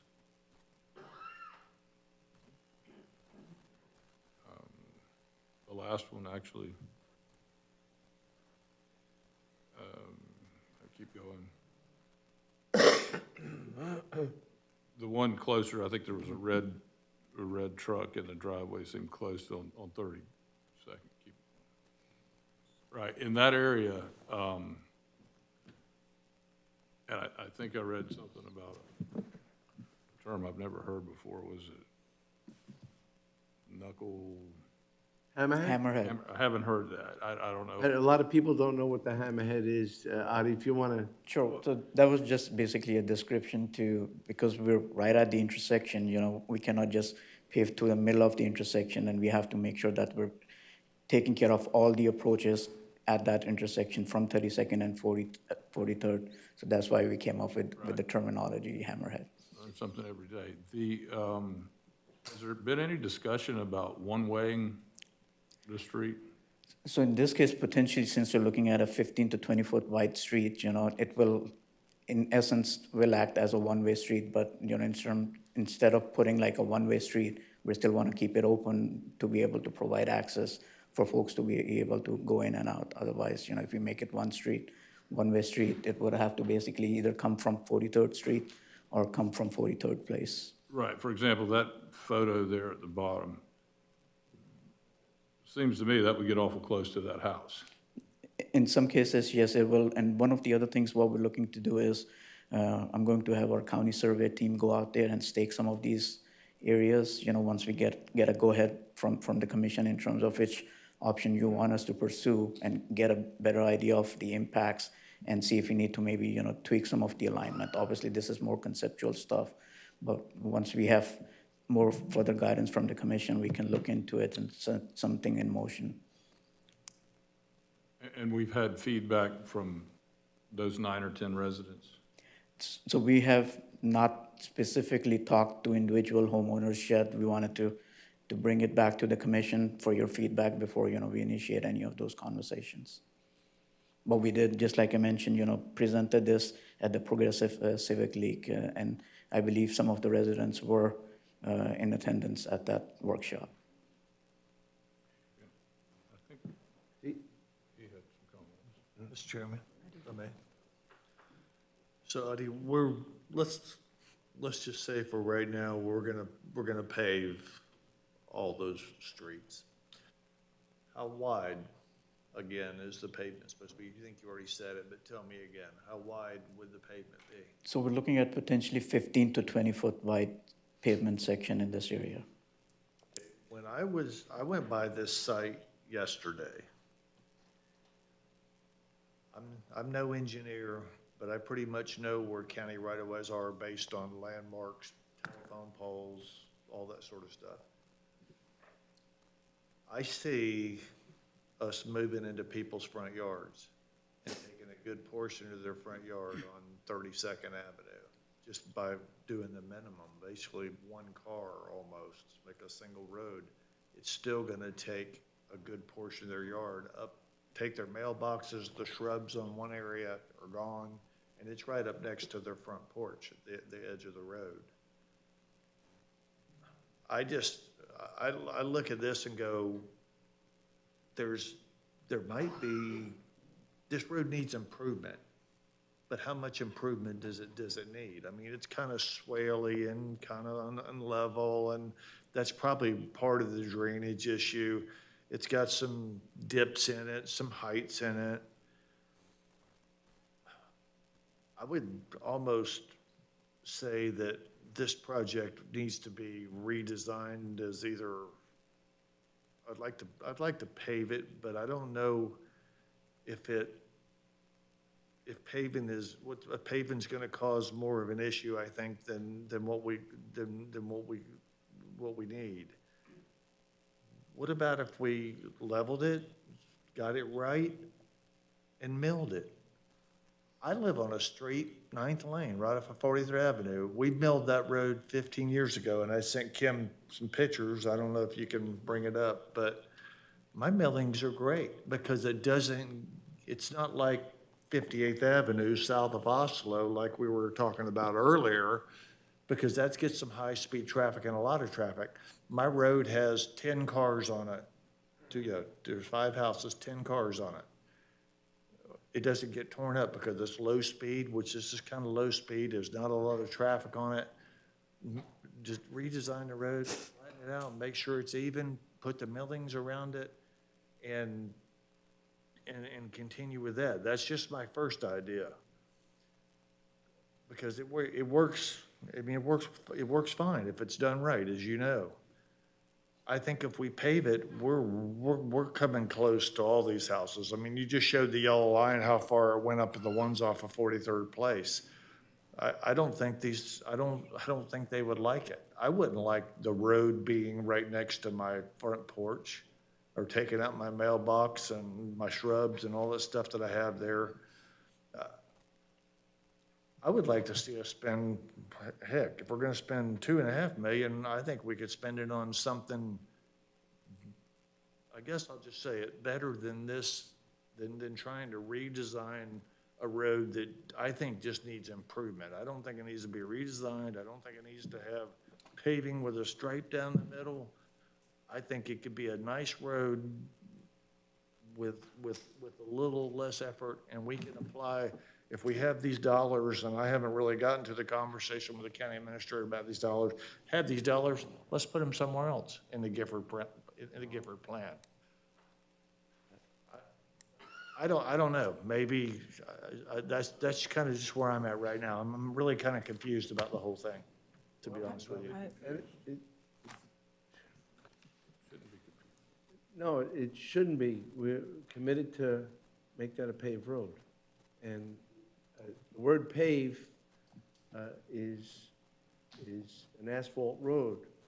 There is a hybrid that could be used, and it's called chip sealing. And has that been thought of? So we're looking at some of those options, including chip seal. I'm supposed to actually meet with one of the contractors who does chip sealing for some of the neighboring counties and agencies, and we're going to explore that as an option as well, sir. And it's an additional additive of the emulsification process to bond millings. But it's a whole different surface. You can't tell the difference between a hot asphalt and chip sealing. It's that good. The millings, you got a long time out of the millings. Millings don't last as long. They last maybe 8 years, 10 years, and they start spidering because they're never fully bonded together. Whereas an asphalt will last 10 to 15 years with little or no difficulty, or maybe even 20 years. Is that correct?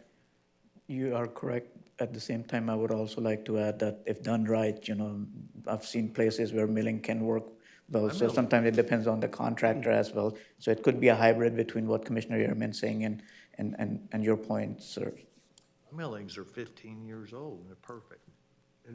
It also depends on how old the mill is. You must take good care of your millings. Not all millings are created, but Did want, yeah, you got a good badge. Right. The other point I wanted to make is, I was looking at that last photo with the house, with the red truck. Right. And we're looking at the edge of the driveway. Now, I realize that, can we put that up again? Because, again, most of the houses that are there have been there for a long time. And the property lines really weren't exactly according to what they are today. Would that be fair to say? Yes, sir. And I noticed that the driveways are a little shorter than out to the road where the mailbox is. I think this happens a lot in an older community where houses have been existing for some time. I would like to see that the overlay of the property lines, this way we can clarify all of the discussion about property lines and we're taking, and it's going to be too close to the house. Yeah, where's that? Do we have an overlay shot? So we can do that thing again in this for this presentation. You know, the level of effort that we put in is more desktop level. So, you know, if you look at the map on the screen right now, it does show some of the impacts, but to be able to demonstrate and show the exact impacts, I would have to have our county survey go out there and stake the proposed right-of-way as shown on this map and be able to, you know, see exactly what those impacts would be, including impacts on the driveways and mailboxes.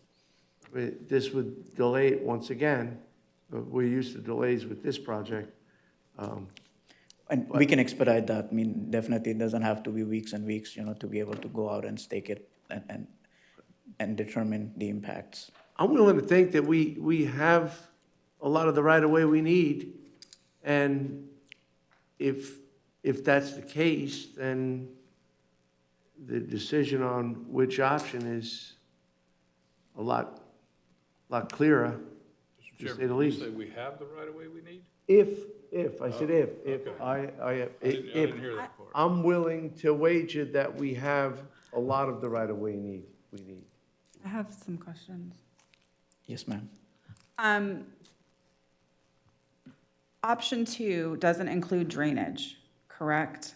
Yes, ma'am, it does not include. My understanding is anytime we pave something, we have to provide for stormwater drainage. So in this case, one of the reasons, just like I mentioned, is that, you know, for some of these drainage-related issues, we would be able to help alleviate the situation if we were to just move forward with paving, but we would not be able to completely eliminate any flooding issues. And you are right that typically, whenever we pave, you know, we have to go through the whole stormwater permitting process with St. John's, and in this case, even with Indian River Farms Water Control District. And that's one of the reasons for looking at other paving options, just like Commissioner Ehrman alluded to, including, you know, maybe a modified chip seal option because what that does is that adds less to the impervious surface and you get more stormwater credits for being able to do that. Correct, but it just seems to me that option 2 isn't really an option. It's really option 1 or option 3, because we have to provide drainage if we do paving.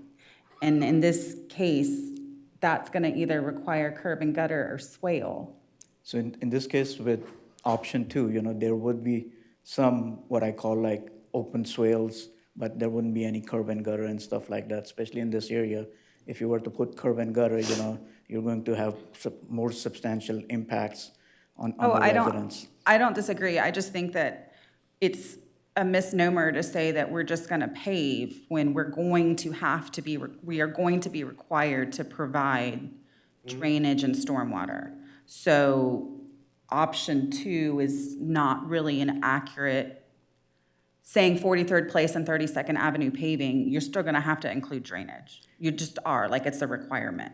It will be an open drainage, maybe shallow swale, but yes, there would be some grading involved. My second question is 32nd Avenue is a private road? Yes, ma'am.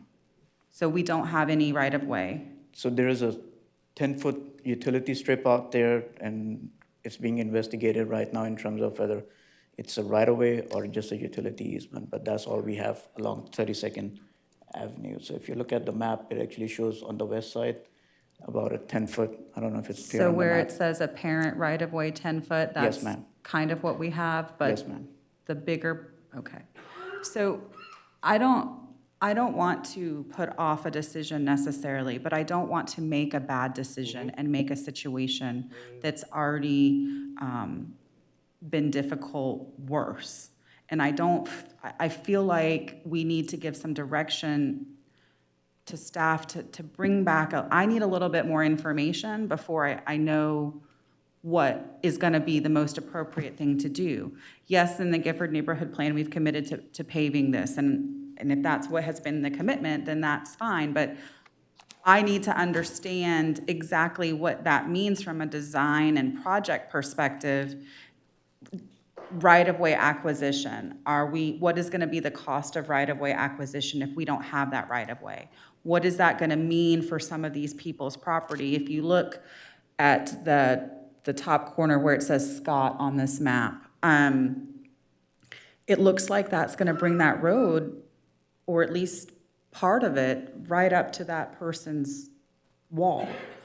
I do think, I drove the road the other day as well. It's in very bad shape. And I say that as somebody who lives on dirt roads and drives them all the time. This is not good shape at all. But I think we just need to make sure that what project we're putting together is a good project and everybody understands the entirety of the project, because even if you go with option 1 or option 2 at, what is it, $1 million, it's really not what it's gonna cost, because we're gonna need right-of-way, we're gonna have to do swales. It's not just paving it. And I think the neighborhood needs to be aware and see and be okay with the fact that some of these things are gonna come very close to them. I'm not trying to belabor or put off a decision, but I think we need to make a quality decision, not just a quick decision, because quick decisions don't necessarily end up, it ends up worse in the long run, and generally. Well, we're not going to get a speeding ticket on this one. We already have 10 years behind us. No, I understand, I just, But with that, that's why I discussed that while option 2 does not, could that be a hybrid? And Adi said he could reduce or would work. It is an option. I think still that's the least costly process. Yes, it probably does not provide for 12-inch underground drainage, but it will provide for something, since we are required to have a drainage mechanism in a roadway, that it would be required to have something. So if you wanted to enhance it, you stated, Adi, that you could look at that and we could get some drainage into it. We could get some drainage, but not completely eliminate. I just want to point that out. But yes, there could be some improvements done to at least take care of some of the drainage. is it possible to have the surveyor go out and give us a clear definition of what we have, what we would need, and come back with some of these options as far as if we pave, we're gonna do a swale, or are we gonna do underground piping? I mean, there's so many variables at this point that I really wanna make sure that I know what this looks like, not only for the neighborhood, but just so we can make a good decision. And I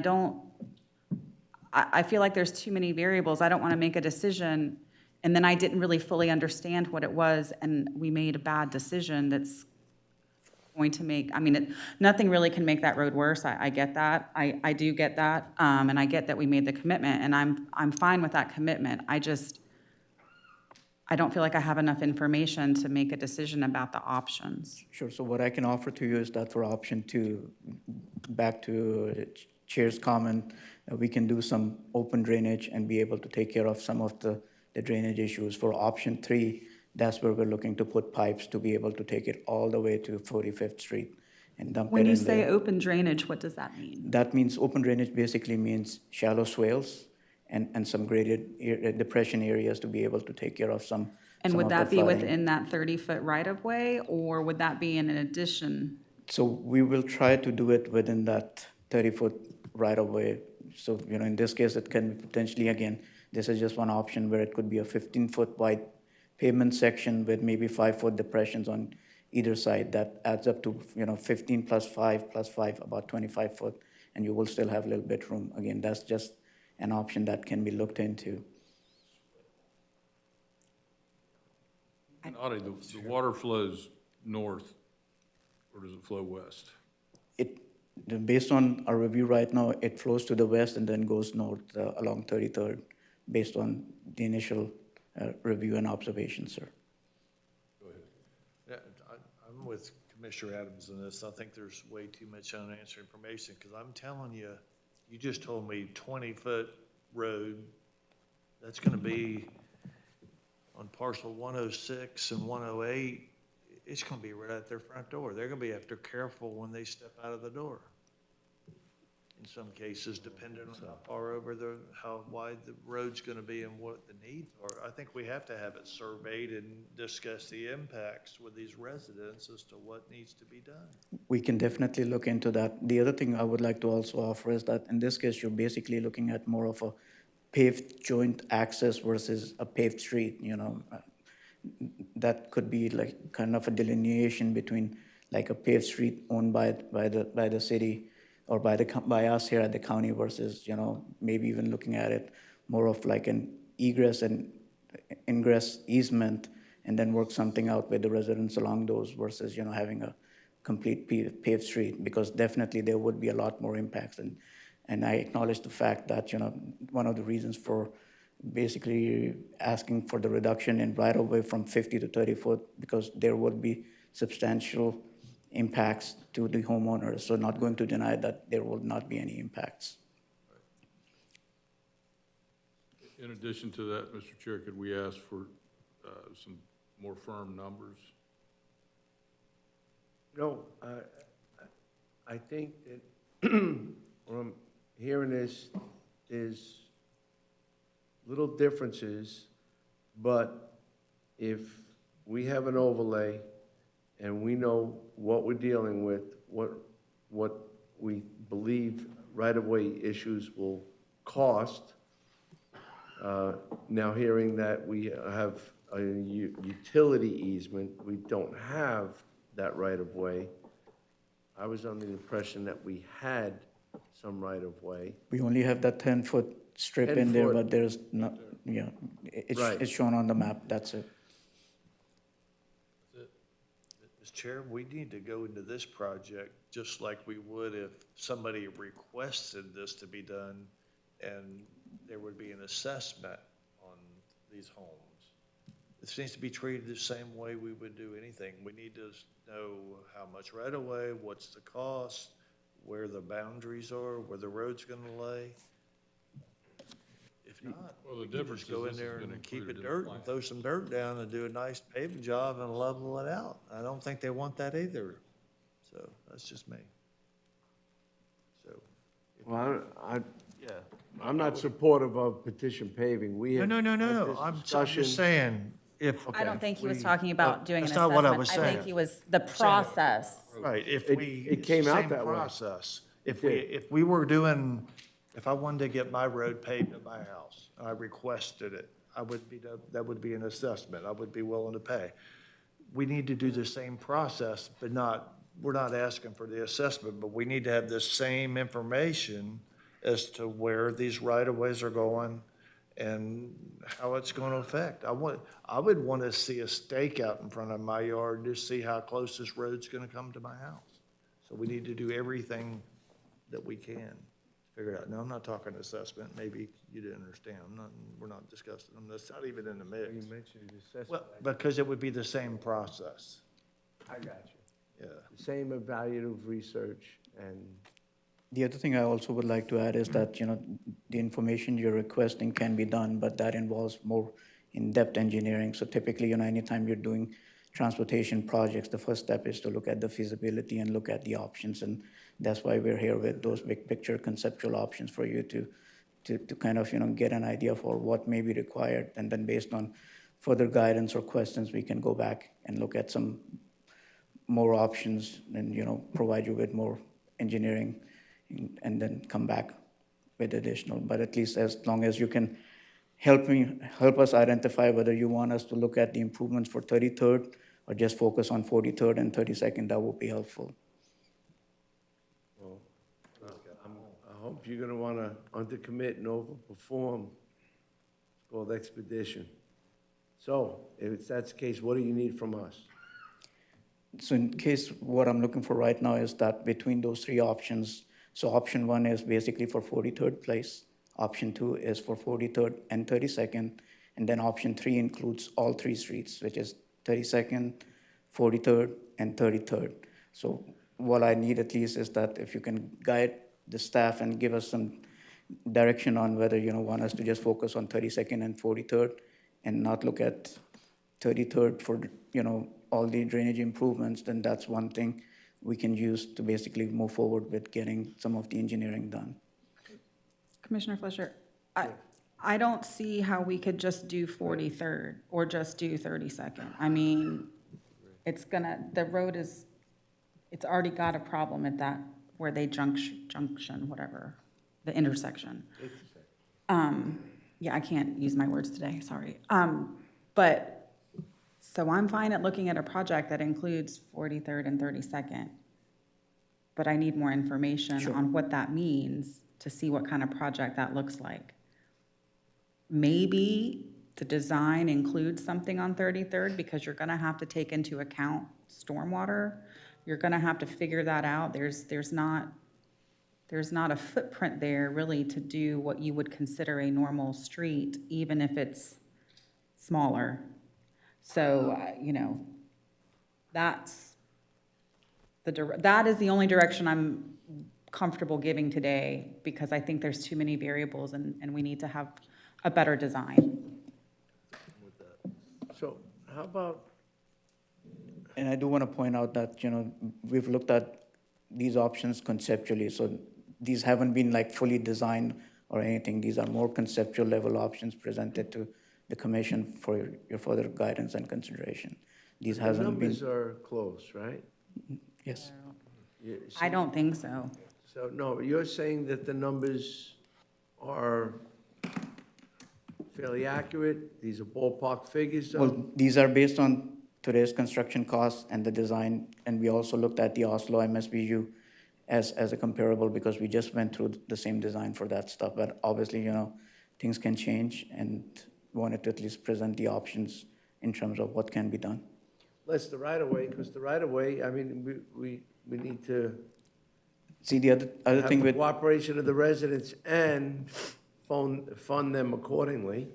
so right now, as part of the map, we have identified the right-of-way impacts, and that's about 20,000 square foot between those 10 homeowners. We also have the prices based on the property appraiser, but, once you start negotiations with the homeowners, I don't know, what their fair value would be for them to be able to negotiate. So we have some prices based on the information from the appraisal. We may have to engage a professional who can give us the opinion on what that cost would be. So there's some additional things that can be done. Mr. Chair, if you view it as a miniature 66th Avenue with the process, a similar process of procuring those right-of-ways, now you're involving the, obviously, the attorney's office, and it'll be another rainy season until we see this in fruition.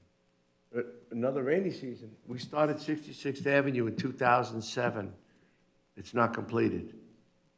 It's been a long process. It is 2025, folks. It's 18 years that 66th Avenue was working, south of 60 up to Sebastian. And Big delay was procuring the right-of-ways. big delay, a lot of legal delay, and then just getting enough of Bob's barricades out there. Exactly. It's just been a long process. I have to drive through that every day as well. And to your point, right-of-way acquisition can be a pretty involving process and Yes. can take some time. And the people are due their fair value, and it's going to take some time. And I think this one street is going to be a lot more than just that 10-foot easement. I'm not an engineer, sir, but I did sleep well last night. And this is a small project, but it's a little more, it's a lot more in depth than you would think. Absolutely. So, yes, we need more information. County Administrator. I just want to echo, for Audie, because I think he's waiting to get the more concrete expectation and direction from the board. With a focus and what. But it's difficult to get that direction. We're given, I like option 2, but if it's not going to satisfy the needs, we have a drainage issue there. That, we have 4 or 5 blocks of low-lying, non-absorbing ground, and there is more than just one street that has the drainage issue. So, but option 2 gets the paving done, protects it, and I was under the impression that we could get into a drainage scenario with option 2. With option 2, we can look at doing some drainage improvements, but it would not, It will again, not completely. fully satisfy. Yes, sir, it would not completely eliminate all the flooding issues in the area. I just want to make sure that, we understand and realize that. Connecting to the existing swales in some way, that can't be accomplished.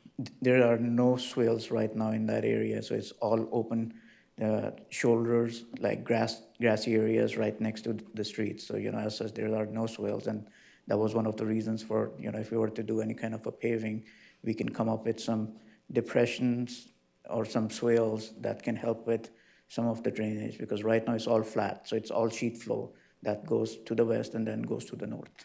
What about on the rear of the Habitat for Humanity project? Isn't there a deeper swale there? So they were working on some of those things. Canal? So there's some deeper areas close to the Habitat for Humanity, and we actually did some work recently to create some of those areas. We actually went out with some of the commissioners recently and visited the areas, and some of the streets where there were no drainage or swales, we actually end up going back and recreating some of that stuff. Just again, that's what I'm saying, is that as part of these improvements, there's a potential to do some open drainage improvements and take care of some of the flooding, but it will not completely remove everything without putting pipes.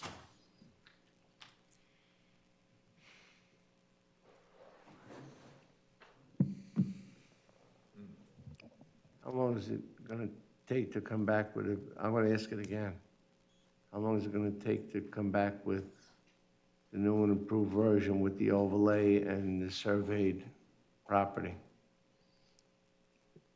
It can't take the 10 years it's taken already. So in this case, we can come up with some design options for you if you prefer to, look at option 2 and option 3. And then based on that information, you can guide us further. The other thing I would also like to point out with option 3, we may need to actually also buy land for putting some kind of a pond or something. Again, that there's a potential for that if you want to go full out and basically take care of all the flooding issues. So just realize that the magnitude of the intent of the improvements can expand real quick if we wanted to take care of all the drainage issues in that area. I just want you to be aware of that. Mr. Chair, wouldn't you also want to meet with the residents to see what temperature they have or what flavor they prefer? I'd like to know right now. Well, we have public comment. Yeah.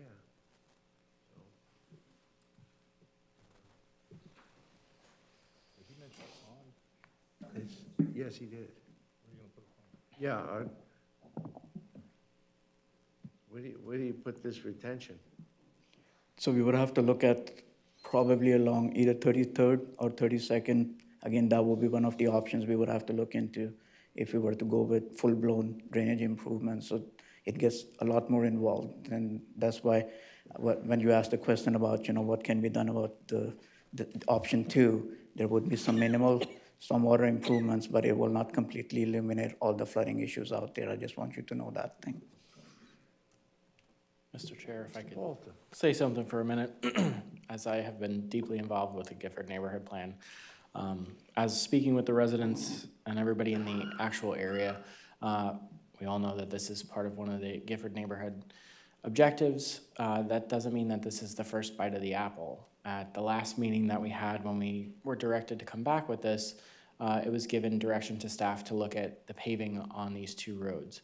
That's not to say in the subsequent meetings that we had, that also you attended one of them, that there was an option to proceed with a new plan after we get these improvements finished.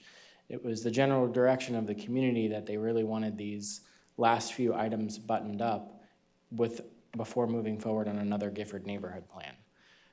What I would ask is if we do choose to go with an option of potential stormwater improvement, that we can add that into a new Gifford Neighborhood Plan for that stormwater improvement. Now, obviously, paving any roads in the county do require minimal stormwater improvement to make the roads safe and usable and also provide some stormwater retention so we're not flooding out.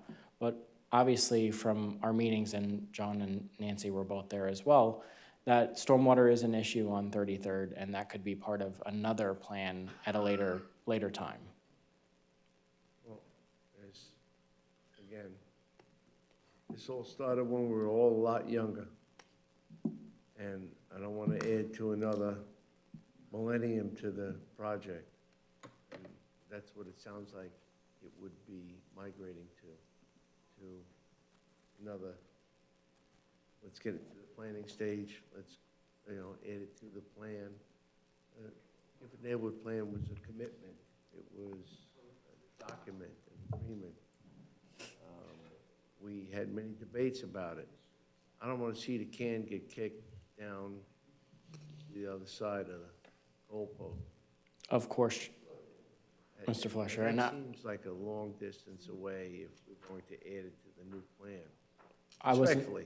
I wasn't specifically speaking on the actual paving part of it, but that Cadillac version of 33rd and providing all the stormwater improvements, we could do it as a phased approach where the first phase, option 2 is the most desirable for right now for looking into actually paving the road and getting some stormwater retention in for the area. The third phase, which is that Cadillac plan, could be in a further Gifford Neighborhood Plan, we could say 2.0, to incorporate all of the stormwater retentions that are desired in the area and also necessary.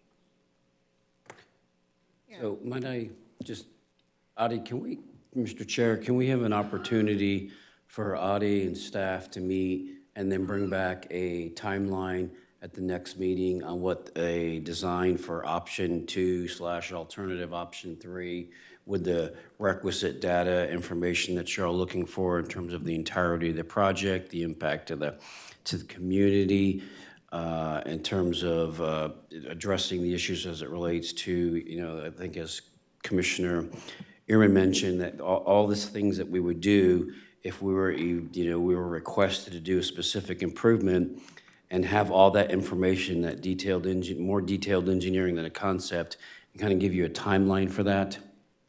Because I think what I'm seeing right now is that you're not ready to commit to a timeline right now. Is that the case?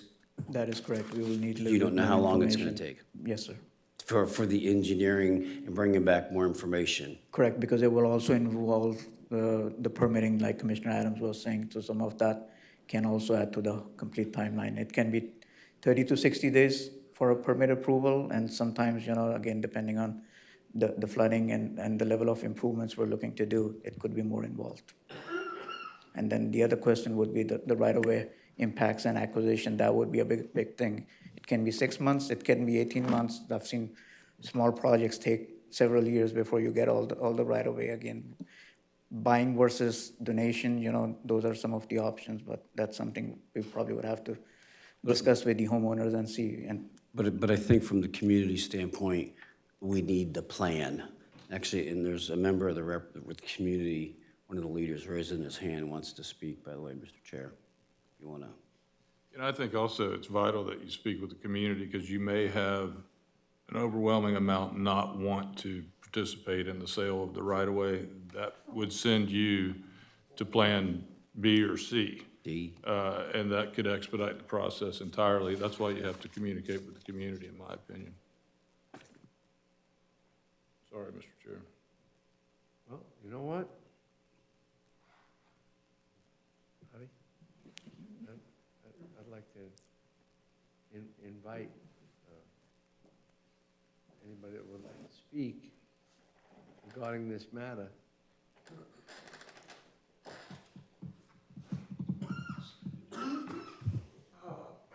That's not. Thank you, Commissioners. It's not a public hearing. What we're looking at is an anomaly. And I don't think anybody's seeing it. Chris said something awesome. Artie said something I don't think anyone heard. Access Street. I said one-way street. I played on that street. I shot marbles on that street. I played baseball.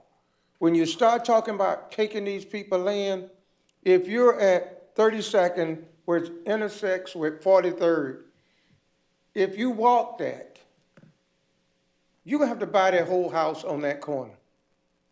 If you go south one house, you're gonna have to buy that one. On the north side, on the corner of 32nd and 43rd, the county allowed that house to be built without the curb radius. If you go look at it, the one you talk with the red truck, Yes, sir. that, if they would have done that according to code, he wouldn't have any front yard. So we're not gonna make all these changes relevant. We need the street paved. I don't believe in shell and milling and all of that because we were promised something. Those people are not gonna sell their land. Another factor you haven't looked at, everybody on that street was basically born and raised there. The red truck is a Scott, next door to a Scott, across the street is a Scott, the second house from the corner is a Scott, then the Rosses, then across the street is the Rosses. This is where you have to think outside of the box. And I think you have a competent staff to understand that this is something that's not gonna be easy. I went to the FEMA mitigation seminar they had. I don't know who else was there. As Chris brought forth moving forward, FEMA has mitigation money to deal with flooding in communities. Commissioners, if you just focus on flooding in Gifford, you will be focused for the next 20 years because all of Gifford floods. It has been doing it forever. Right now, we're at a moment where we want to close out one plan, and as Chris said, let's start looking into the future. Commissioner Fletcher has he signed his name on the dotted line years ago that we were going to do this. Done. We can keep finding reasons and reasons. What I've heard about this man since I heard him up here now is real. If we give him, or you give him some directions, I don't want you spending over $2 million on a street in Gifford with all the needs we have. That's not even relevant. I think Commissioner Fletcher brought up, if you go, Chris, you know, west of 33rd, in that area, there's a drainage canal that can be accessed. You talking about, Artie said, open drainage. I got 1.1 acres that I live. I got open drainage.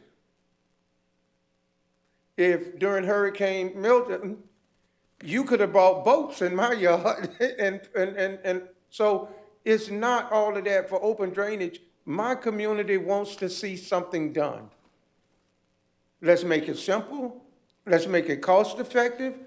$300,000, nah. But somewhere in that number 2 or B or whatever, I think can be made to work. But if you open up Pandora's box talking about buying people land, you're gonna have to buy the whole house. Commissioner Adams said she drove. Commissioner Erman, you drove. Please be advised, I lived. That street was never supposed to be there. That's a trail. And how you gonna augment from a trail? Somebody ought to listen to Artie when he said access.